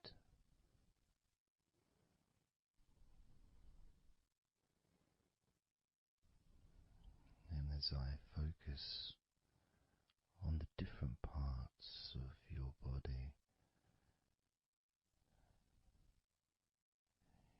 you may start to just drift,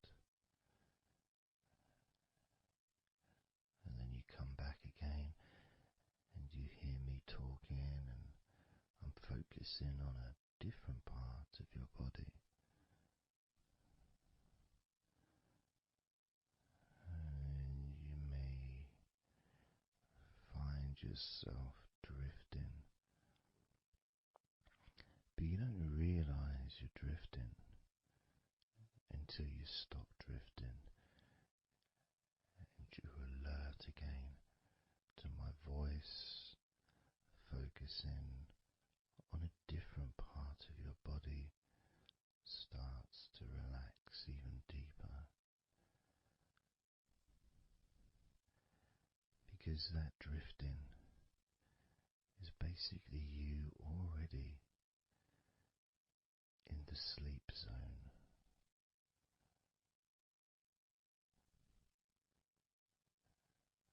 And the more you drift, the longer you drift, and the longer you drift, eventually that drifting continues into sleep. And that's the last you remember until you wake up in your own time, when you experience the right amount of sleep for you. Because when you do, and if you do fall asleep, it's extremely pleasant,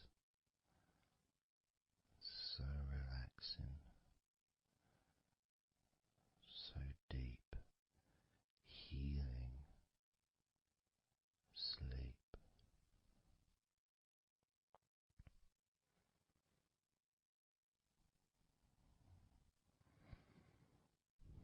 And it feels so nice to relax into your own body and mind as you feel that healing energy spreading through you, relaxing you so deeply,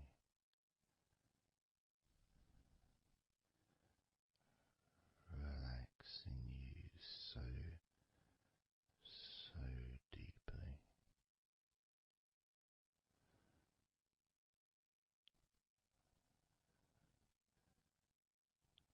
As we start to focus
let's focus again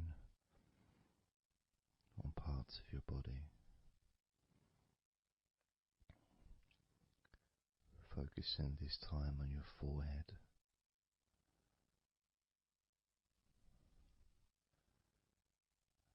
Now on your mouth, your lips, your tongue, the whole of your mouth.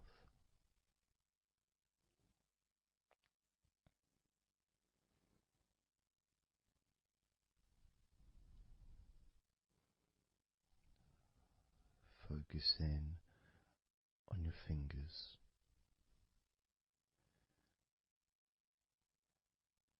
Maybe you could move your fingers a little bit so you can focus on each one individually.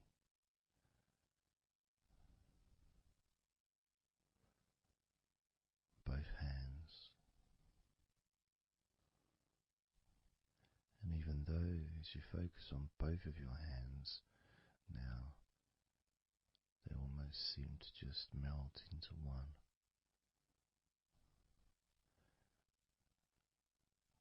Where does your right hand start and your left hand end? It's almost as if it just mix together.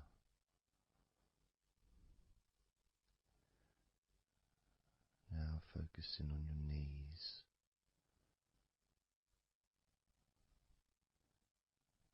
Just noticing how your knees feel.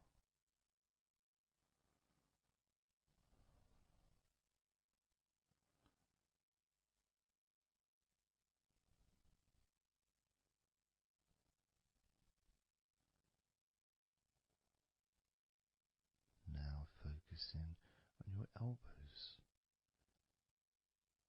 Focusing on both of your elbows.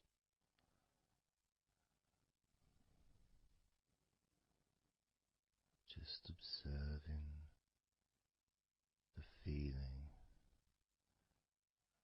of your elbows.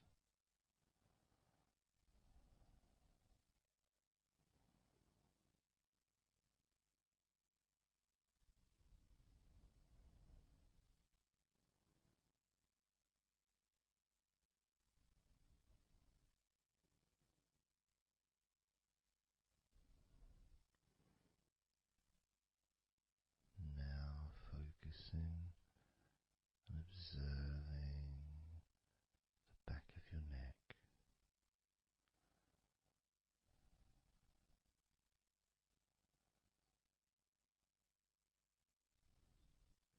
Feeling that energy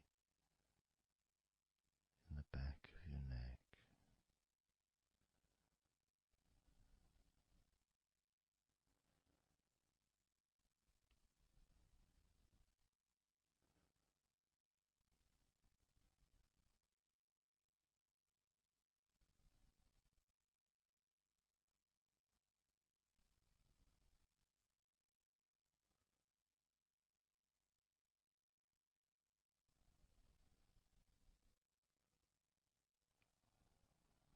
Observing your ankles.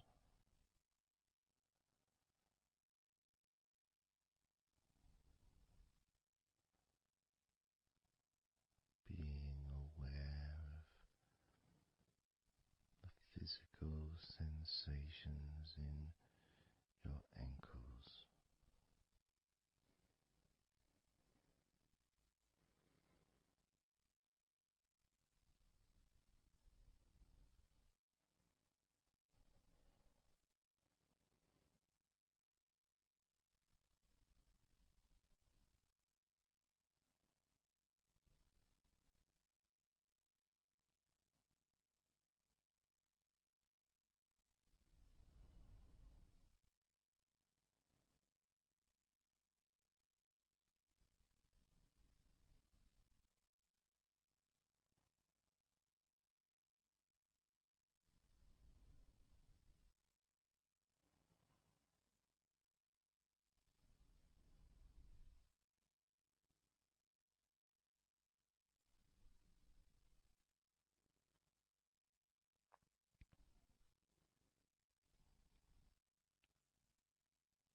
now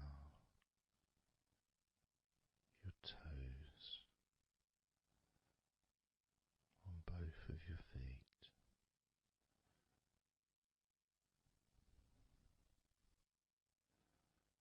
Being aware of how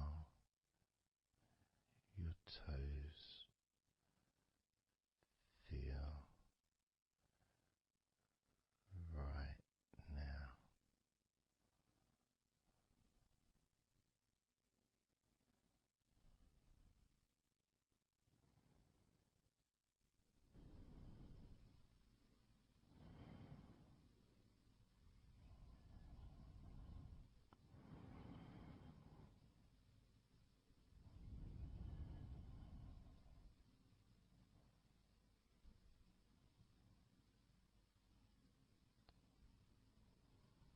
Noticing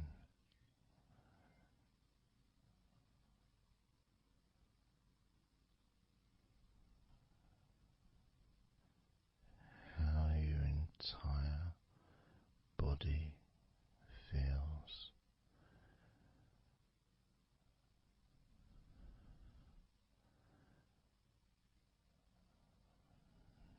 Noticing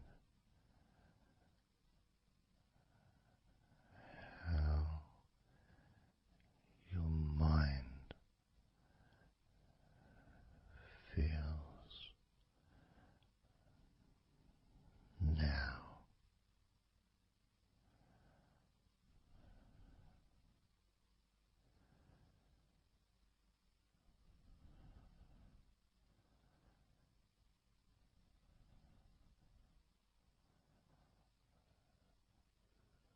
Letting go.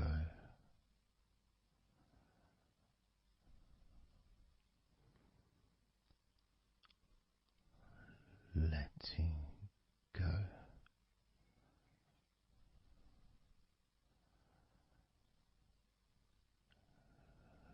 Letting go of everything.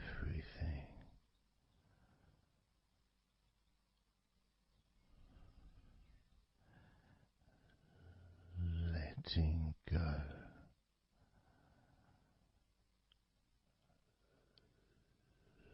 Letting go.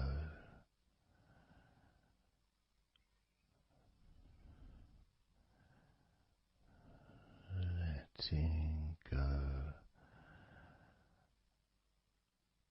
of everything.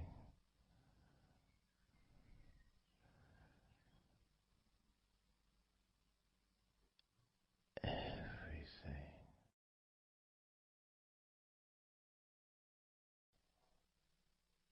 I'm going to start now, and I'd like you just first of all just to see yourself lying down on that massage table, lying on your front, your head is supported, your arms are supported, and you feel comfortable, and breathing is really easy, and you feel confident in how you look as well. So there's none of that issue of body problems or shyness, because I'm a professional, and this is a therapy session, so none of that stuff matters whatsoever. This is about you. This is about how you feel and how you can enjoy that sense of comfort and relaxation that comes from letting go and allowing my hands and my fingers to relax you by massaging your body.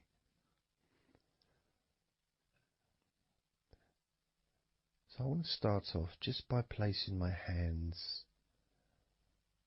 on the back of your head, just gently. just so you can feel what my hands feel like really on you. So you can maybe feel the warmth of my hands on the back of your head.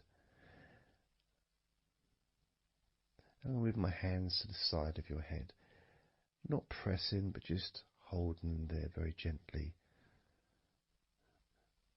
Maybe over your ears and a little bit on your face, just so you can feel my hands, so you can become accustomed to them.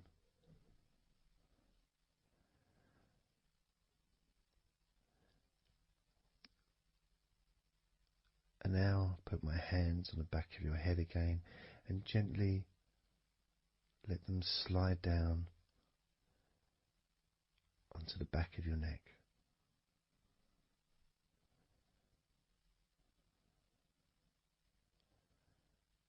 You can feel my hands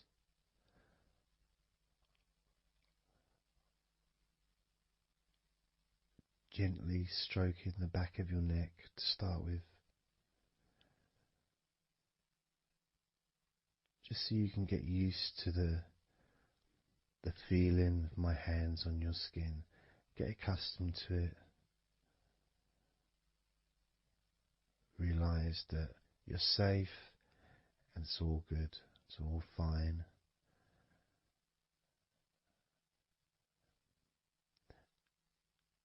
And I'm going to start gently massaging the muscles in the back of your neck.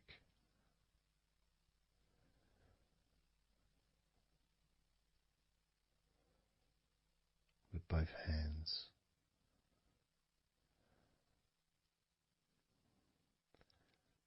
Now, this is a very trusting situation, really, because our necks are so fragile, and to have someone have their hands around your neck in that way can sometimes be problematic for people, which is why massages are quite good, because it allows you to relax and to get in touch with trust, to feel peaceful and calm.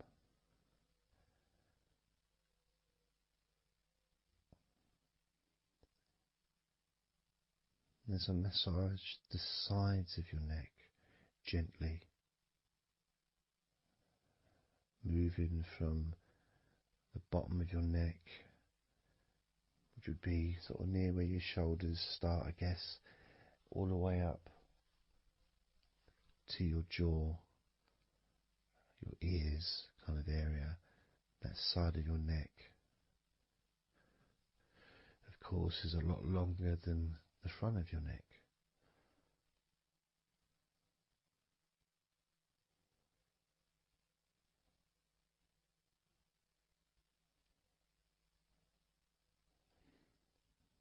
And massaging the back of your neck, especially that area where perhaps we hold tension. And as that area is massaged, you can actually feel a sense of release in the back of your neck.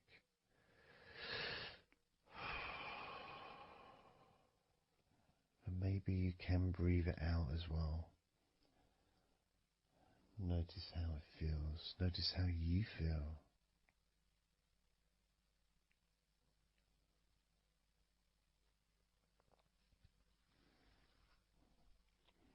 Then moving down to that area between your neck and your shoulders, that muscly area, starting to massage that area on both sides. I mean, this would be the area that a lot of people would massage if they were going to give you like a shoulder massage. Even that's not technically the shoulders, but it's all the muscles that lead to the shoulders, from the neck. And again, that can hold tension and stress And when massaged, sometimes a nice deep massage is useful. And you decide how deep that massage is.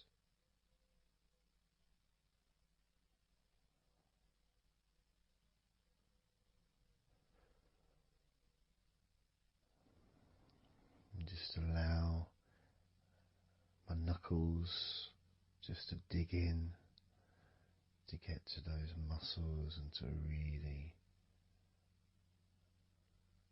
relax them. All the time being firm yet gentle with you.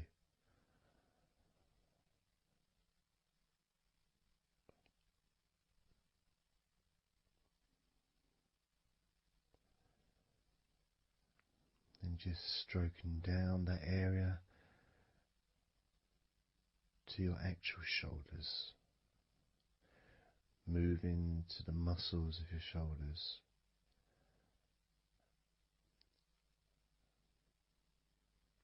And maybe initially just pulling up the shoulders a little bit off the table, just to give you a little bit of a stretch, but very gently.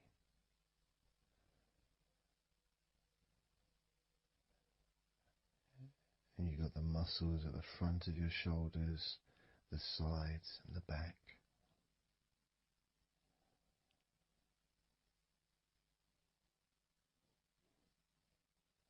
Again, this is a part that can really take quite a bit of pressure, quite a bit of needing, if you wish, to really release the tension, to really get into those muscles, and you can let your fingers in there and it can feel really nice. Sometimes just being stroked gently or being massaged quite strongly can all be beneficial to the relaxation of the muscles in your shoulders.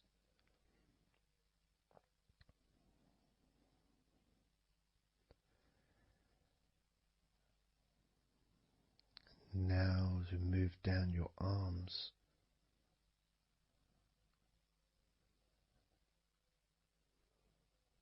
we'll do one arm at a time, starting with your right arm.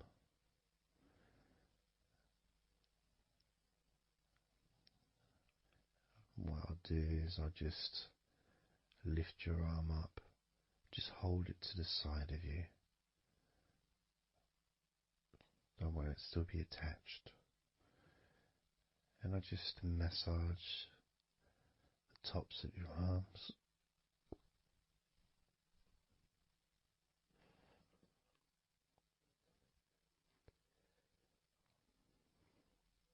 All the way down to your forearms, into your wrists.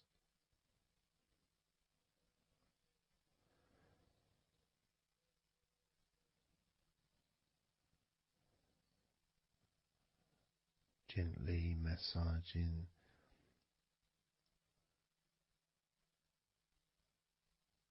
that part, the softer part, which is the under part of the arm, which leads to the crease in your elbow, the inside. It's much more sensitive skin.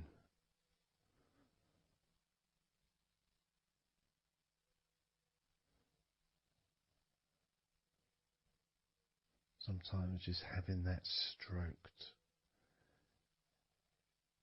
can feel really nice, pleasurable and relaxing.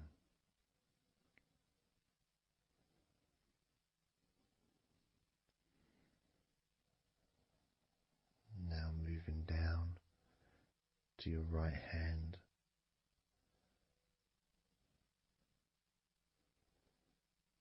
Just holding your hand both of my hands.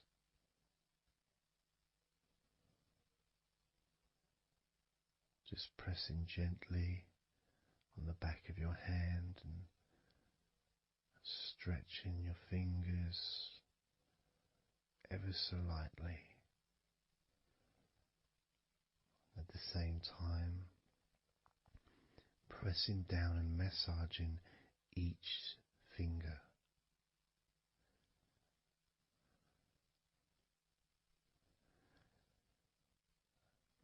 And then starting to massage the palms of your hand.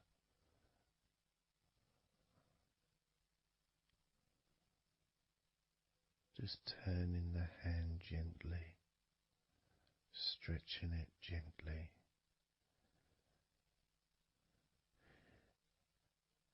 And actually having your hand held can really be an emotional experience sometimes, even if it is with a stranger, someone you don't know very well, like a massage person or a therapist maybe, because it's intimate.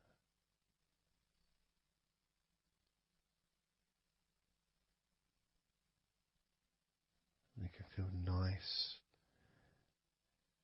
and you can feel safe.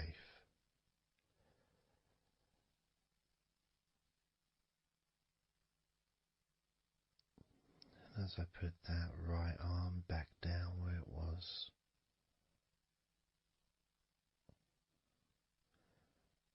we're going to do the same with your left arm. Exactly the same. Massaging the muscles in your arm all the way down to your wrist. Stroking the inside of your arm.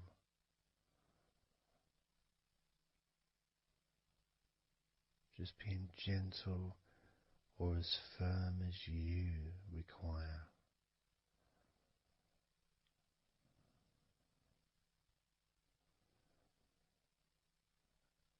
And then massaging your left hand.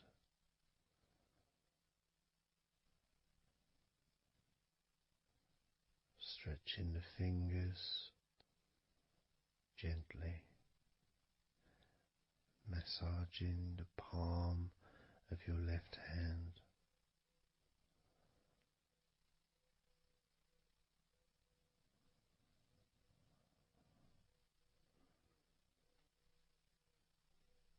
You can feel so relaxing.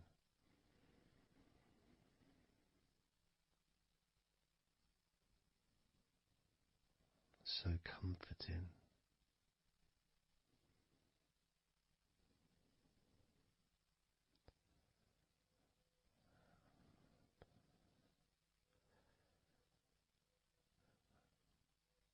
Now just rest your left arm back down.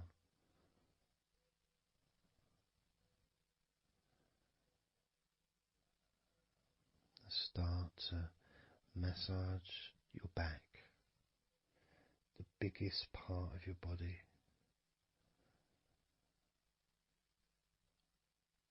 Starting at the top, starting again where we already have been, that area at the top in between your shoulders, near your neck, going back and massaging that area again, but this time moving downwards.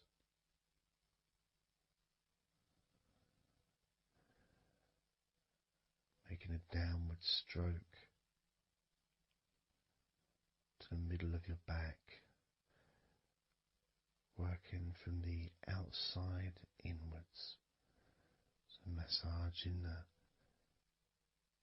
your back, but the outsides of your back. The parts where your arms would maybe rest against.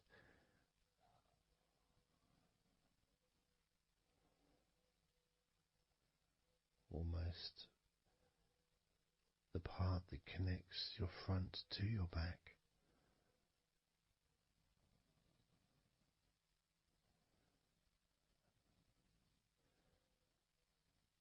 And just massaging down firmly but gently, as firm as you want. Moving down and then moving across a little bit and moving all the way down again. Being very gentle, yet firm as you choose.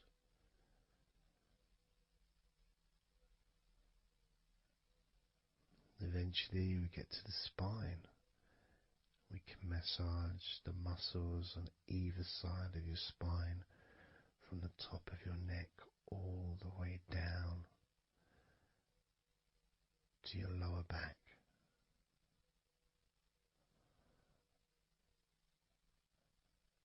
We can do that a few times. Sometimes people would use the knuckle or the, two fingers and just go either side of the spine and almost just push down and go all the way down to the bottom of the spine. Each time releasing tension and opening up the body, stretching your body so that you feel more relaxed, but at the same time rejuvenated.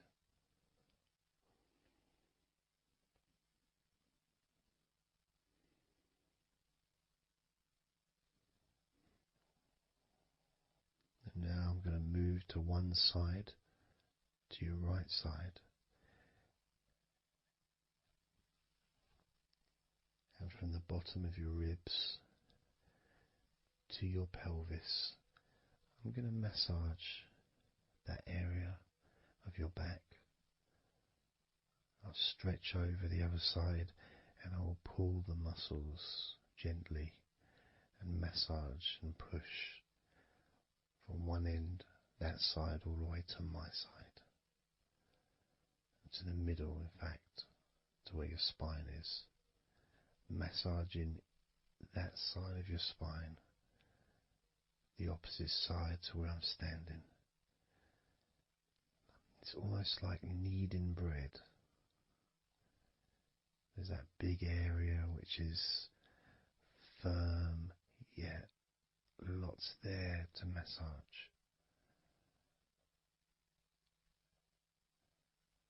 Potentially one of the most important places to actually have a massage, because you really feel it. You really feel the release and the pleasure of having your lower back massaged. It releases so much from your body that's not useful, starting a healing process which will continue long after this recording is over.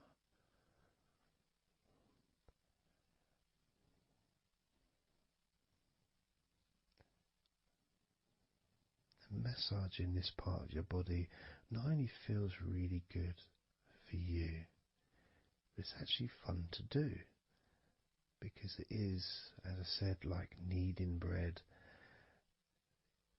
It's a part that you can really get a hold of and really massage deeply, if that's your choice.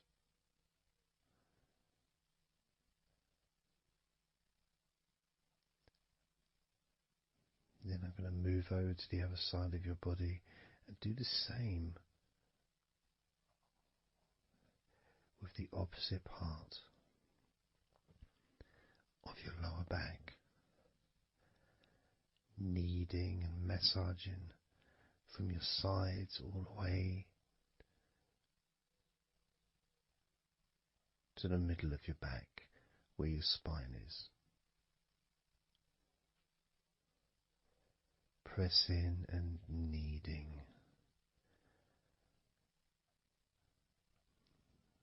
firm and gentle at the same time. It feels so releasing. This mixture of pleasure, comfort, release, calmness, relaxation, all mixed together.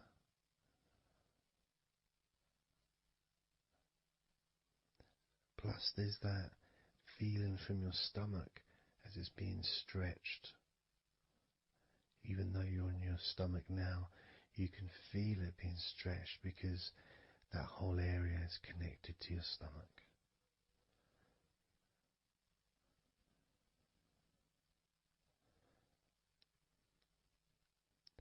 Now we're going to move further up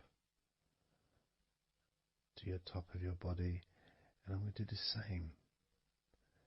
This time starting with your upper back, put my hands forward over and massaging that area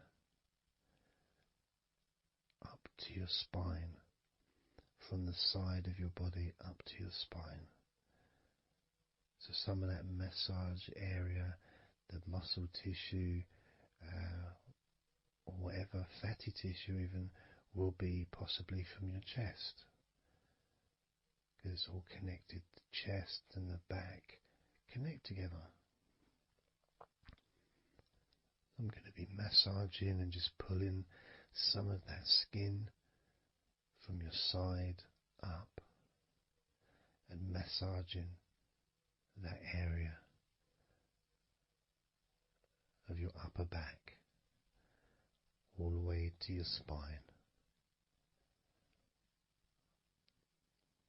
And then I'll move down a bit and I'll continue with the middle of your back, doing exactly the same thing. As gentle or as deep as you choose.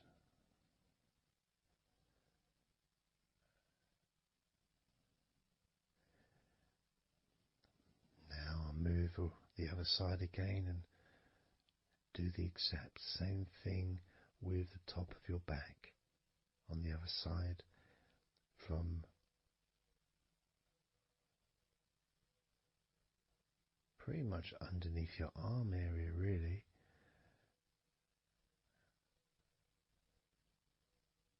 to your spine.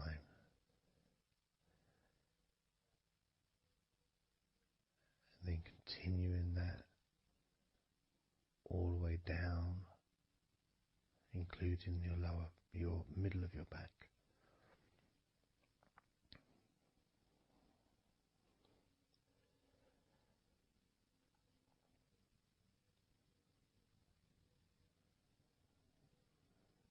Now I'm gonna go to your thighs, the backs of your thighs,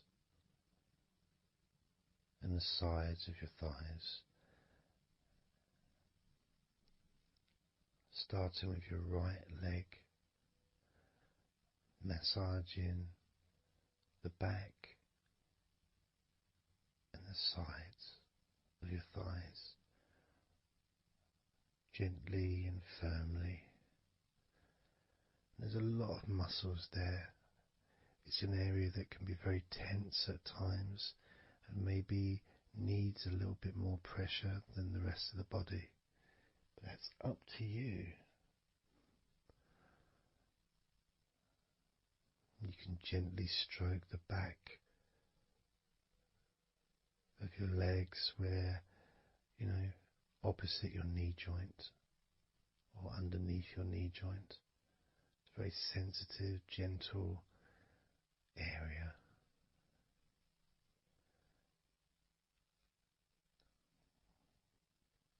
And working down to your calf muscles, massaging your calf muscles thoroughly and deeply if you choose, using both hands and fingers, digging deep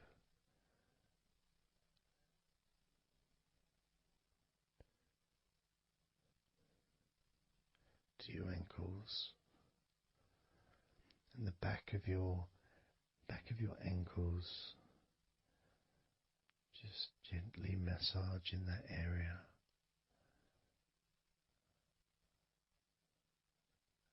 Maybe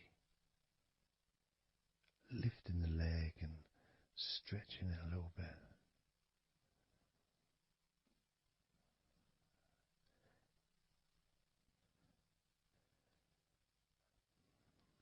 Moving to the right foot.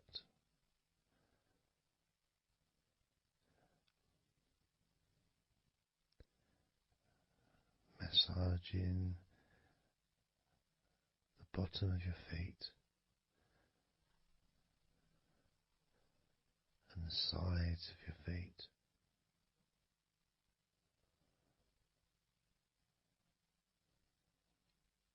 Gently but firm enough so they don't tickle.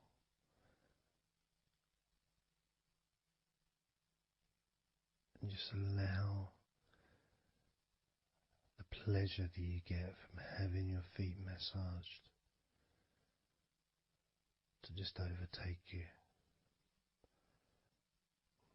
As I continue to massage your feet, the bottoms of your feet, the sides, your arches, your heel. You can put a lot of pressure into your heel and it feels amazing. Yet the arches need to be a bit more gentle. Stretching your toes gently and massaging the bottoms of your toes with my fingers, each one individually.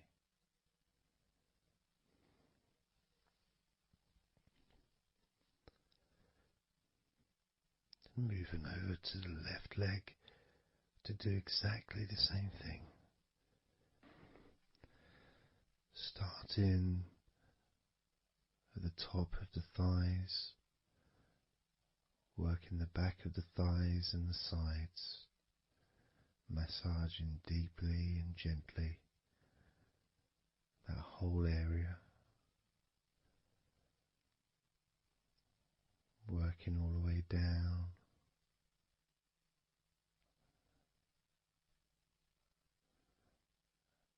And this is an area that maybe you could like to spend more time relaxing and massaging.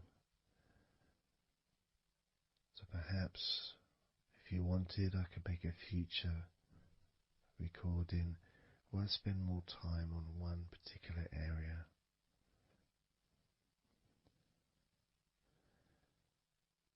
As you move down to your calf muscles,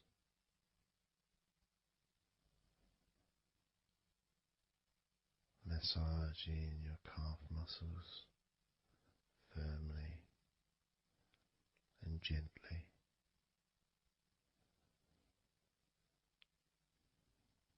Moving down your ankle and to your feet, massaging the backs of your feet, the bottoms of your feet, stretching your toes and massaging each toe individually. And that feeling of pleasure and release that you experience when you're having your feet massaged feels really good.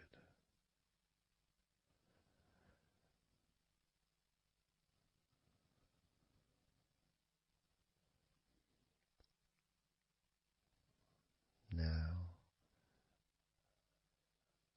as you turn over in your mind, laying on your back,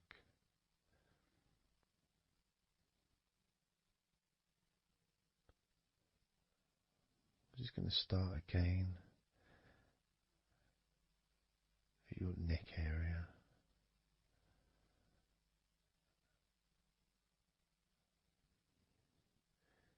shoulders, just to get back in touch with that area.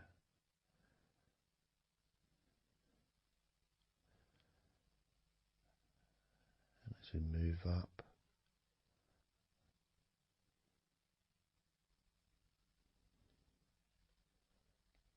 I can clean my hands, make them all fresh, because now I'm going to massage your face gently. Starting off with your forehead,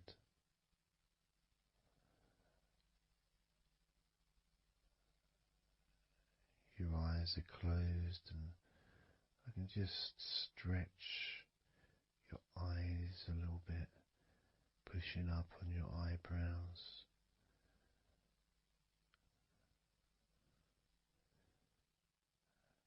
Just massaging around your scalp.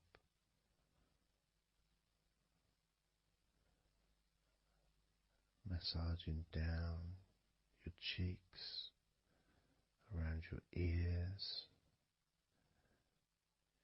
into your jaw, gently. The sides of your neck, your chin,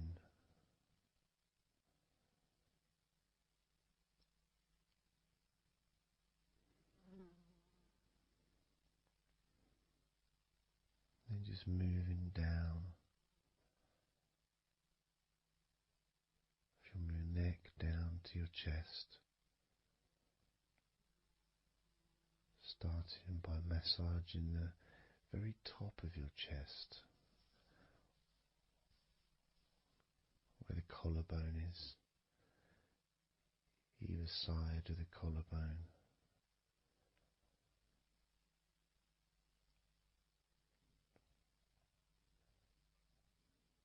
And then just massaging the whole of the chest.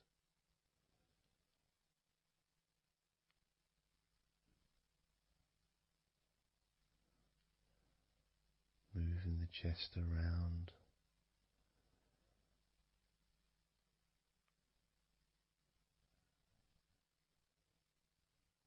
Because it's quite a large area, you can move from one side to the next. Moving my hands from underneath pretty much where your arms are, stretching up, stretching some of the muscles of your back in the process.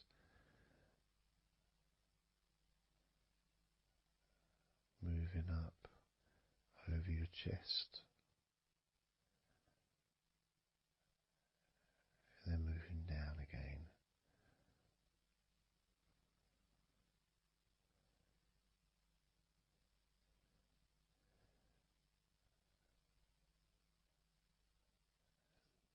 Then allowing my hands to just massage gently and slide down towards your stomach, starting in the middle of your chest. And then gradually my hands moving apart and massaging and sliding at the same time, moving down to just below your rib cage.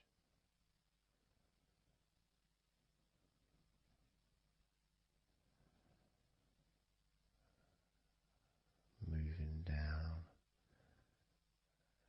then massaging up again, giving your chest all the attention that it needs to feel completely relaxed.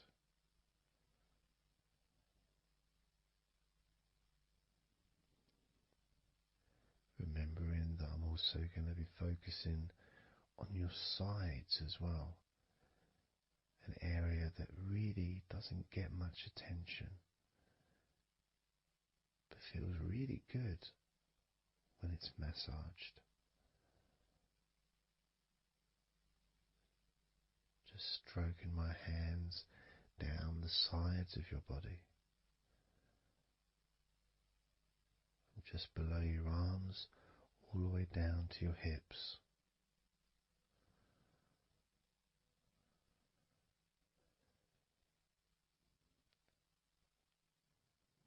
Now, moving to your stomach area,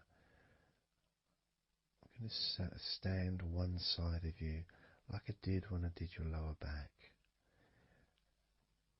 I'm going to do a similar process of just stretching the muscles from your side gently, massaging from one side to the next, moving that whole area from below your ribs all the way down to below your belly button.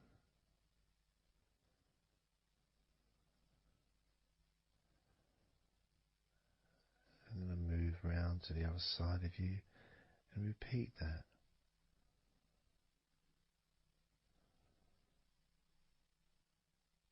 Process of relaxing deeply, calmly. You feel loose, you feel free.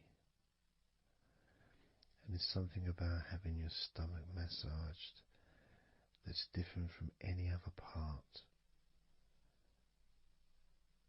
because we do have a tendency of holding a different kind of stress in our stomachs that we may not be aware of.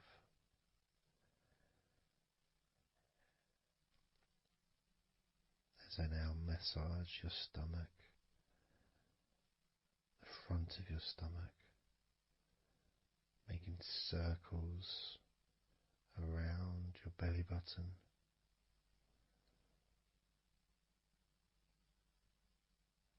and then going the other way around.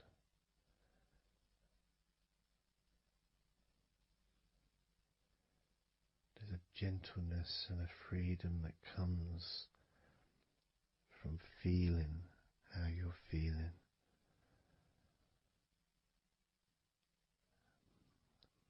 As I now move down the tops of your thighs, the muscles, massaging them, and I can do this two legs at the same time, pressing down, massaging deeply those muscles in your thighs, the front of your thighs.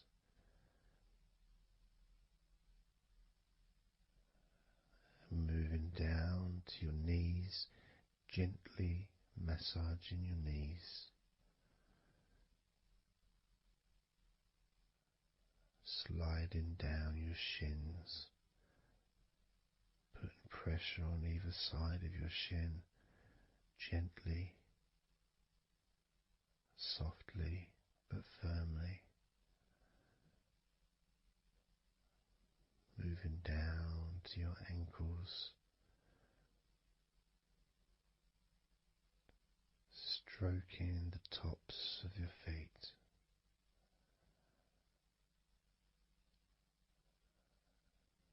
And then with each foot in each hand, just gently massaging the whole of the foot. The top, the bottom, your heel, your ankle, your toes. Massaging every part of your feet. It feels so good just to let go and enjoy the process.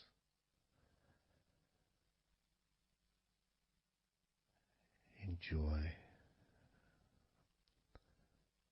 feeling so deeply relaxed.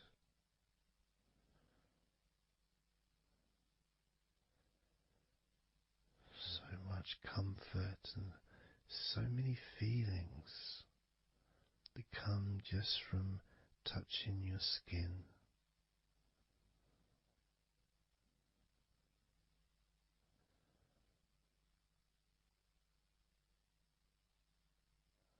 And you can just lie there for as long as you choose, enjoying the feeling of deep comfort from being massaged by me.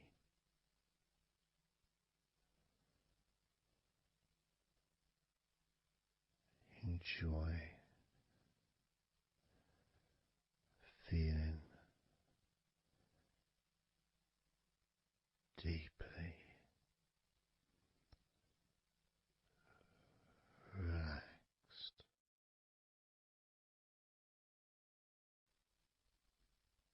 And all we're going to do is blow out some candles in your mind.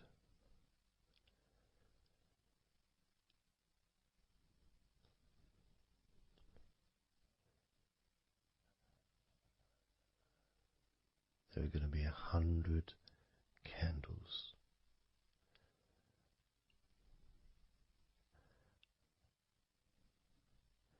And you're going to blow each one out individually, one by one,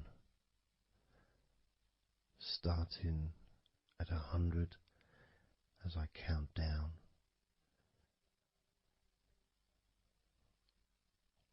all the way down to 1. And each time I say a number,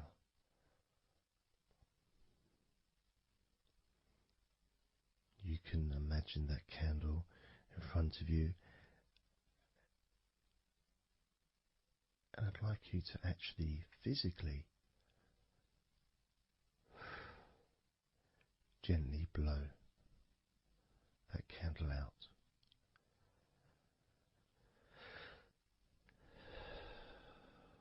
Just so it's not a big blow, it's just a gentle,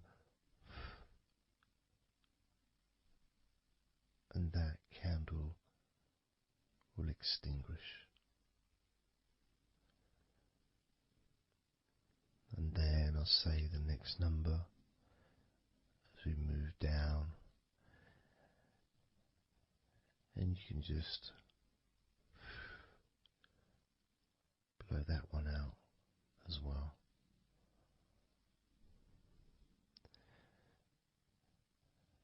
And as we move down the numbers, you'll find yourself feeling more and more relaxed.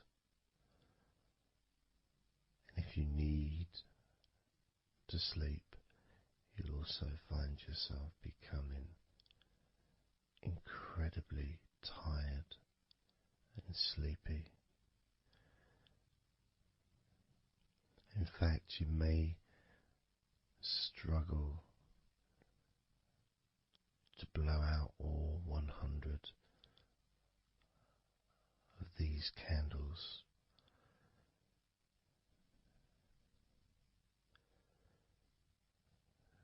As you feel more and more deeply relaxed,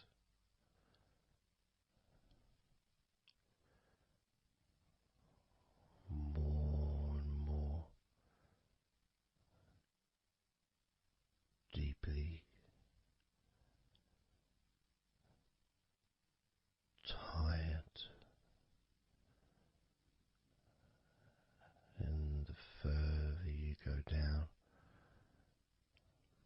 the more your mind starts to drift.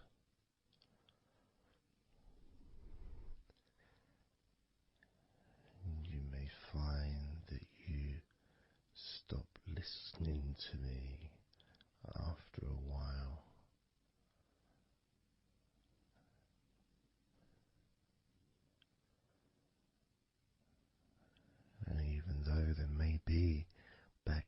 sounds where you are. You'll be aware of those sounds at the moment.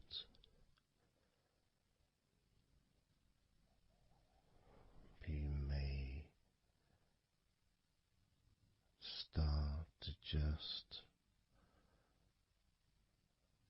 not even notice them at all because they're unimportant.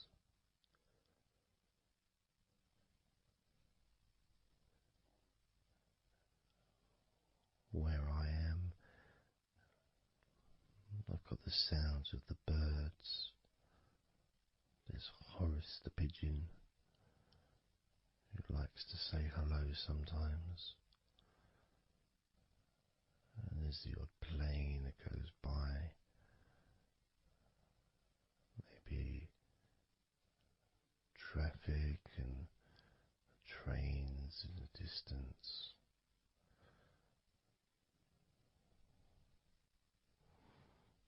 But none of that seems important whatsoever. The more candles you blow out, the less important anything is. The more candles you blow out, the further you seem to move away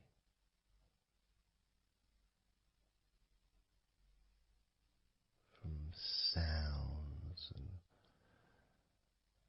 from general day-to-day stuff. Seems to just move away on its own as you feel more calmer with every candle you blow out.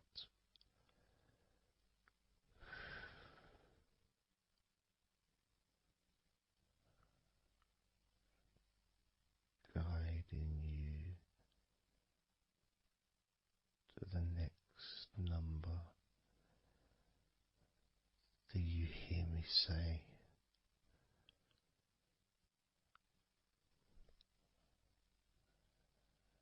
And then you blow that candle out too.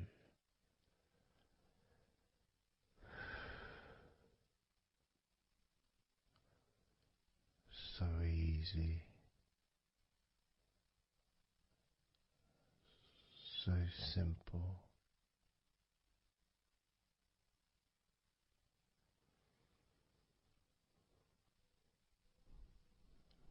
I'm going to start by introducing the first candle, which is 100. The first candle, which is 100. When you blow that candle out,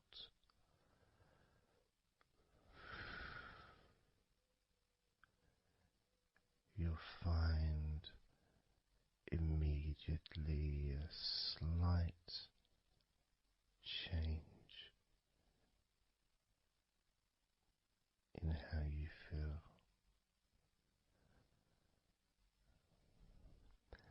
As well as a real sense of positivity growing within you.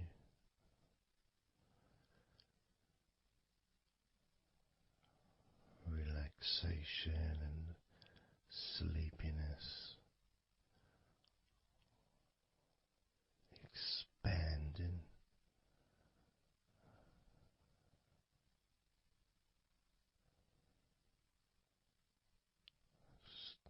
with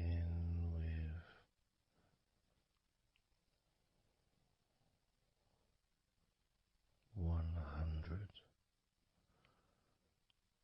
Blow out that candle now.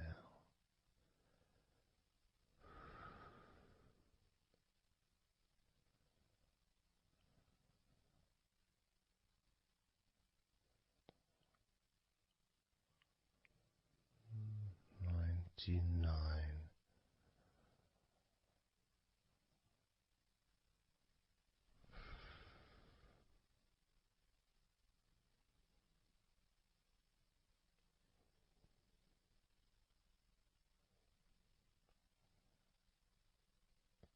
Candle 98.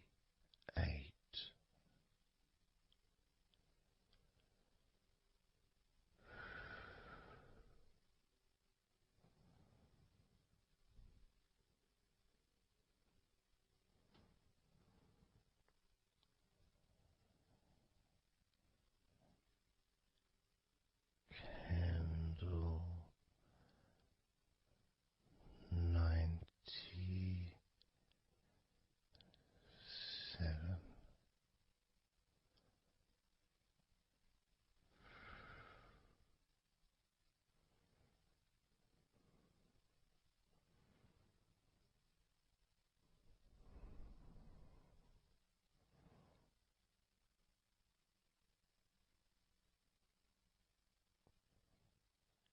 Candle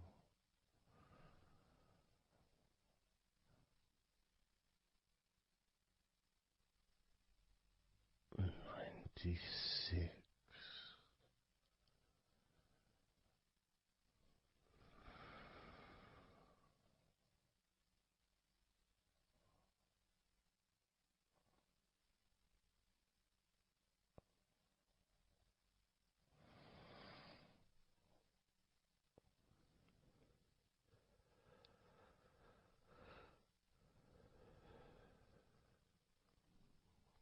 Candle 95.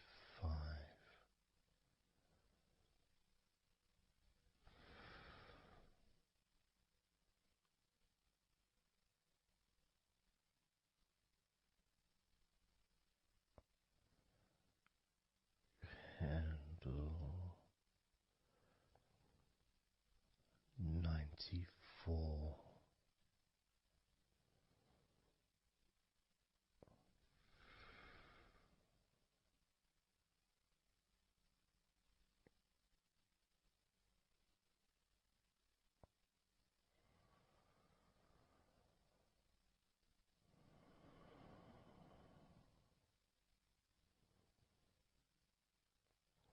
Candle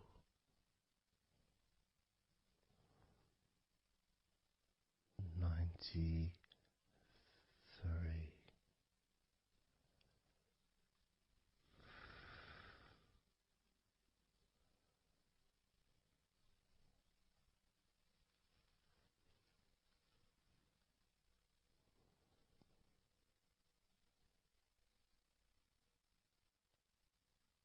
Candle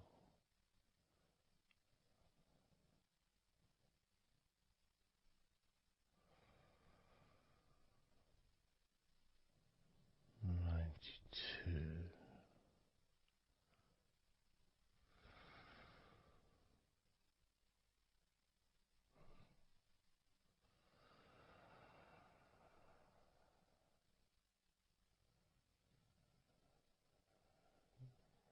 Candle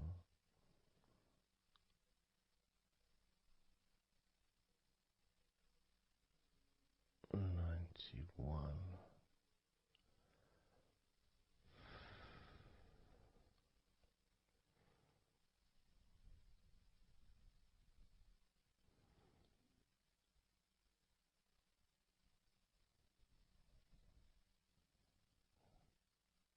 Candle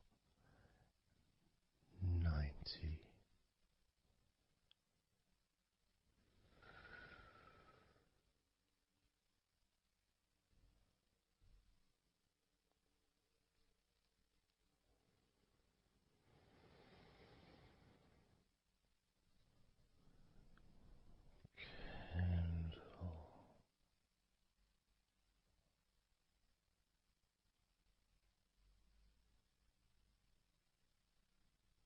89,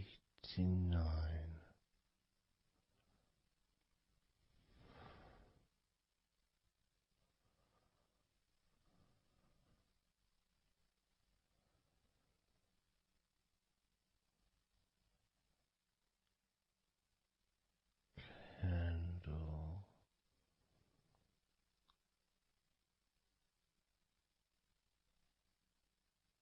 88,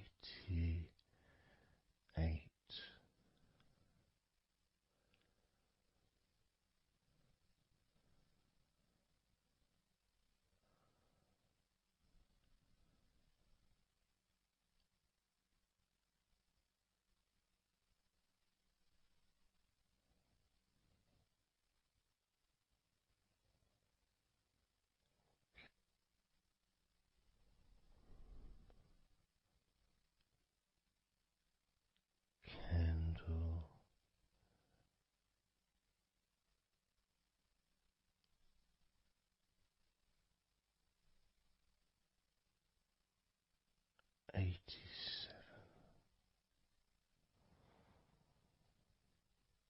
87,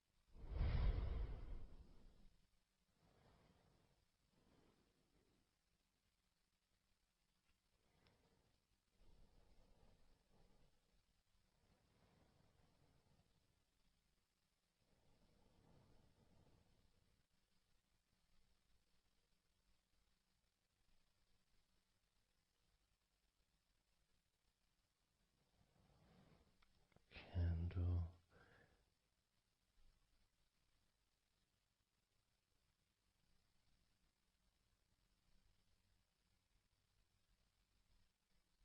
86,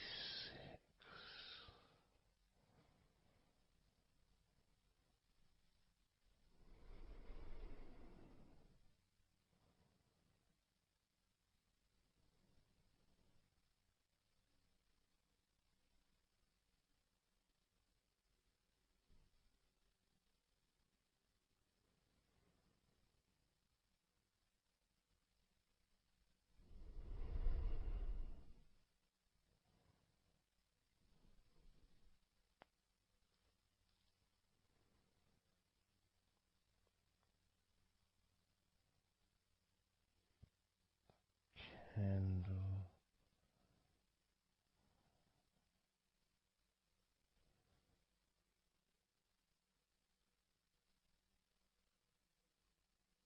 85,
82,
to 1.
Candle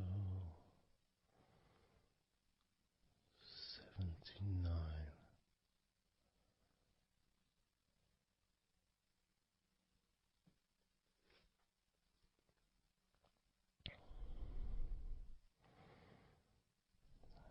Candle 78.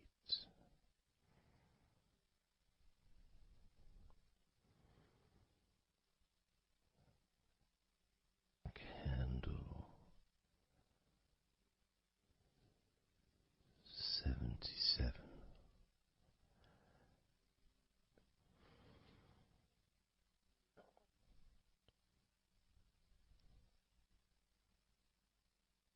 Candle 76.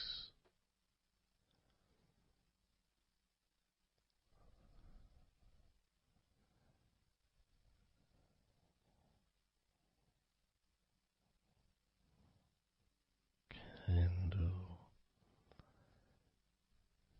75.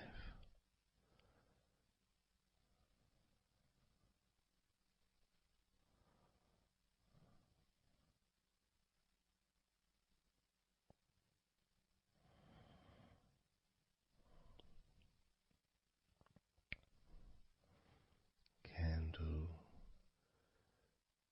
74.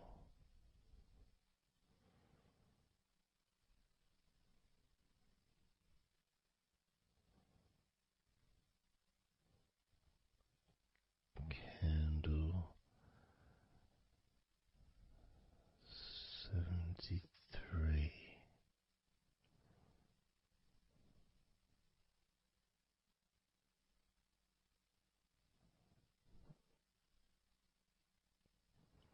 Candle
65.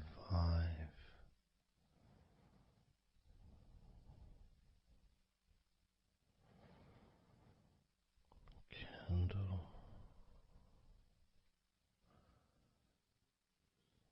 64.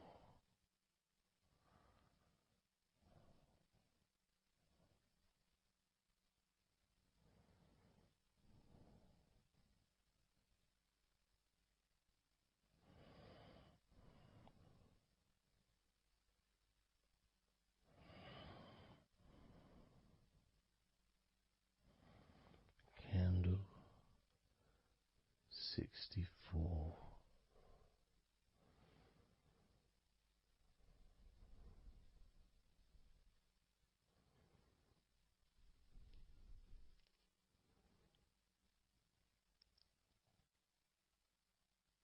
Candle 63.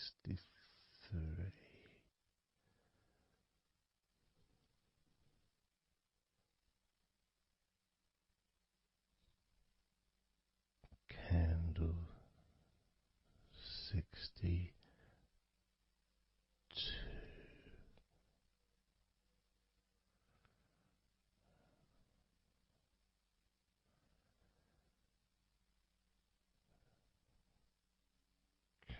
Candle 61.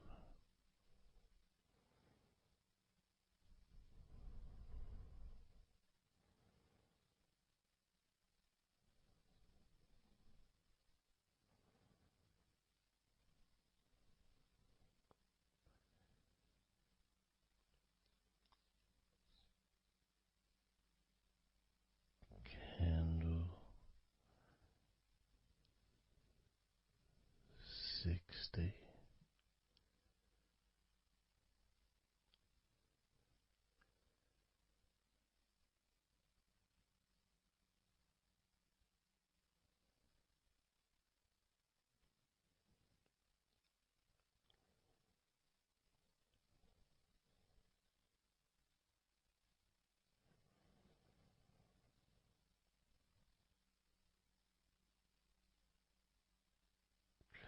Candle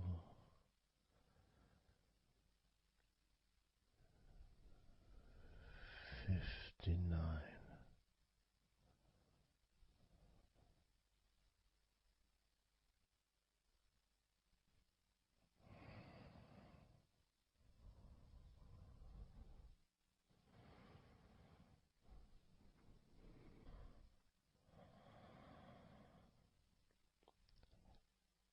Candle 58.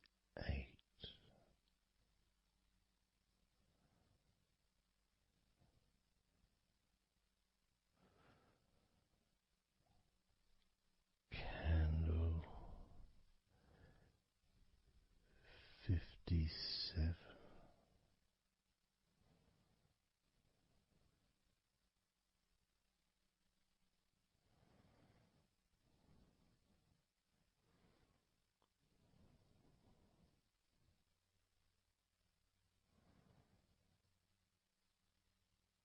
Candle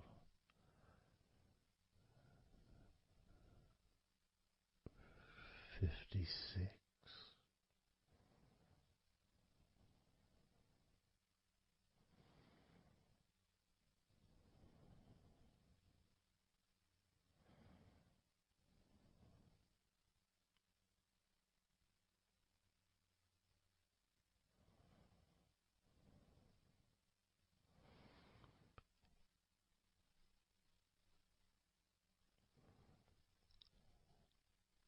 Candle 55.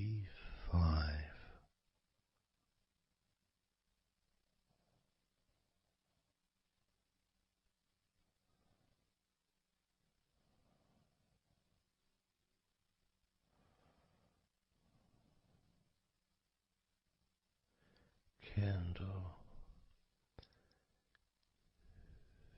54.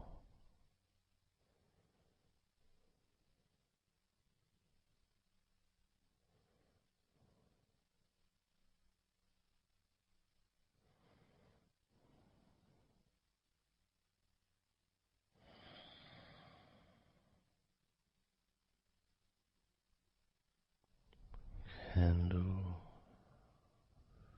53.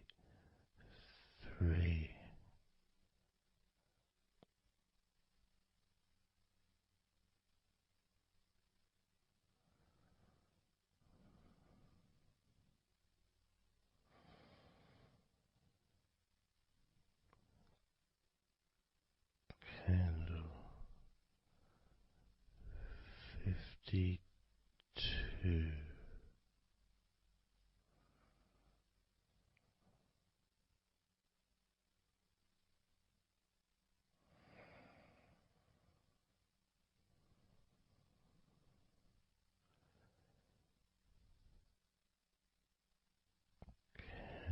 Candle 52.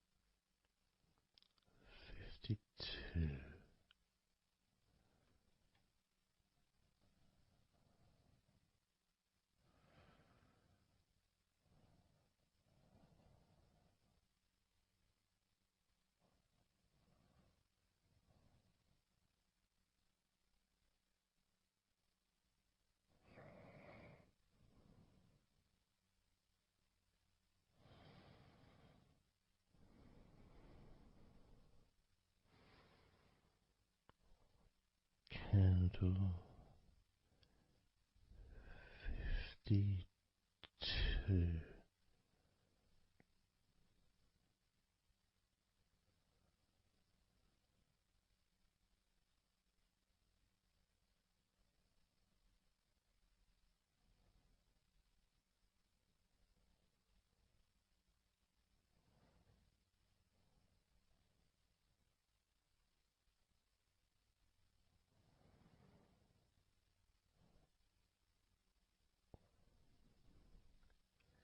Candle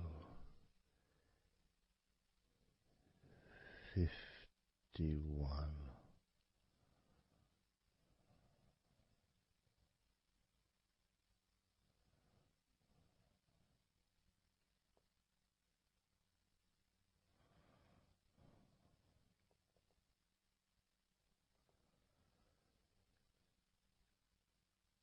Candle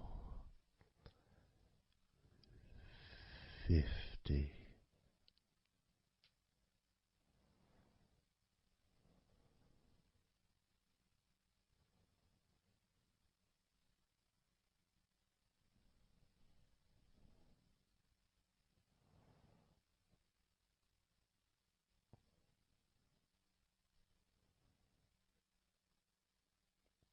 Candle 49.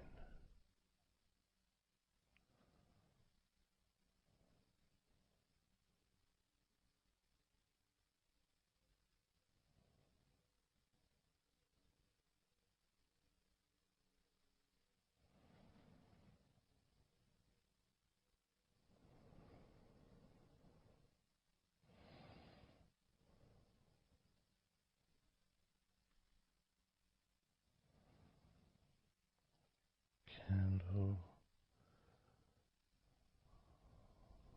48.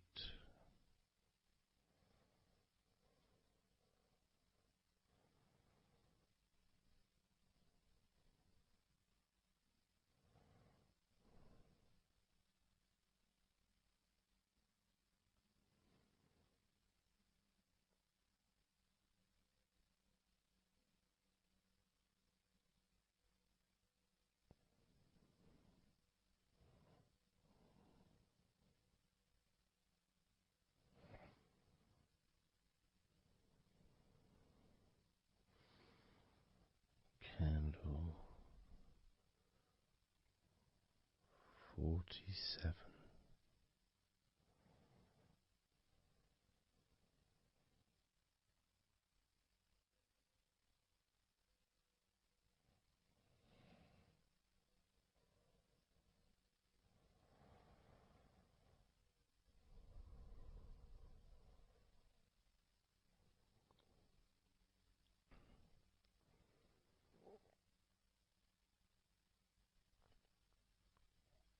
Candle 46.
Candle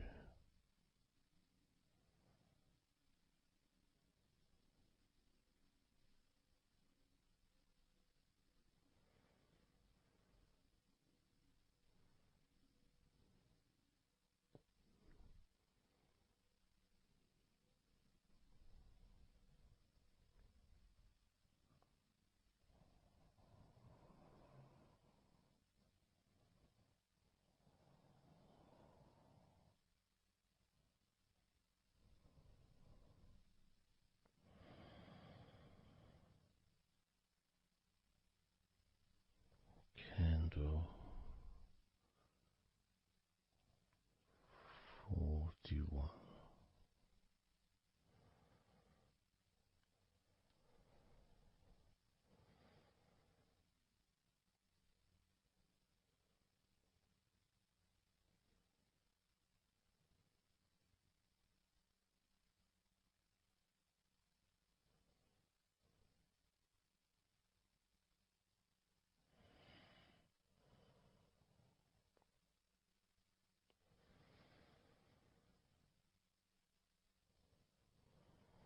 Candle 40.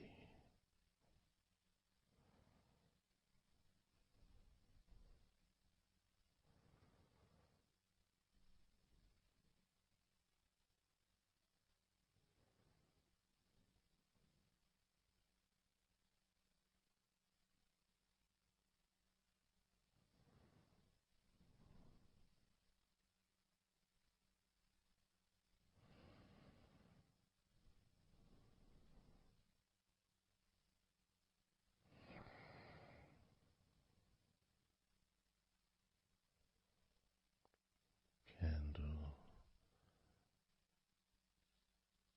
39.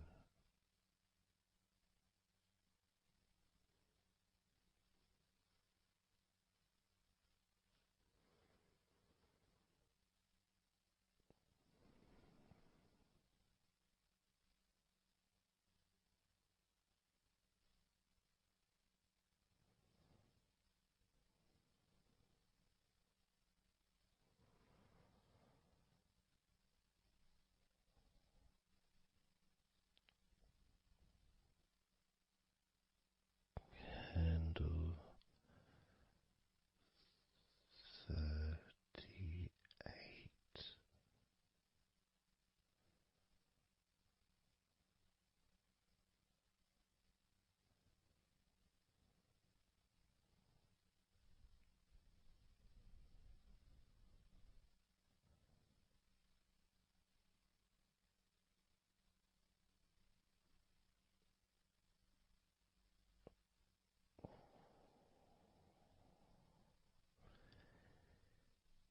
Candle 37.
29.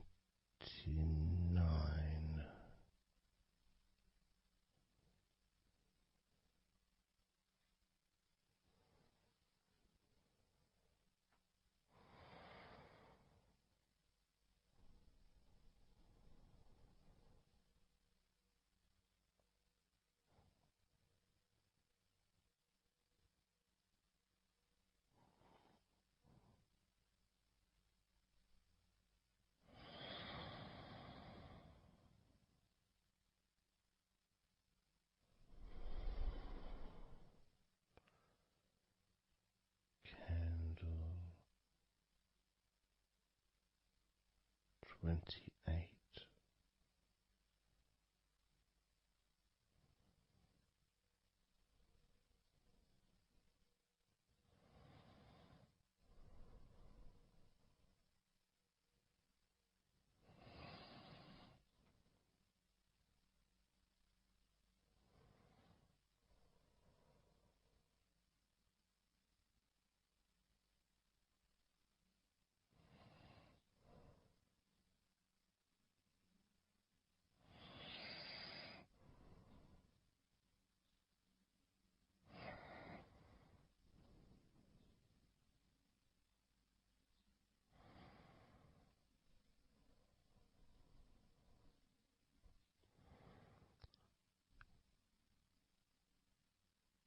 Candle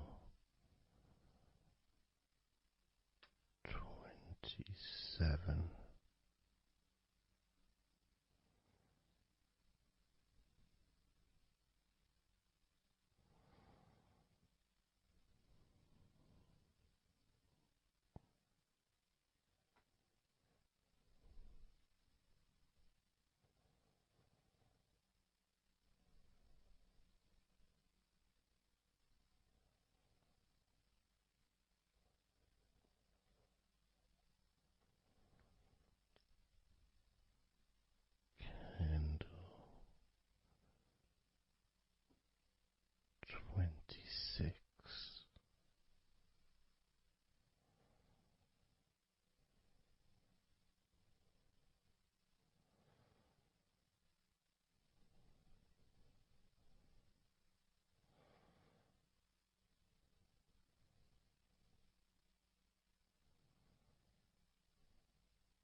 Candle 22.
Candle 10.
candle.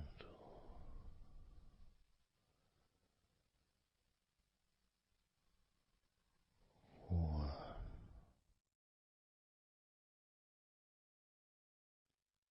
Let go of all of those thoughts, worries, concerns about the past, thoughts about the future, and even things you've been thinking about today. Just let it all go, because none of it is useful in this moment. This is your opportunity to just focus on feeling relaxed, allowing yourself to get in touch with that natural sense of peace that we all have within us. It's available for everyone. It just sometimes takes a little bit of effort to set up the right time and place in order for you to just let go. Because when you do decide to let go and relax, that's what your body starts to do. Because you've chosen to just allow your body to unwind, and your mind starts to slow down. And it's a nice feeling. It's a nice feeling at the beginning just to know that you have chosen to decide to relax deeply. And because you've made that decision, your body will just follow suit. Because sometimes all the muscles in your body need is just permission from you to relax. Because so often we're busy, we're going from here to there, we're walking around and we're doing stuff, and the body doesn't have any time or space to really relax deeply. So it kind of waits for you to lead the way, waits for your permission. And when you do give your permission, when you give the say-so, when you say, okay, it's time for your body to let go completely and relax totally, your body just follows. It's almost like a breath of relief. Ah, good, I can now relax. That feeling at the end of a day, of a very physical day that you may experience in the past, where you get home and you just sit down on a chair, maybe you kick your shoes off and feels so nice. Knowing that you don't have to get up again for a little while at least. And if you choose, you can just sit there for maybe an hour or two. And it feels blissful. And just by sitting down like that, your body knows that it's time to relax. Your body has been given permission from you, because it's a mindset. In your mind, you're prepared to let go of everything and just completely allow all the stress of your body to evaporate. Any tensions can just gradually vanish.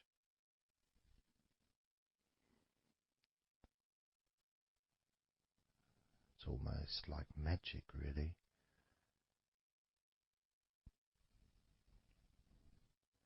Because that sense of relaxation in your body is a very natural state. It's not something unusual. It may feel unusual when you first start to relax if you haven't really spent a lot of time focusing and giving yourself this space to let go completely and relax. It may seem almost alien, but it isn't. It's actually the most natural thing in the world to let go completely, to relax totally. The most natural thing in the world to allow yourself to feel really calm in your mind. And it is almost like a literal unwinding.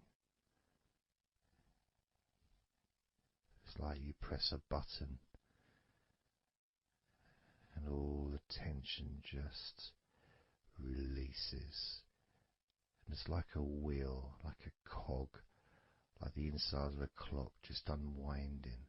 And it's almost like you could see the little wind up knob that's used just going the opposite way that you would use to wind it up.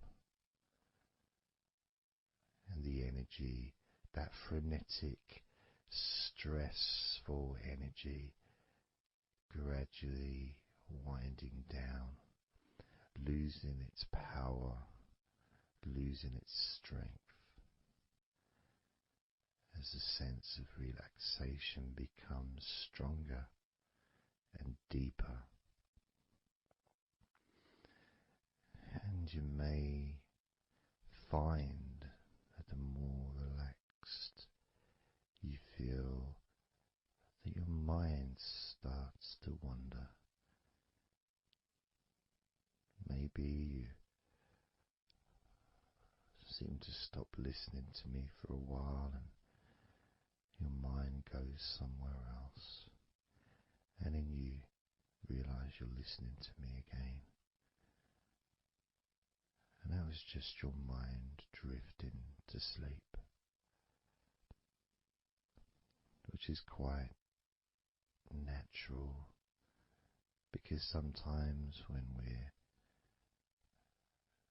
stressed and tense, we may not actually be aware of what we need, what we physically or emotionally need in this moment. But when you allow your body and mind to relax completely, and you let go of all thoughts, concerns, worries, ideas, all letting them go, allowing them to drop onto the floor,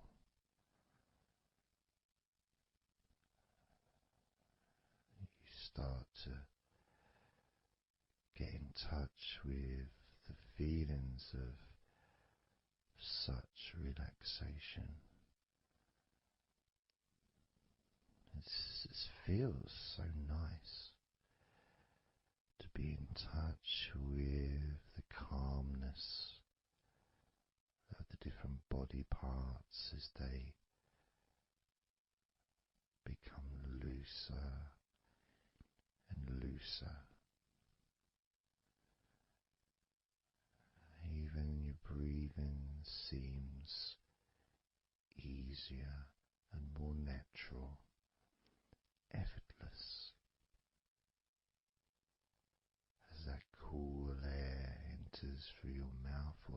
goes into your lungs, breathing in comfort and relaxation, and then just breathing out any excess remaining tension or stress from every part of your body and mind. As you start to focus on your mind, maybe you notice that things have come to a standstill, or maybe just much, much slower than before, because your mind is not really needed when listening to my voice, which allows your mind to relax just as deeply as your body. And that synchronicity between the relaxation of your body and relaxation of your mind lets you know that feeling completely calm, loose and relaxed really is a great healing experience for you, and has so many positive benefits for your body, your mind and your life, to be able to let go of everything and to relax completely in all parts of your body and mind. Even your bones are relaxed. All your muscles are relaxed.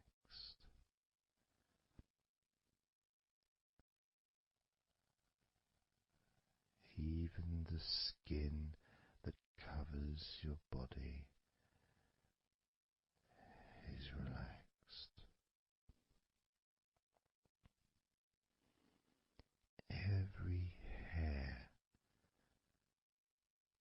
that you have is also deeply relaxed.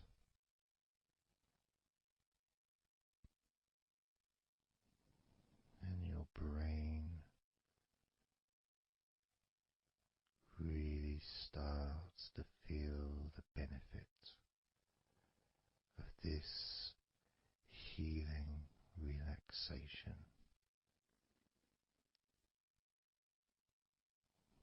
And as you focus on the inside of your scalp, where your brain is, you can start to realize and notice the benefits of your brain relaxing deeply.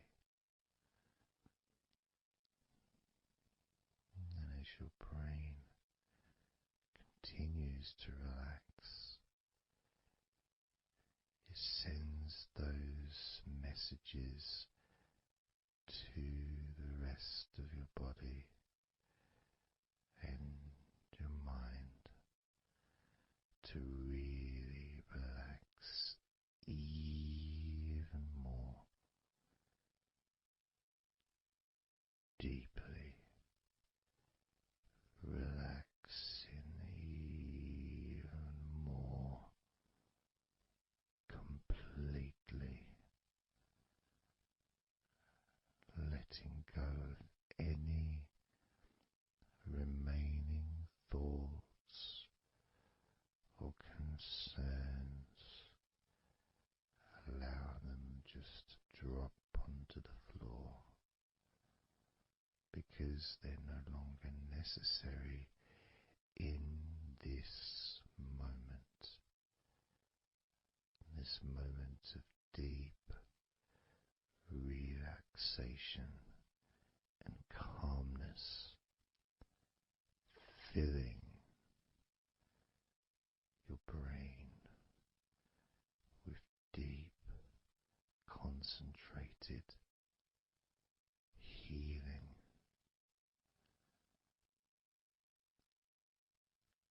calming, relaxing every part of your brain, feeling so loose and comfortable, so relaxed and peaceful. Your brain feels so light and so healthy. And that sense of deep, deep comfort really does allow you to enjoy those ever increasing sensations of comfort that are spreading throughout your body, relaxing each and every muscle of your body even deeper, even deeper, much more deeper than before,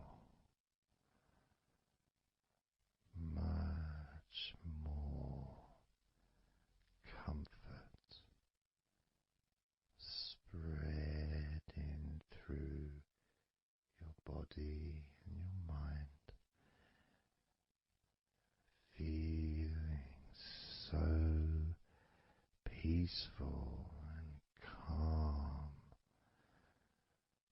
so very, very peaceful in every part of your body, letting go of everything, everything so peaceful and calm, so relaxed.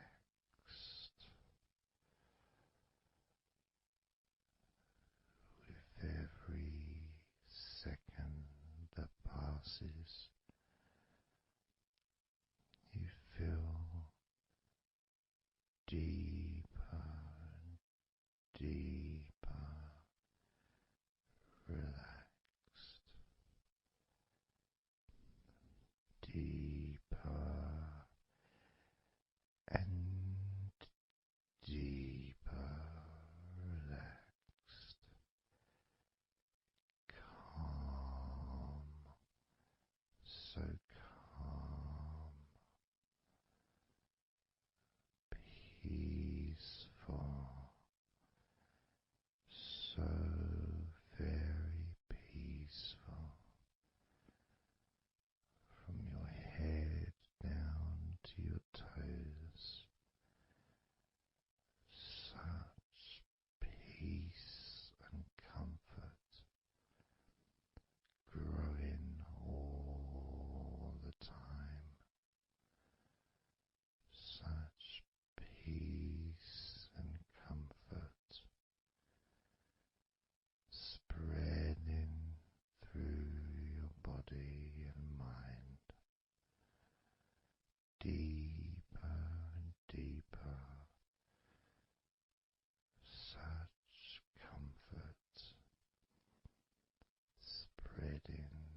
do a body scan, focusing on firstly how you feel in your body, not trying to change how you feel, not trying to relax, not trying to move away from any discomfort or stress or tension, just accepting, observing and accepting how you feel in the different parts of your body. Just allowing yourself to be exactly as you are, to notice, to get in touch with how you actually feel in this moment. So we're going to start off by focusing on your hands. Just be aware of your hands.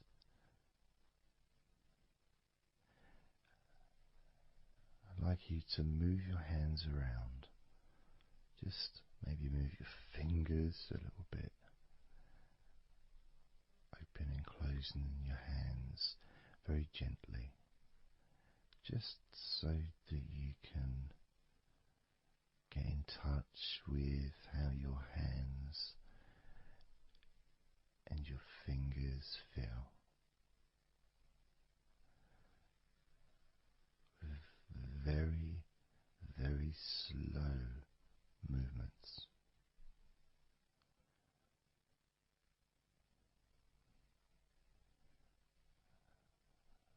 Focusing now on your feet.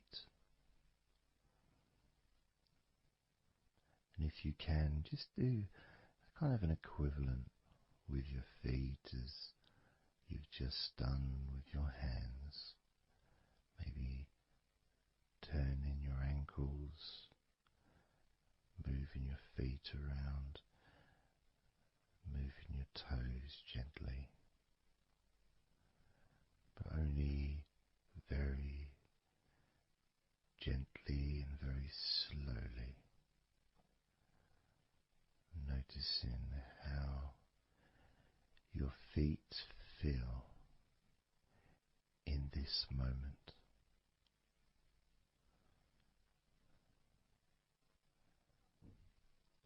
Focusing now on your eyes. I'd like you to just focus on your eyelids. Maybe you can open and close your eyes a couple of times to really get in touch with how you feel when you do close your eyes. The muscle changes in your eyes when you do close them. Maybe raising your eyebrows, which stretches the tops of your eyes. Perhaps squinting your eyes, scrunching up your eyes, just so you can really get in touch with all aspects of how your eyes feel right now.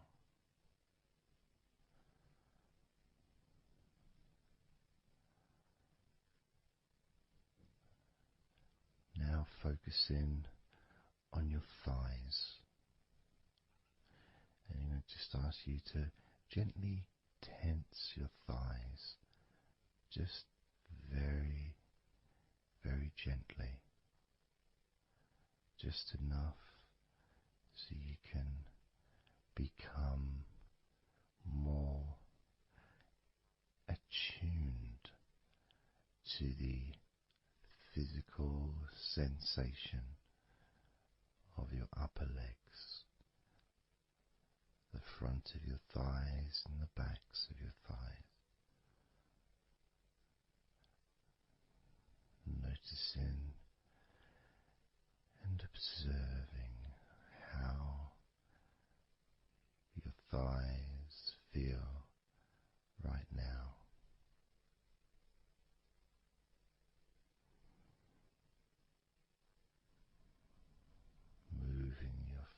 focus to the back of your neck. Just noticing the back of your neck, the muscles, and of course they lead to the side of your neck. They also lead to the top of your back, which lead to your shoulders.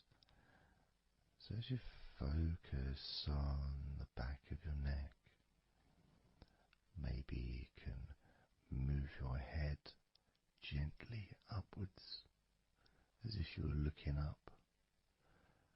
Maybe moving your head down as if you were looking down.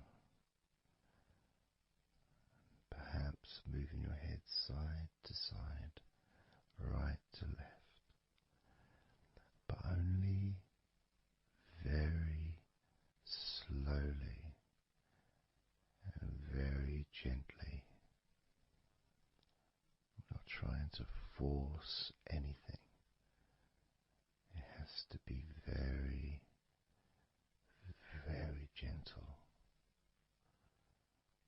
just so that you can be more in touch with the feelings, with the sensations, the physical sensations of how the back of your neck feels right now.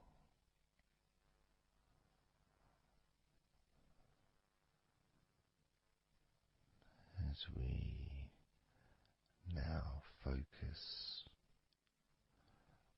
on the tops of your arms, the parts where your biceps and your triceps are, between your elbow and your shoulders. As you focus on those parts, the tops of your arms, you may like to just tense them, but very, very gently and slowly, so you're not straining or putting any pressure whatsoever on your arms.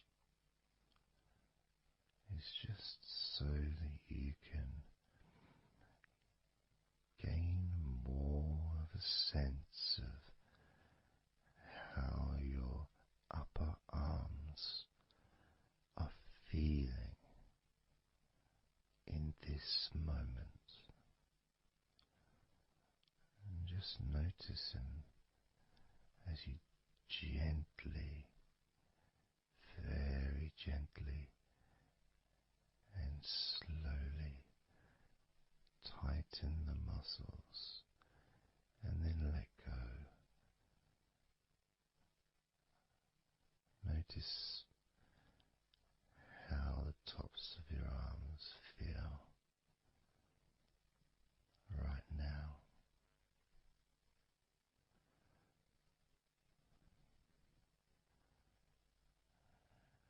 As we now focus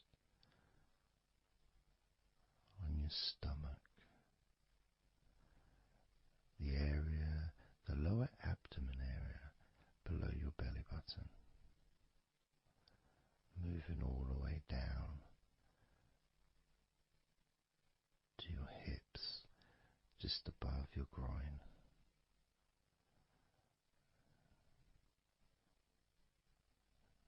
Maybe you're able to tense these muscles in that area very, very gently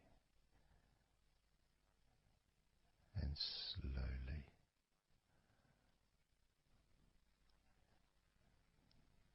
If that's a difficult thing to do, then maybe you can just move your body,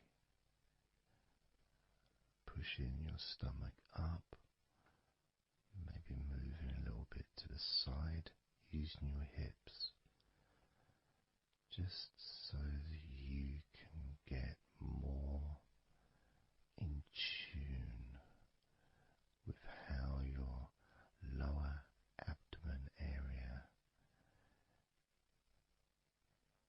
is feeling in this moment.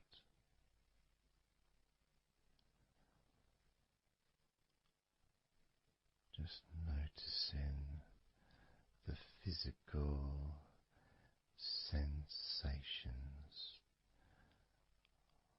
of your lower abdomen.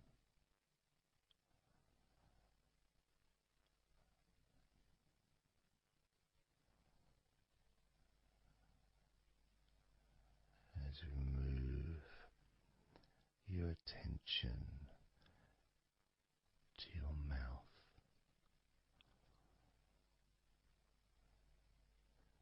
noticing your lips and inside your mouth, your teeth, your gums, your tongue.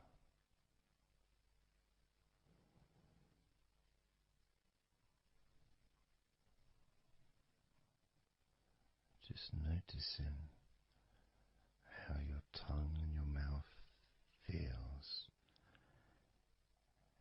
and it may help by moving your tongue around your mouth, moving it to your left, maybe pressing it gently against the side of your mouth, and then to the right, gently to the side of your mouth, perhaps pressing up against the top of your mouth, and then down gently against the bottom of your mouth. Always very slowly and very, very gentle, so that you can be aware of how you feel in your mouth area.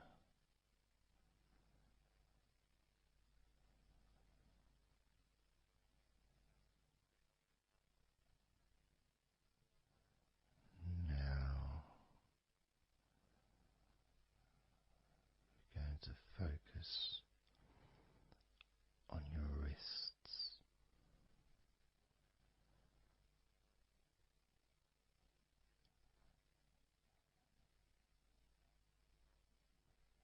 And I'm going to ask you to maybe just rotate your wrists by moving your hands in a circular motion very gently and slowly, just so that you can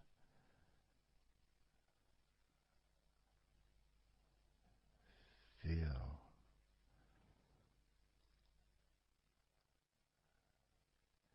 the sensations that you are currently experiencing in your wrists. Perhaps moving your hands up and down, again very, very gently, and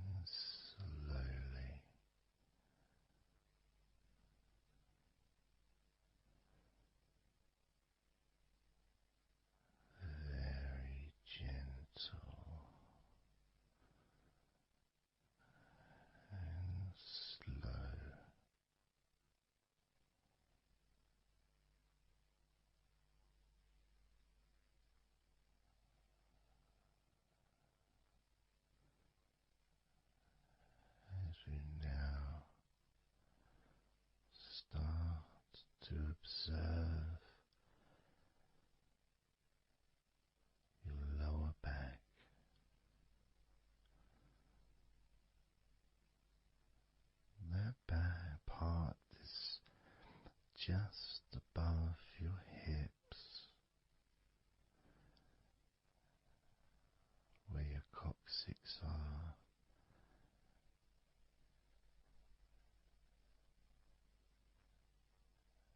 that whole area, which also really does include the sides of your body, because those muscles are very much connected.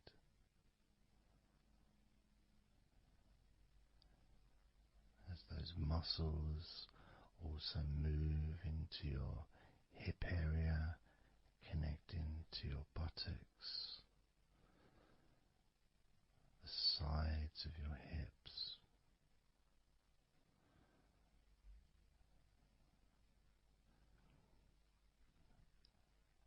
And if you're physically able to do so,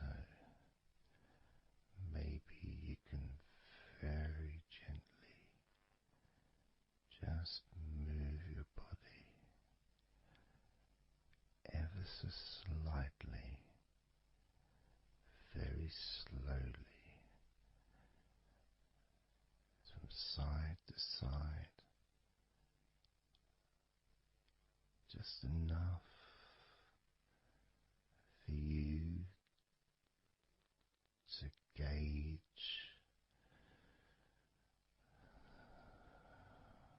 how you feel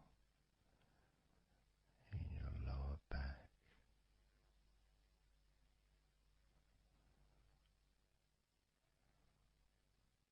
Perhaps you could even move your hips gently up and down, gently and slowly, in order to really be in touch with the physical sensations of your lower back.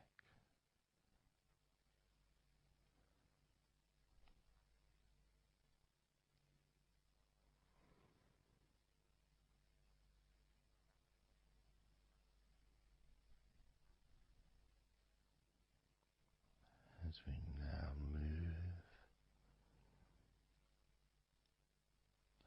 your attention to your jaw, that area from your chin all the way up to near where your ears are, the whole of your jaw.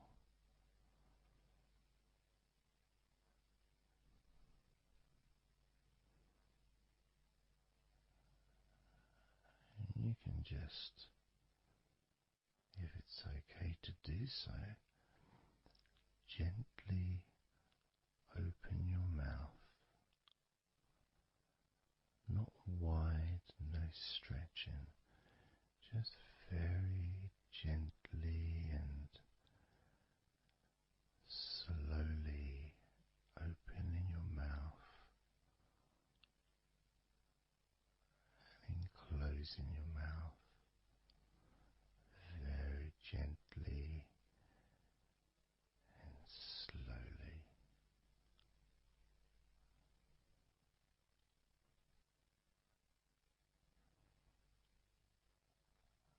So you can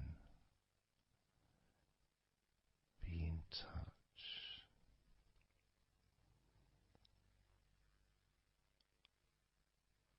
with how your jaw feels now.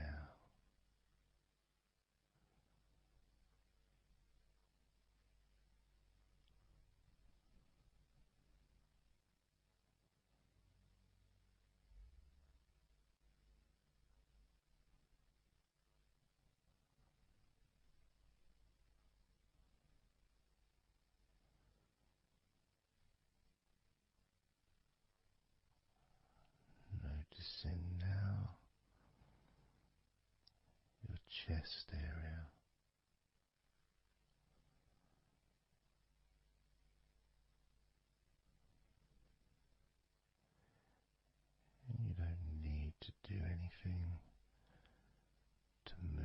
chest because it moves every time you breathe.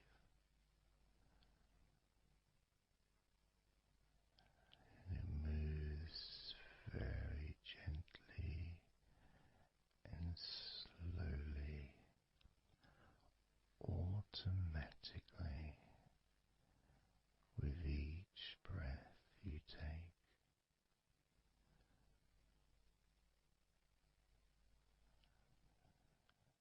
As you focus on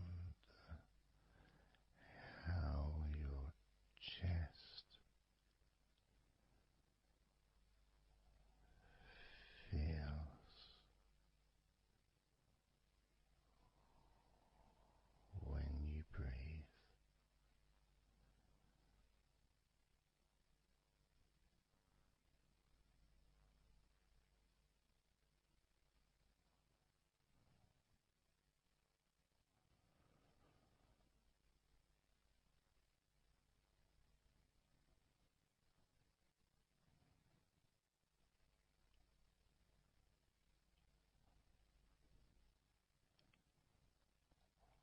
Moving your focus to your forearms and your elbows.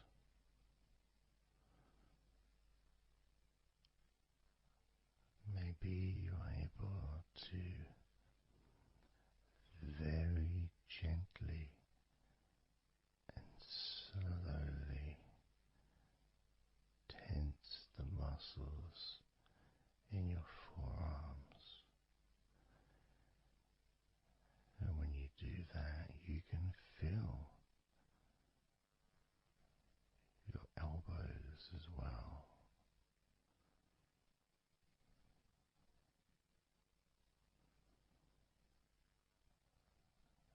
Very gently and slowly.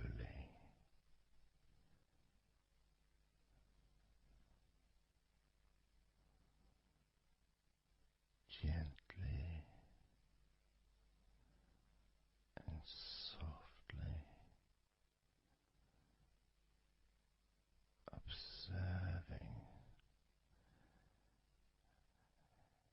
your forearms and elbows.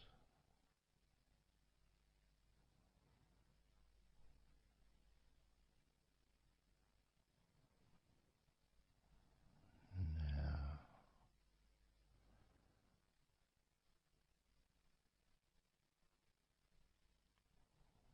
you can focus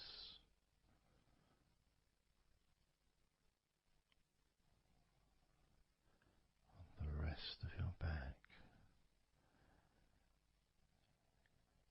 your upper back, and the middle of your back.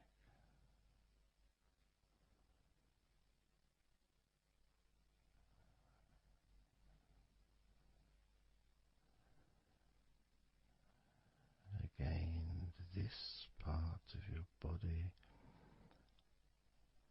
moves also every time you breathe. You may not notice that usually,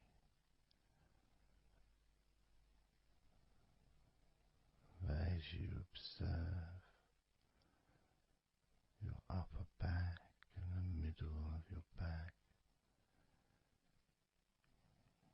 you can really feel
those muscles and those bones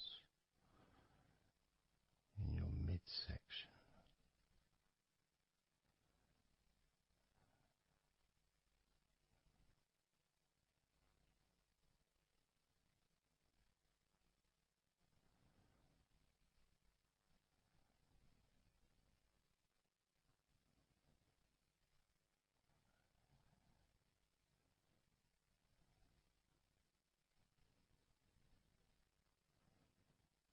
Just noticing how your hips feel right now.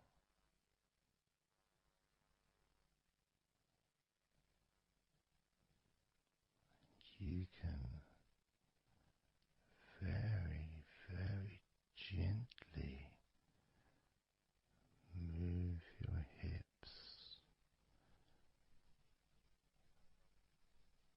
maybe side to side, very gently and slowly.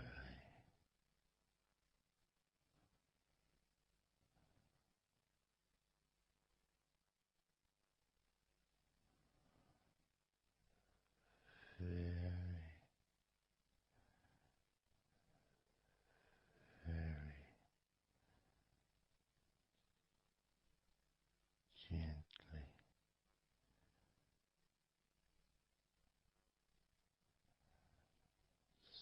softly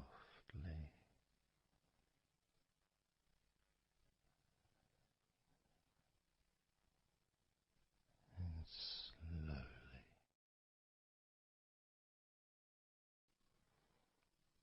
Everything starts to slow down,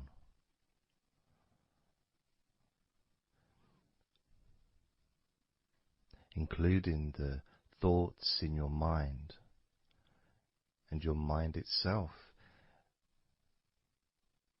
just starts to gradually, it doesn't have to be instant, but just gradually starting to, it's almost like time is stretching.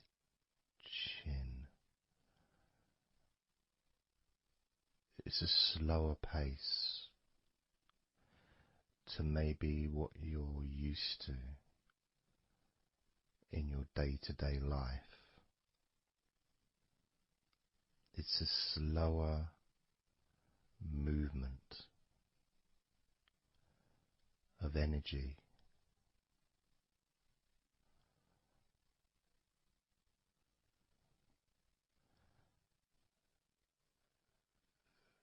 Very small movements which make up the larger movements, which is always the case. You know, when you move your hand, it might seem like it's one movement, but it's lots of minute different muscles moving in accordance with each other, and what happens in this space that we're sharing is we move from that big movement into those smaller movements.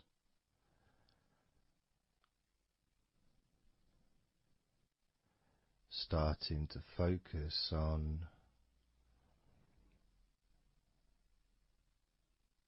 how your body feels, but not just as a whole, not just, oh, I feel in this way, I'm feeling stressed or tense, or I'm feeling relaxed and calm, I'm feeling this way, I'm feeling that way.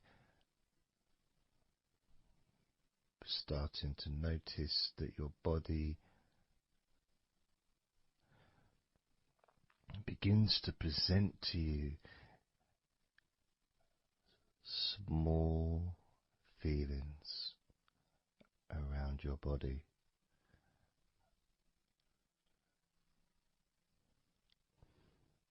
Small physical sensations in your legs,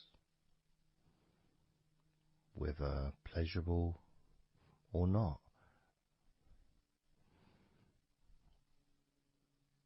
Maybe resisting the temptation to label them or to judge them, those feelings, just thinking about them as just being neutral, just feelings.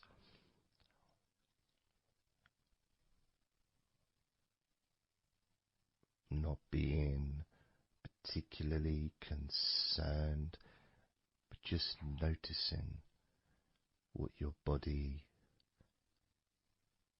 is telling you.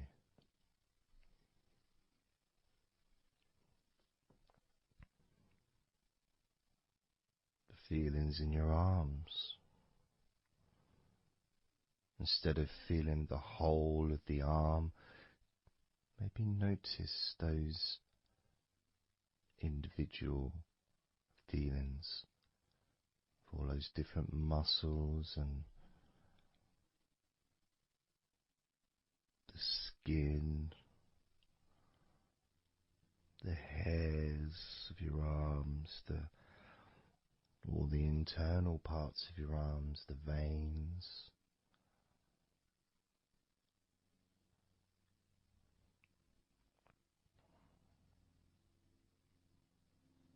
The bones, just being aware of maybe your elbow on your right arm has a certain feeling, maybe your left wrist also has its own individual physical sensation.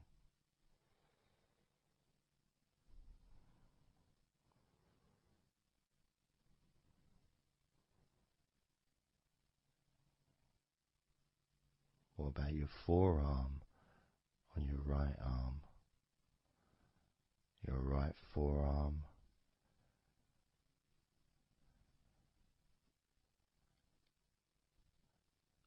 There may not be any particular feeling that you could even give a name to. May not feel like anything other than just a feeling. You know, it's there.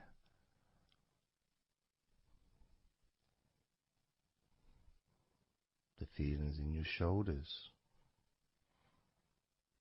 Perhaps your shoulders, when you think about them, kind of almost like they're the same, you know, the same feeling. Almost like both of your shoulders are just one thing. But of course they're not.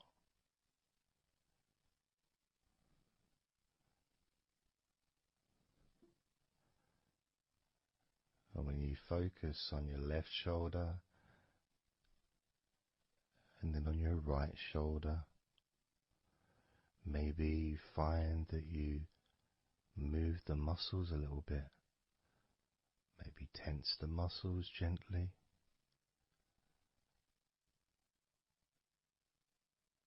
Noticing the difference in each shoulder.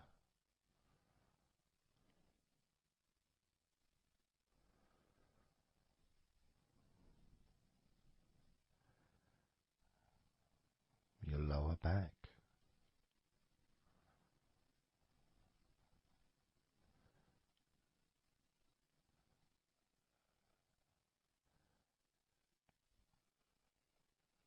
The left side of your lower back and the right side of your lower back.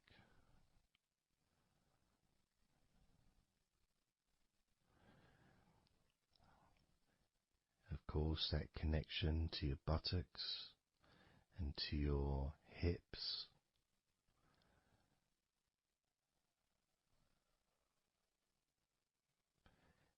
And also moving up into the middle of your back.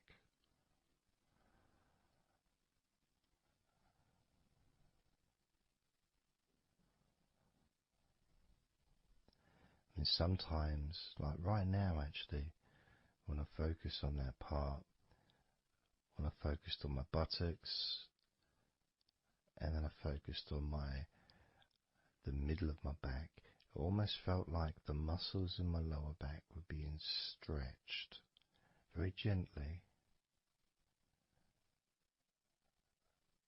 but just stretched a little bit, even though I wasn't doing anything to try to stretch your lower back. It just seemed to happen. The feeling of very gently stretching your lower back.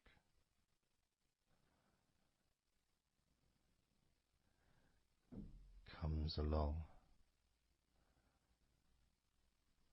that feeling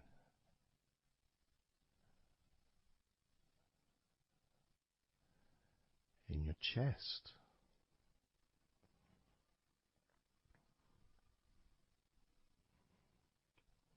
Just noticing what sensations you are experiencing in your chest right now.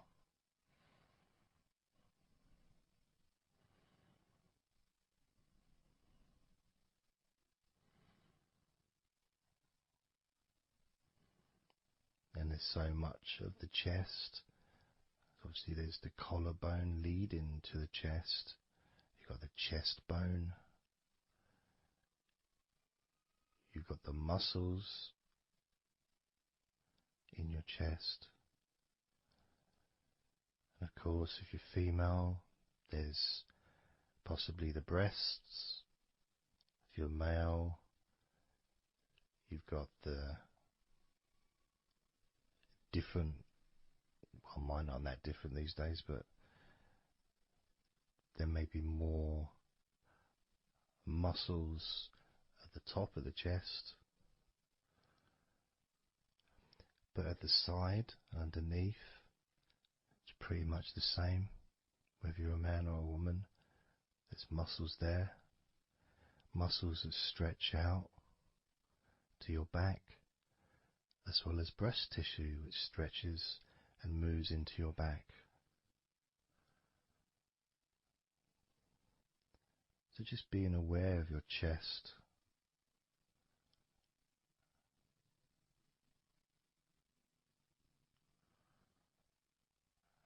being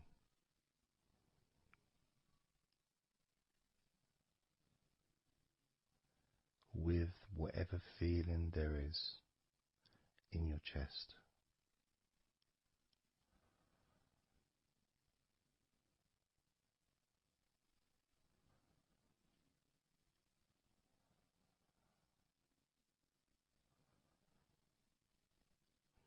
And when I notice that I focus on my chest,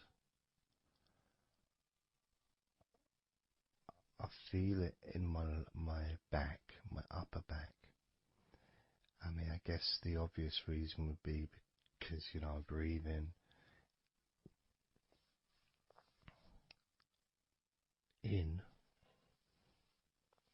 and it stretches my chest and my back at the same time.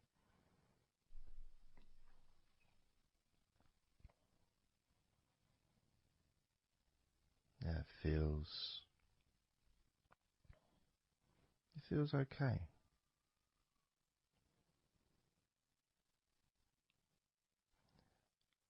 Doesn't feel. I got a little bit of pain in my right chest.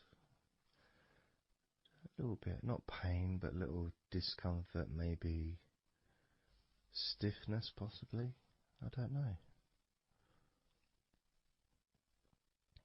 I notice my shoulders are also wanting to flex for some reason.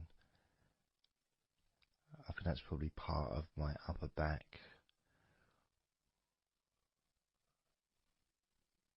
That connection between my shoulders and my upper back. Because I can move my shoulders and stretch the muscles in my back. Moving the shoulders backwards or up, which then moves I think it's the scapulars in your back.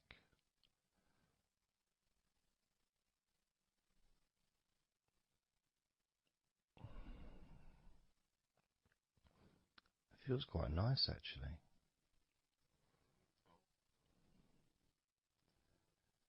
The good thing about this is you can, if you want to, you can just flex or stimulate the various muscles in your body gently in order to get more of a sense of how they feel.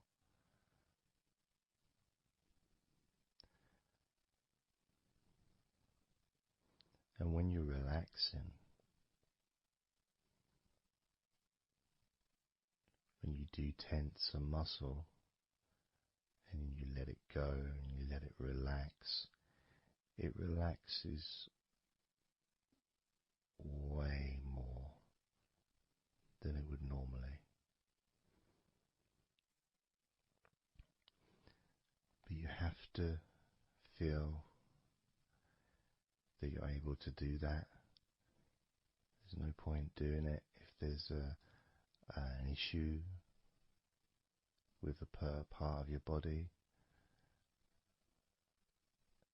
You need to be gentle with yourself at all times when relaxing deeply. It's important to be kind to yourself.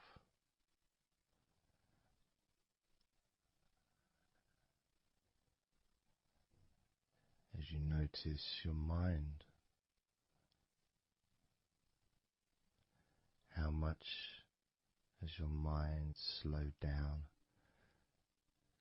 since we started this recording?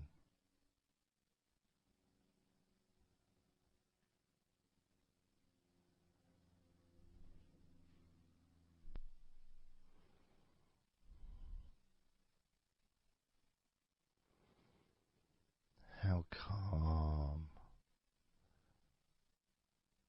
and peaceful is your mind right now?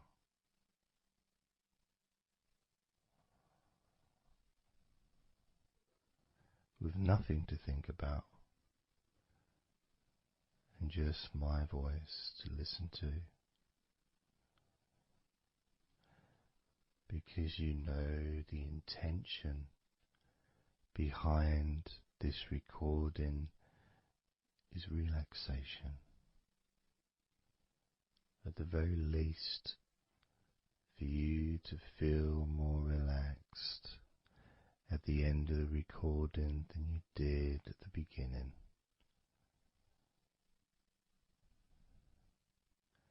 At the very least,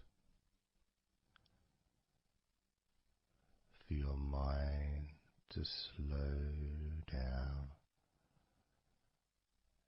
as your body continues to relax. Because that's what you want to happen. That's what you expect to happen.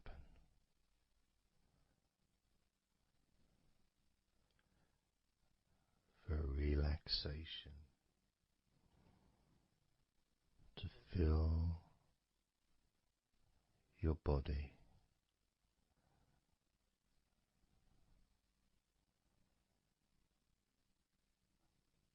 Maybe calming your mind to the point of boredom when you start maybe to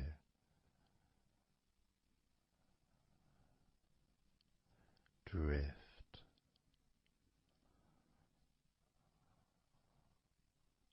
away.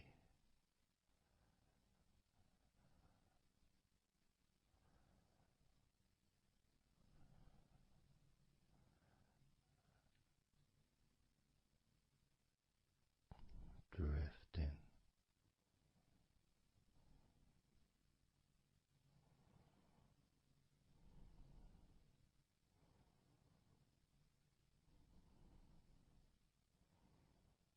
It's almost as if you're moving further away from your body and your mind, just leaving that there.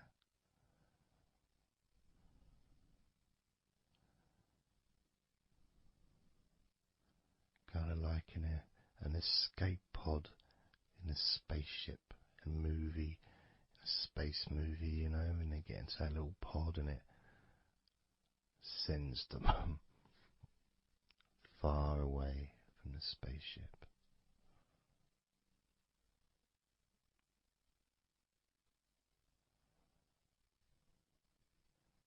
Safe to dream.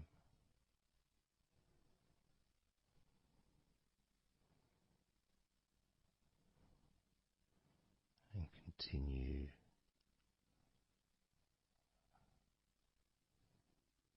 to relax.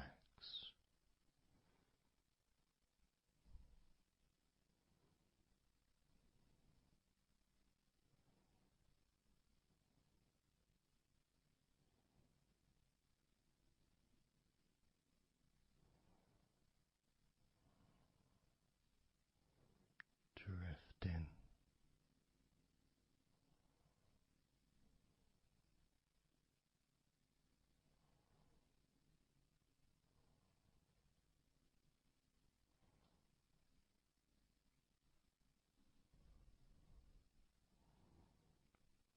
So slow.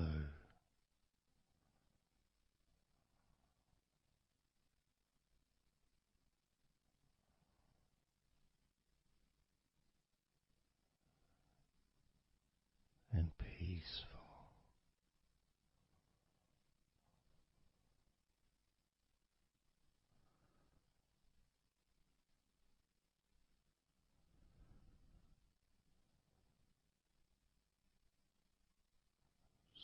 So relaxed.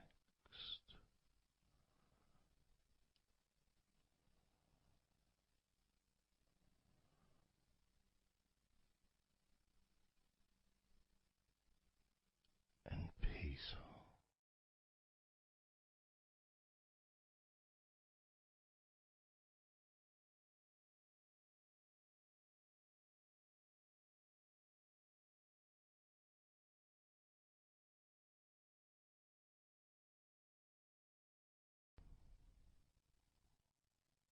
And focusing on the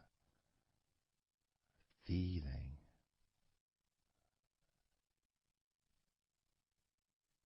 of those individual parts of your body that are relaxing one by one.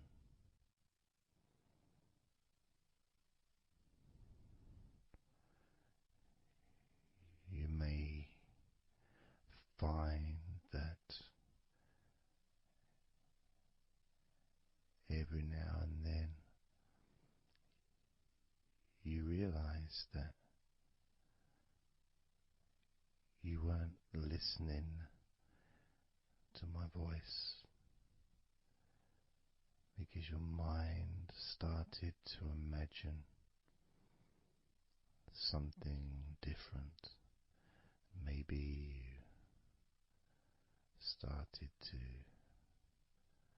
almost move into some kind of a dreamy state. And then you become aware of my voice again. And even though you may want to focus on my voice, you may also wish to allow your mind to just drift naturally into that space of comfort and safety.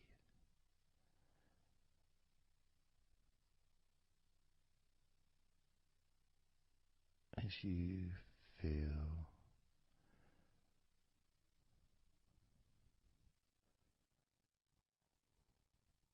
more comfort spreading through your body like a warm blanket, covering you gently, keeping your body at just the perfect temperature.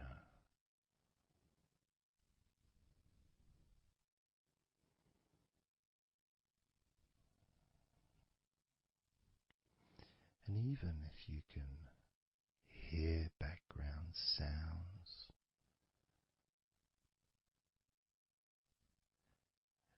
they just don't seem to matter anymore.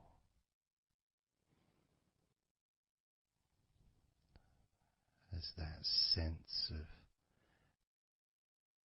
peace spreads through your mind,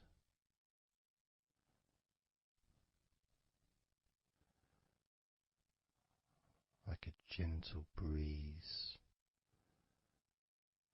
yet strong enough to blow away all negativity,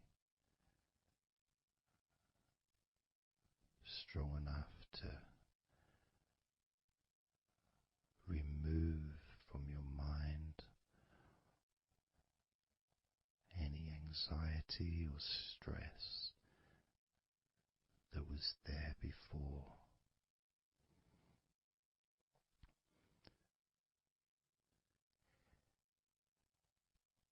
And blow away any other thoughts or feelings that just don't fit with the sense of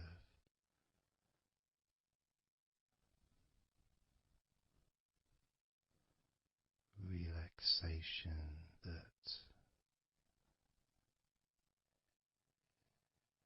is filling your body and your mind.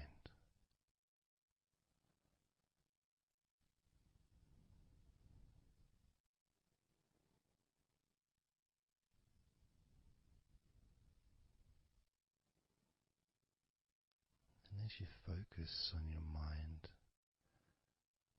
I'm going to count down from 10 down to 1. And with each number you hear, your mind will become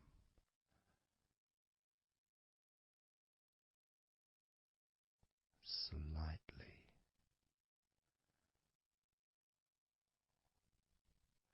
more relaxed. Just slightly. So from 10 down to 9, just a slight movement. From 9 down to 8, just another small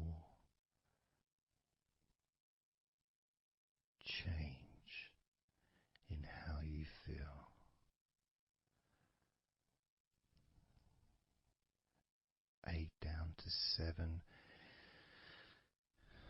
that feeling is a gap, almost like a gap that starts to get wider, the gap between those feelings that you used to have in your mind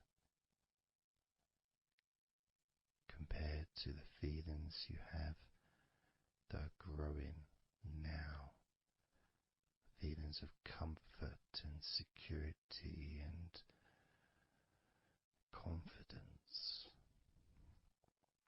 And that gap becomes wider. 8 down to 7, 7 down to 6. And when you get to 5,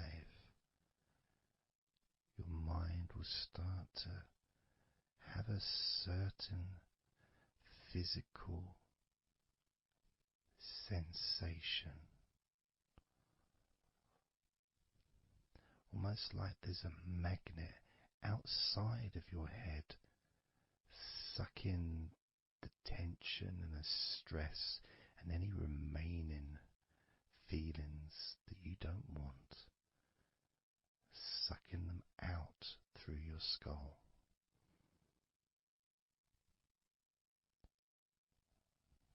And then down to 4, you can start to really experience that sense of not just emptiness but space.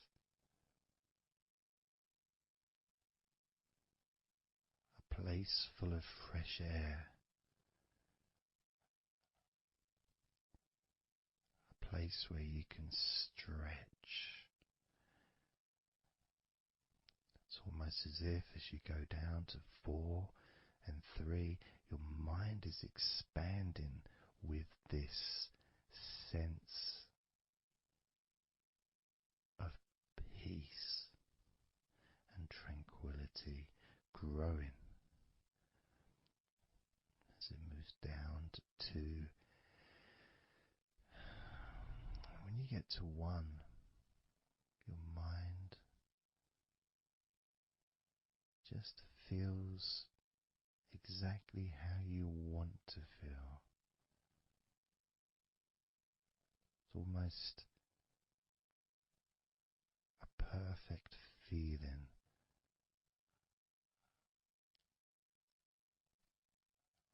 Maybe a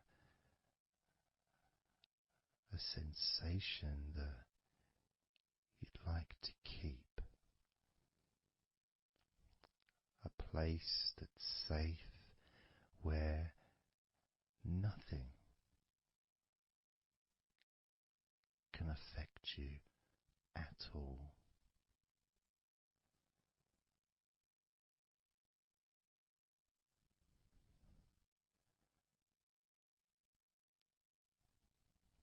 And you can stay in that space of comfort and confidence. Confident in your own ability to create this space and this feeling of comfort within your own mind, just by counting from 10 down to 1. And this is something that you can do yourself when you're on your own. A time when you can maybe sit down, maybe just for a few minutes. Close your eyes and just count slowly from 10 down to 1. And re-experience these feelings in your mind.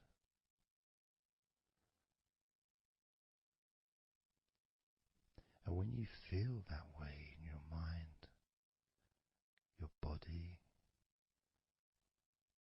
copies your mind.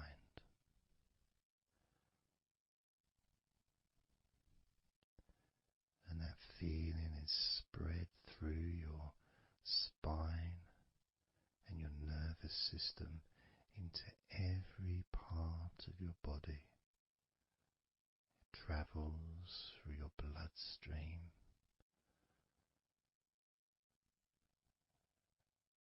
healing and relaxing every particle of your existence.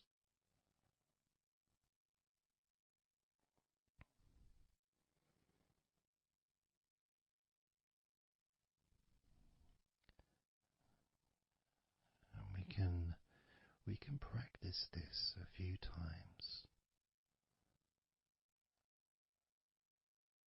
before the end of the recording, and then you can practice on your own. And each time you count from 10 down to 1,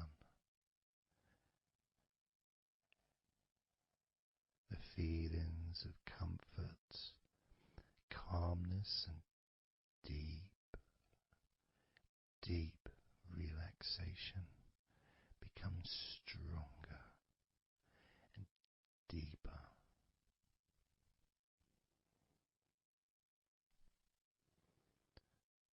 Filling your mind and your brain with these positive chemicals that spread throughout your body, relaxing you so quickly, relaxing your whole body and mind so very, very easily, just by counting from 10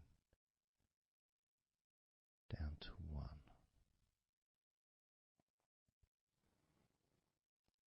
So we're going to do it now. I'm going to count from 10 down to 1, and I'd like you to repeat the number after me. So when I say 10, you can just repeat to yourself 10.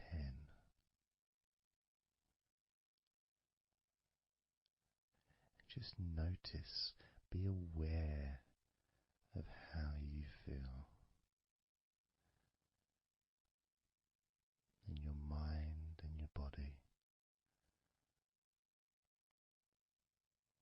Then when I say 9, you can repeat to yourself 9.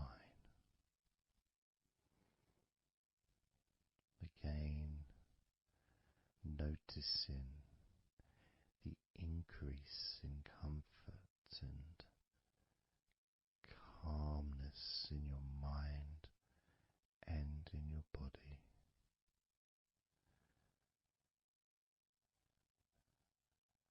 The same when I say 8, when I say 7, 6, when I say 5, 4, when I say 3, 2,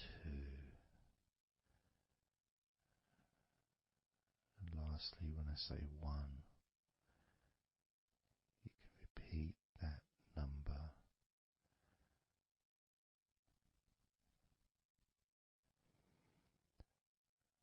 Now, of course, when you do this on your own, without listening to me, you can say the numbers at whatever speed that you feel is necessary for you, so you can adapt. So if you feel you want to say the numbers 10 down to 1 faster than I do, then go ahead and do that. Or if you feel when you do it yourself that you'd like to have more space between the numbers, maybe take a lot longer to get from 10 all the way down to 1. That's your choice also to do.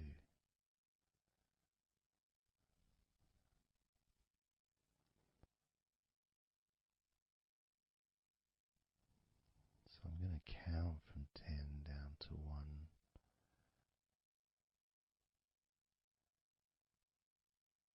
And when I get to 1, that will be the end of this recording. Unless, of course, you're listening with music, then the music will continue.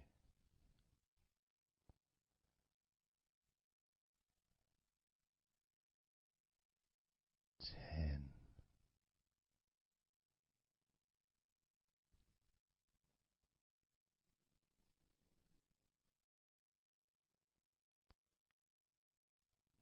Nine,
20, 19,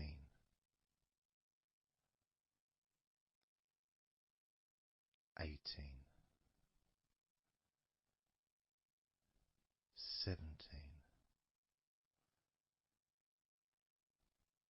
16, 15,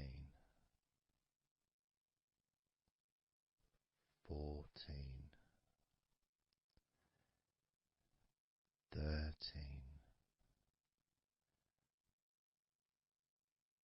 12,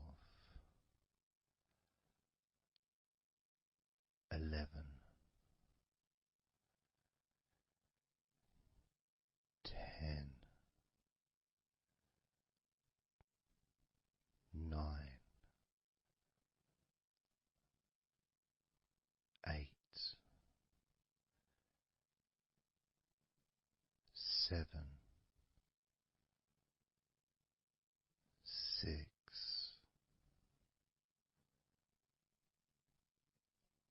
5,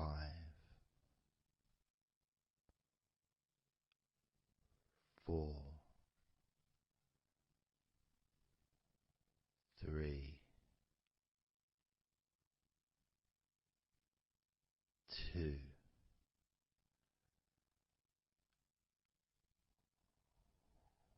1.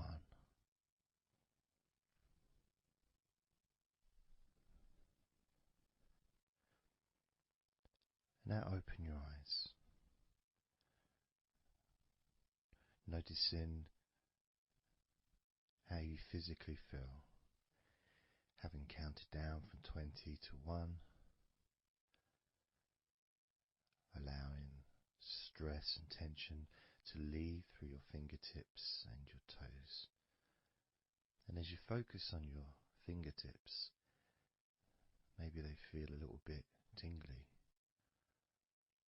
which is, I suppose, quite understanding considering the tension has been exiting your body through your fingertips.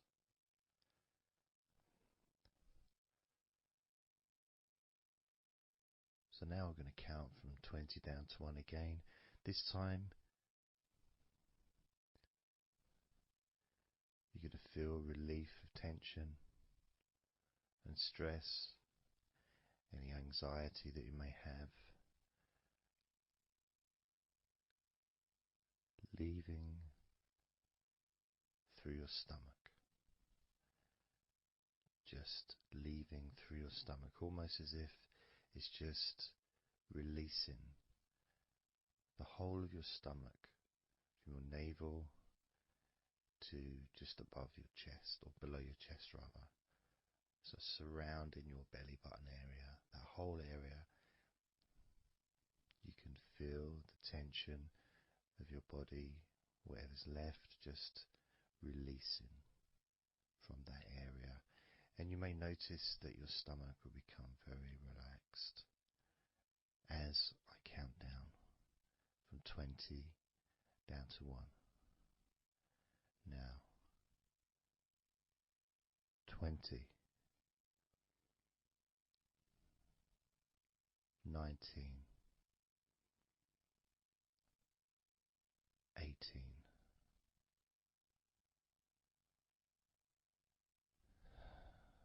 17,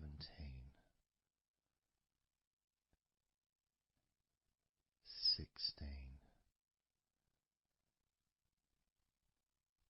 15, 14,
eyes again if you choose, or you can just keep them closed because it feels relaxing.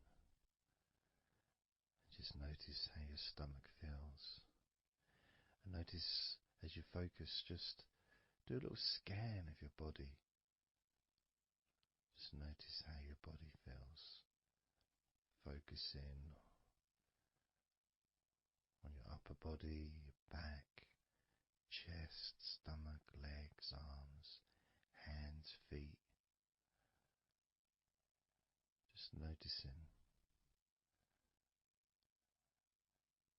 And you may start to feel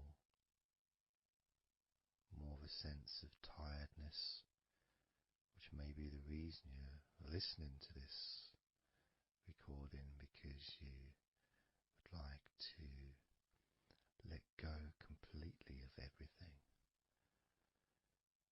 and drift off into a nice, natural, calm, relaxing sleep.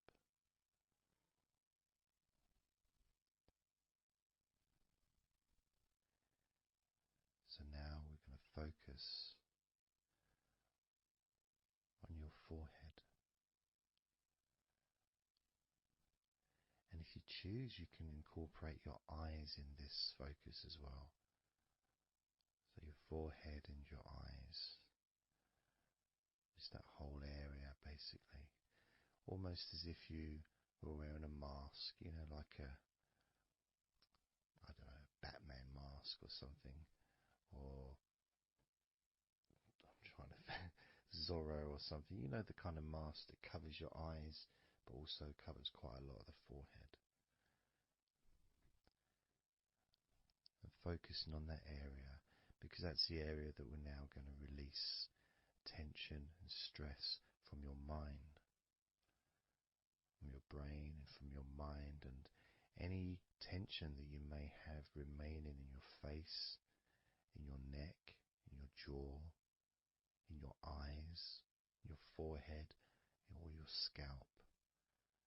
So basically any tension within your head area, including your mind and your brain. And that's going to be released through your forehead and your eyes. As I count down again from 20 down to 1. Now, 20, 19, 18, 17, 16, 15, 14, 13,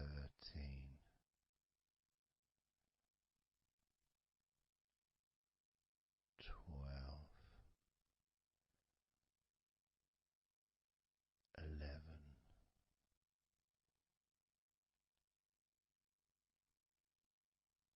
10,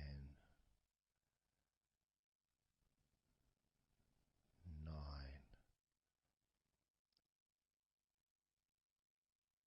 8,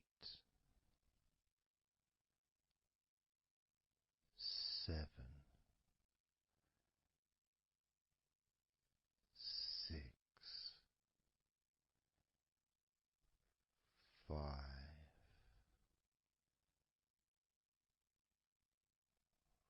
4, 3,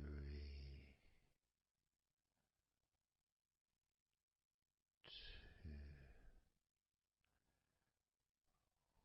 1.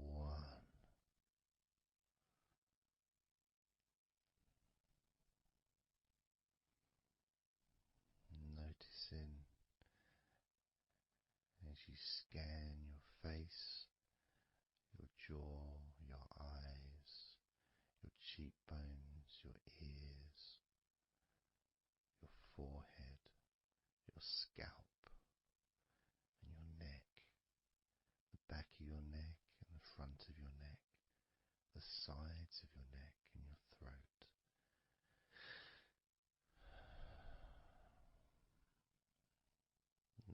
noticing, being aware of the comfort, the increased feeling of relaxation, not just in your head and neck and mind, also the rest of your body.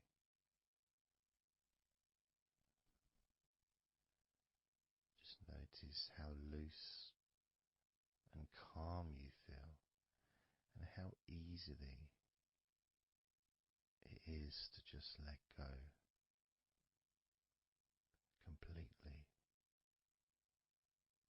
Let go completely.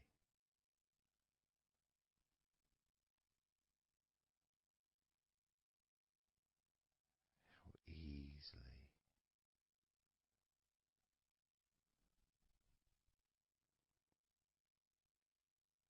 So what we're going to do now is I want you to focus on the top of your head.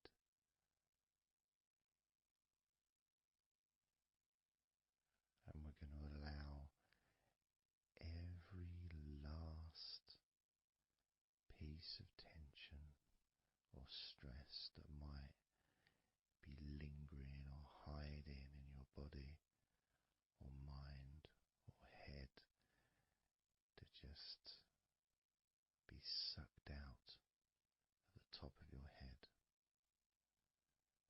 and released into the air, almost sucked out into the clouds. Imagine a big cloud above your head, almost like a whirlpool, and it's just going to suck that tension out of the top of your head and just take it away for good. As you focus, imagine an opening in the top of your head where that tension and stress and any remaining issues, maybe worries or concerns that are of no use to you now, can all be sucked out of the top of your head and taken away. As I count down again from 20 down to 1. Now, 20,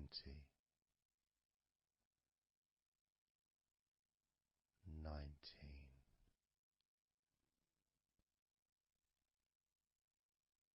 18,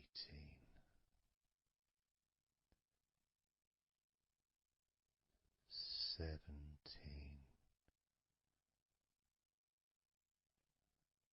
16, 15,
physically and mentally feel right now.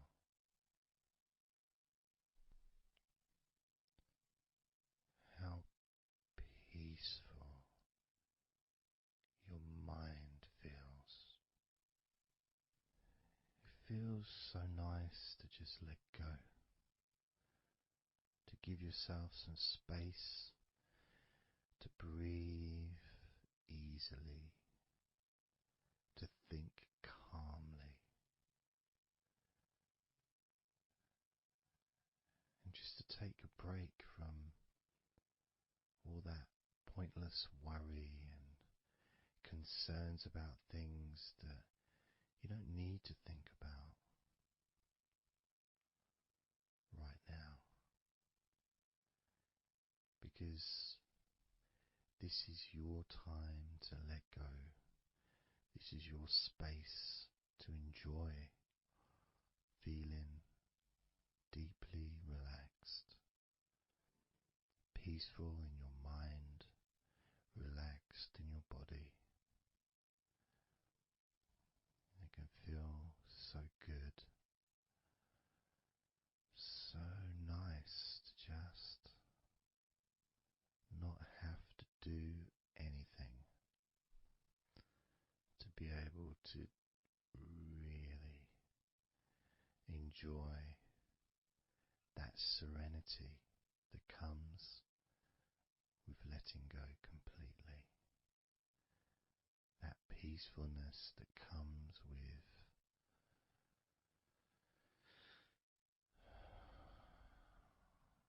being in this peaceful space. And you can keep this sense of calmness for as long as you choose.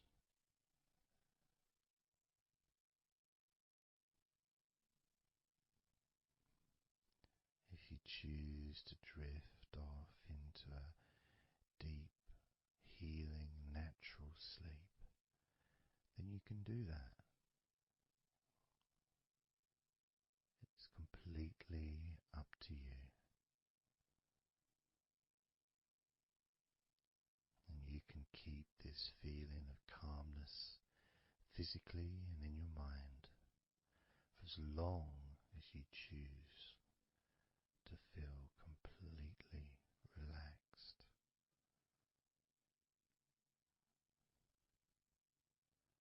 Completely relaxed. And I'd like you to make up your mind that you're going to relax.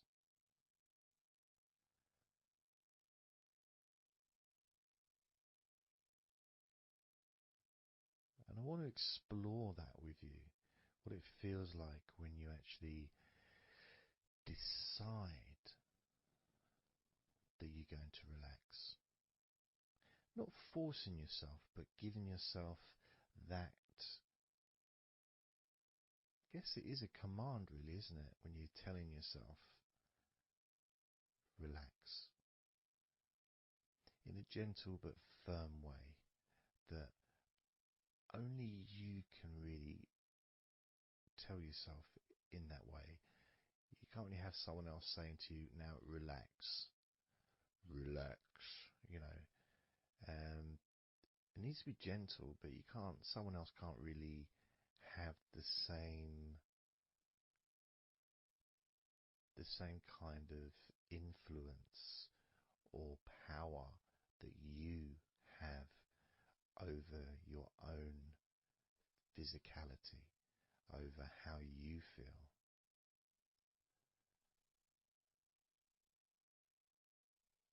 Because when you say it to yourself, it means more. It's personal, and your brain and your unconscious mind and your body listens to what you say. So, for example, we'll test it out.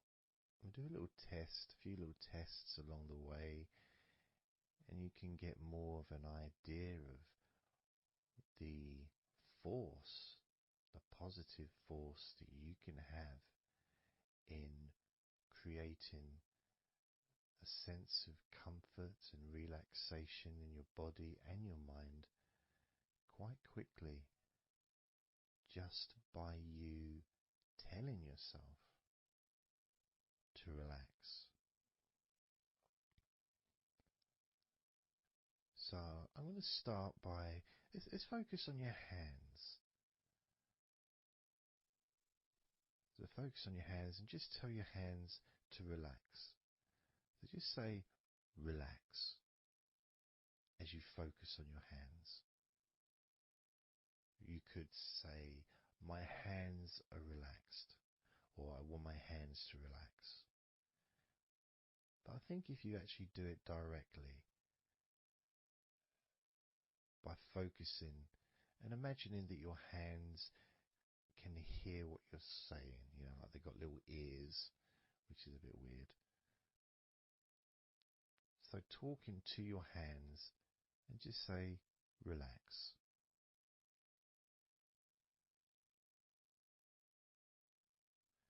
Noticing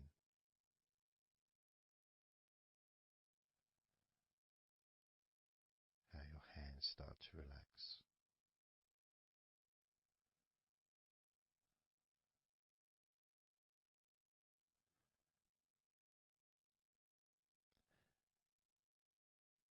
Now focus on your eyes and tell your eyes to relax.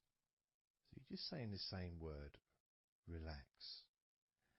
And find the right tone for you. I might say relax, but you might say relax or relax. You might say it differently to yourself, and that's important for you to gauge what feels right for you. So just tell your eyes to relax whilst focusing on your eyes, your eyelids, the muscles around your eyes, your eyebrows, and just tell your eyes directly, relax now.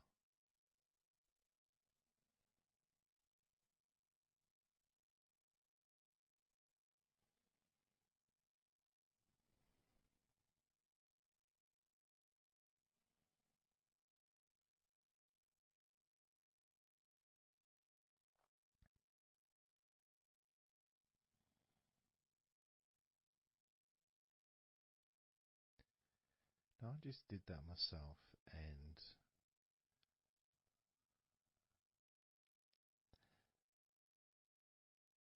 sometimes you may feel that you need a bit more time for the different parts to relax, because I start talking again and maybe that part hasn't relaxed fully. But what will happen is it will just continue to relax even though I'm talking. And that's happening with my eyes. Something else I noticed is when I started focusing on my eyes, they actually they got worse before they got better in a way. Sort of, I felt a degree of tension growing in my eyes and then disappearing.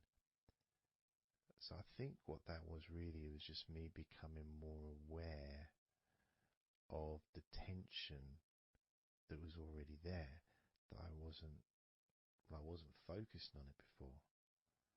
So I wasn't really acknowledging it or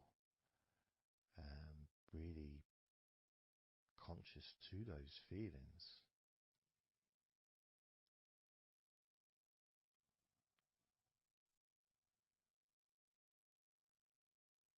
Yeah, my eyes are still continuing to relax, as well as my hands actually.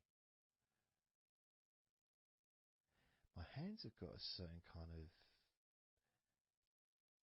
energy, like not buzzing, but I can kind of feel a degree of energy in my hands. Maybe that's where the tension's being released. Maybe that's causing that.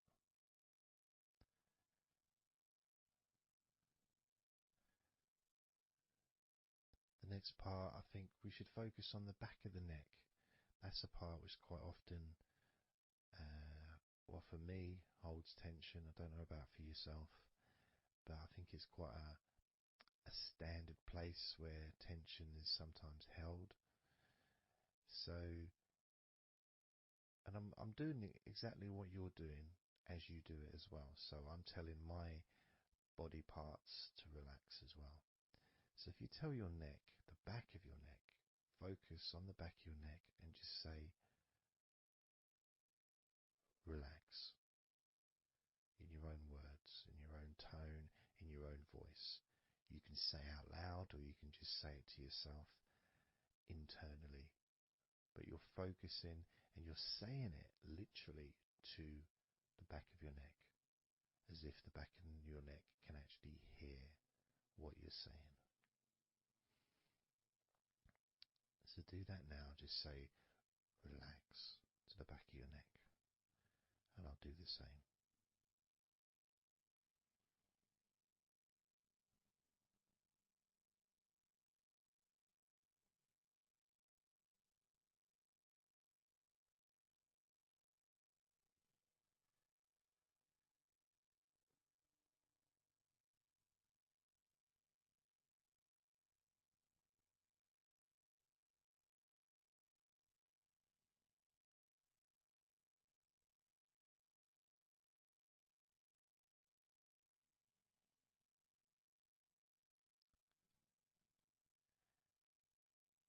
Now what I noticed, and you may have had a similar thing, is even though I was focusing on the back of my neck,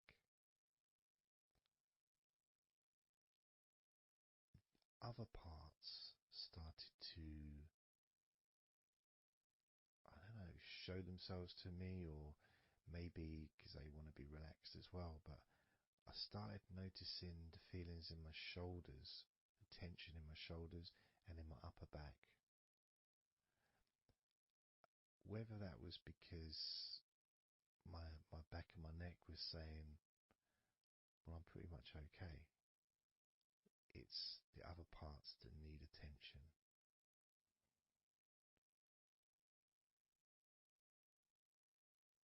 But my back of my neck is still relaxing. But I just became more aware of other parts that needed attention. Now this might happen, and it doesn't mean that it's going wrong. It just means you're being notified of more places that also want to feel relaxed. So I'm going to focus on my upper back. So you can do the same. Even if you don't have any feelings of tension that are obvious in your upper back, if you just focus on your back and the whole area from your shoulder blades down to the middle of your back, down your spine. I mean, with me, it's more the shoulder blades that are more, yeah, that's the parts that are really sort of giving me the nod that it needs relaxing. So I'm just going to ask that part to relax. And you can do the same now.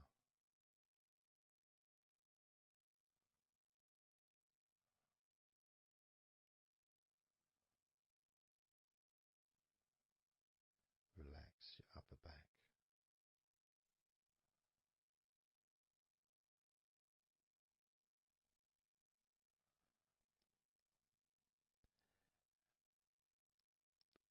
Something strange happened there, and this often happens. I've been doing this for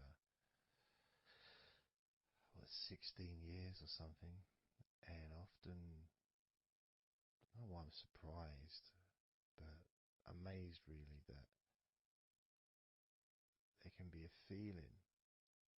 So when I was focusing on the back of my neck, my upper back was starting to feel quite stressed and in need of attention. As soon as I started talking to you about my upper back and talking about, getting ready to ask the upper back to relax, my upper back already started to relax. It's almost as if it doesn't need to hear the words, just needs the attention. Just needs to be noticed.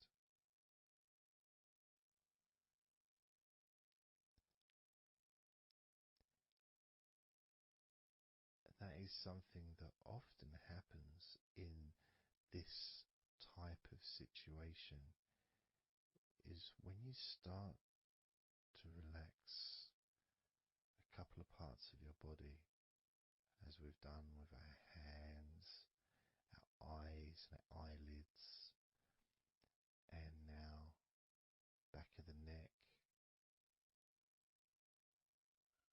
top of the back, upper back. The rest of the body seems to just take notice and decide in its own way to start relaxing. Other parts of your body start to just become looser.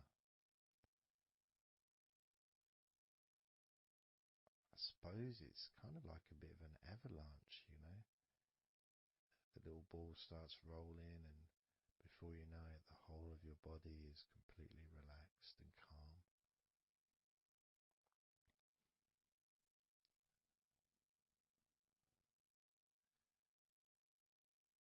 And if you focus on your face,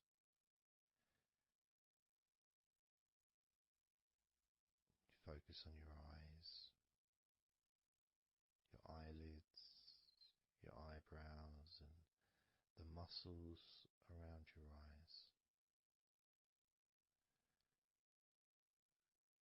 Maybe you start to notice that your forehead is more relaxed than it was. Maybe your face is more relaxed. I would say my entire face is a lot more relaxed than it was.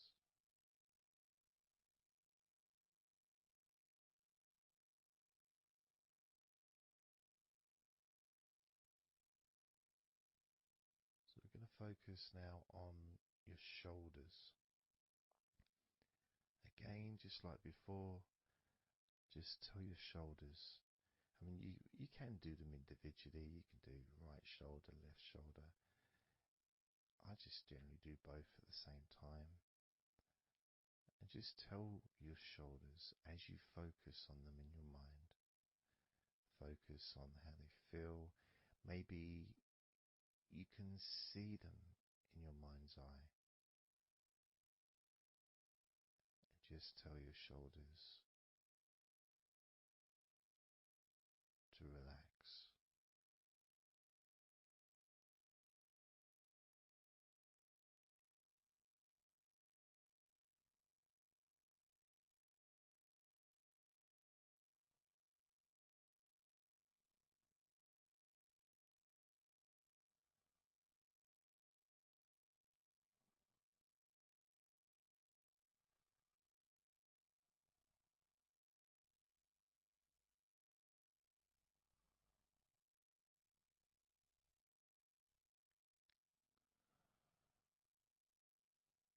It feels nice as they relax.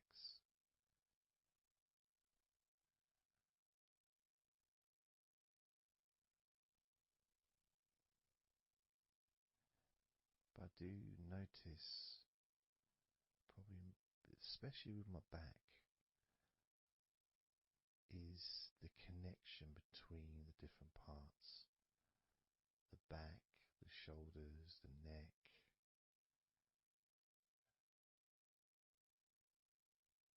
Being all connected and being such a large part of your body. It's almost hard to separate them from each other.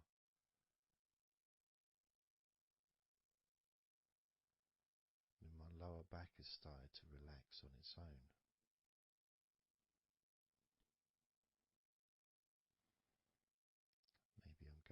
slow. And that could be an issue because we all go at different speeds. And the idea at the beginning of this recording was for you to be able to just say to yourself, relax.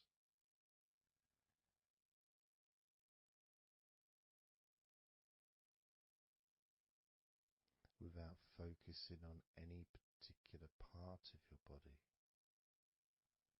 Because when you know that telling your hands to relax and your hands relax, you tell your eyelids and your eyes, the muscles around your eyes and your eyebrows to relax, and they relax.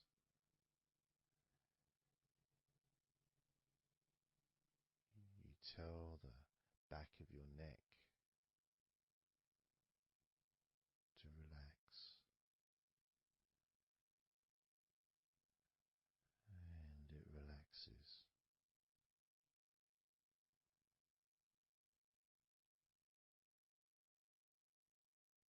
You tell your upper back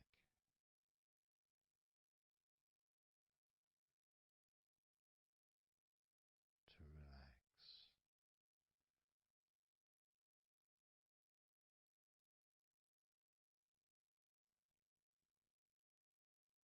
and it relaxes.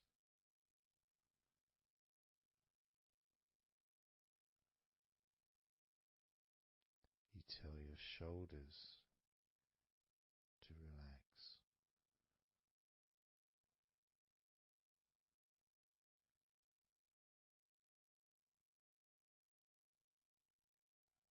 and they relax.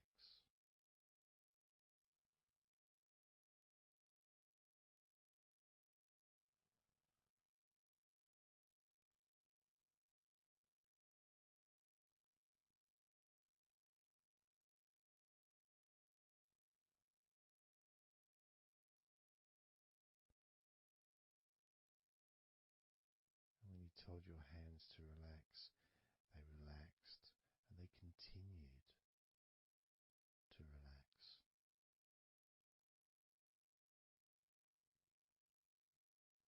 When you told your eyelids,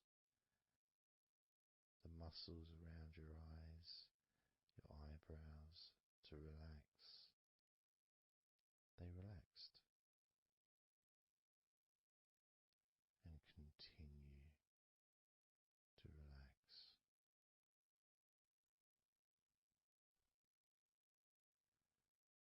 When you told the back of your neck, focus on the back of your neck, and told it to relax. It relaxed and continued to relax.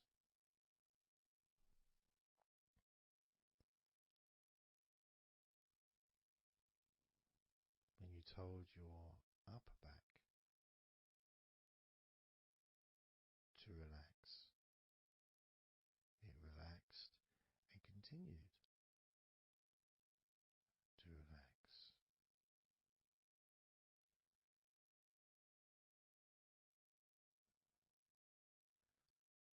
As with your shoulders,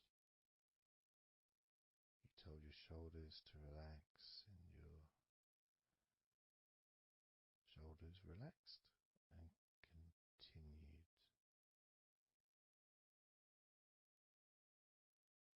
to relax.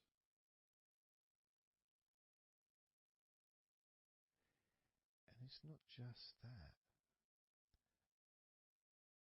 it's that the rest of your body has also been listening, and that relaxation has been spreading. So from your eyes, the relaxation spread to your forehead, around your face, into your skin,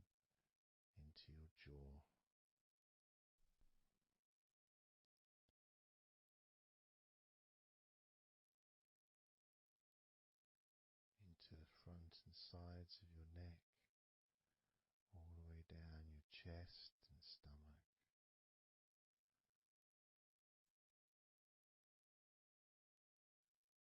Your relaxed hands and shoulders meet up through your arms, relaxing. Your forearms, your upper arms, your elbows, your wrists, letting go.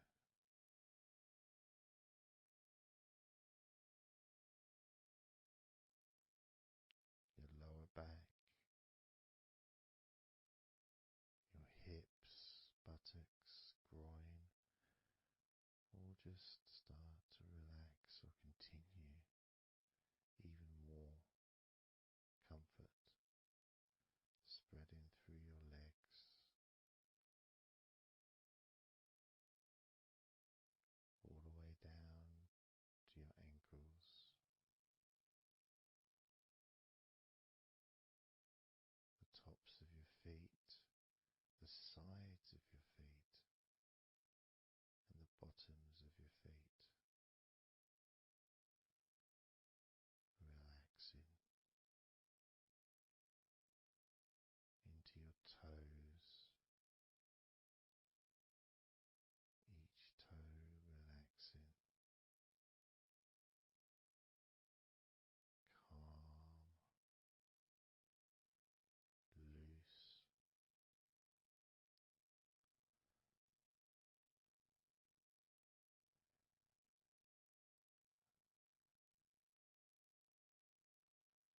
And as your body relaxes more, your mind becomes slower,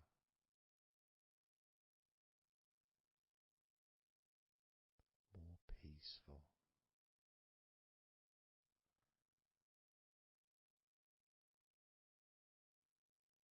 to the point where if you choose to fall asleep,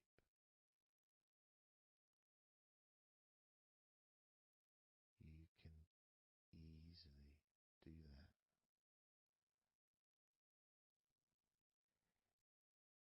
Easily drift away because there's nothing going on in your mind. Your brain is peaceful.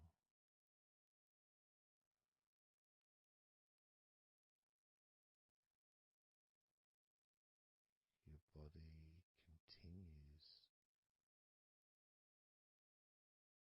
to relax.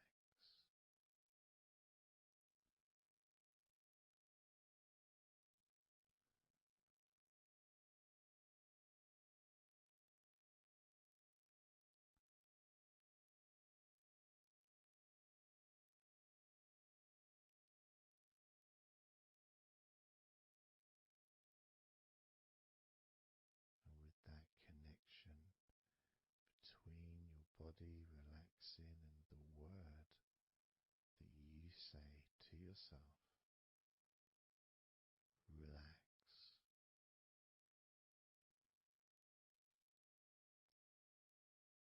means that you don't need to focus on just one part. You can just focus on your entire body.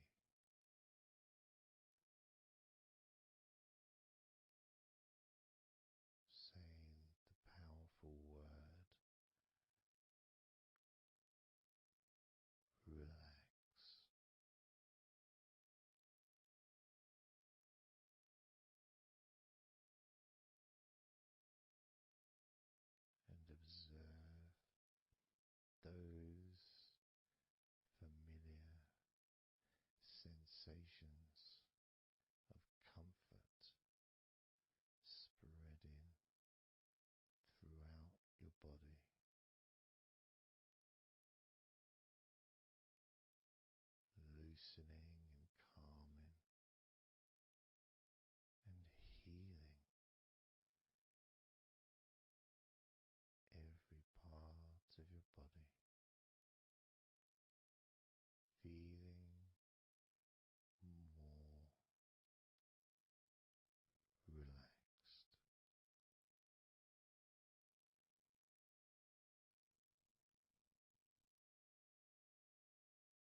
17.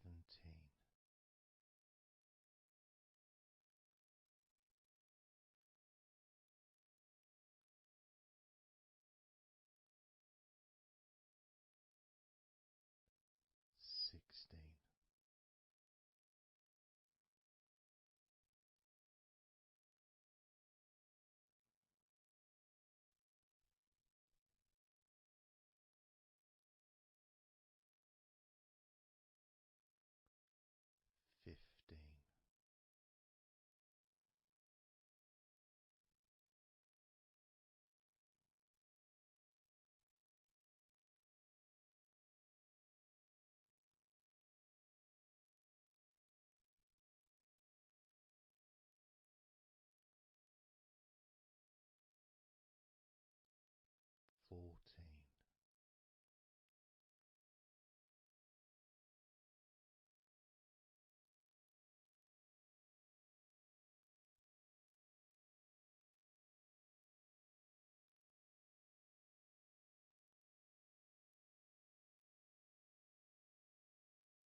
was a bit too quick in order to relax.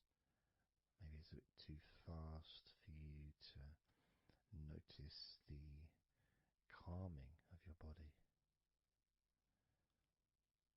Maybe even a little bit of pressure there, like, you're counting down from 10 to 1. What do you expect me to do, man?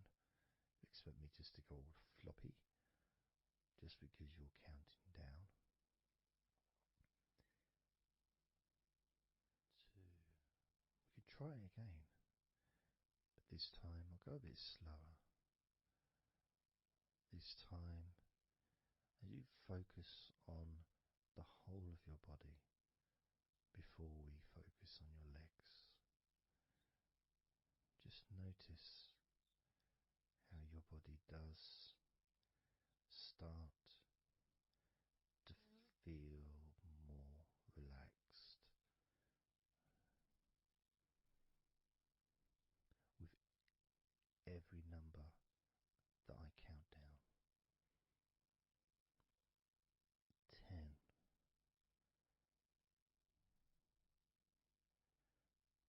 9.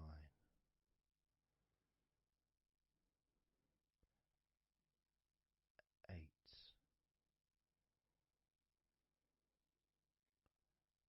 7.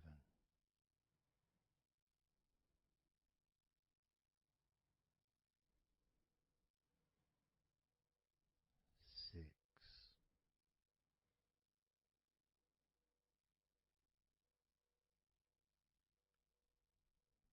5.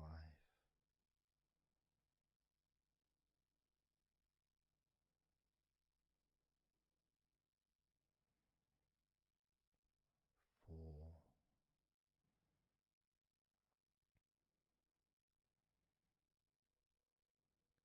3.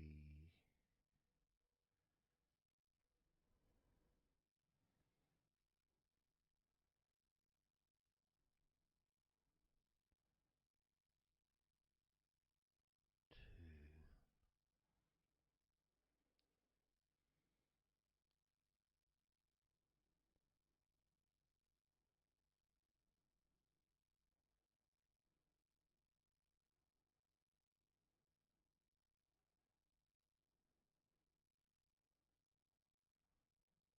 One.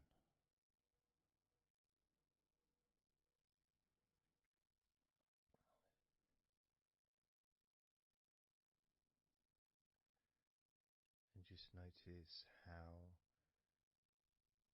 you feel generally, how your body feels.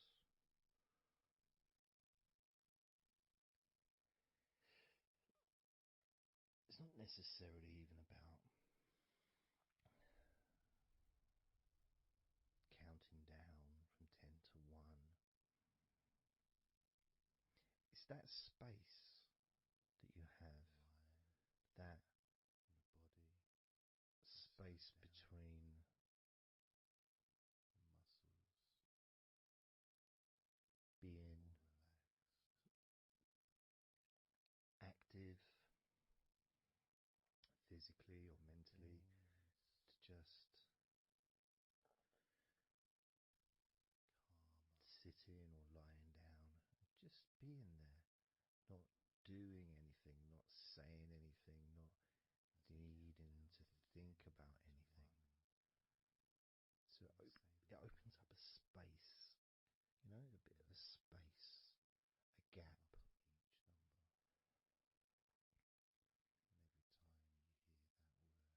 And the more I count down from 10 to 1, the bigger that gap becomes. So there's that gap of calmness, of comfort, relaxation.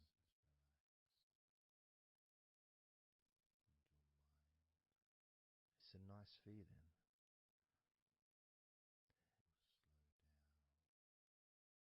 And it moves those stresses or discomforts physically or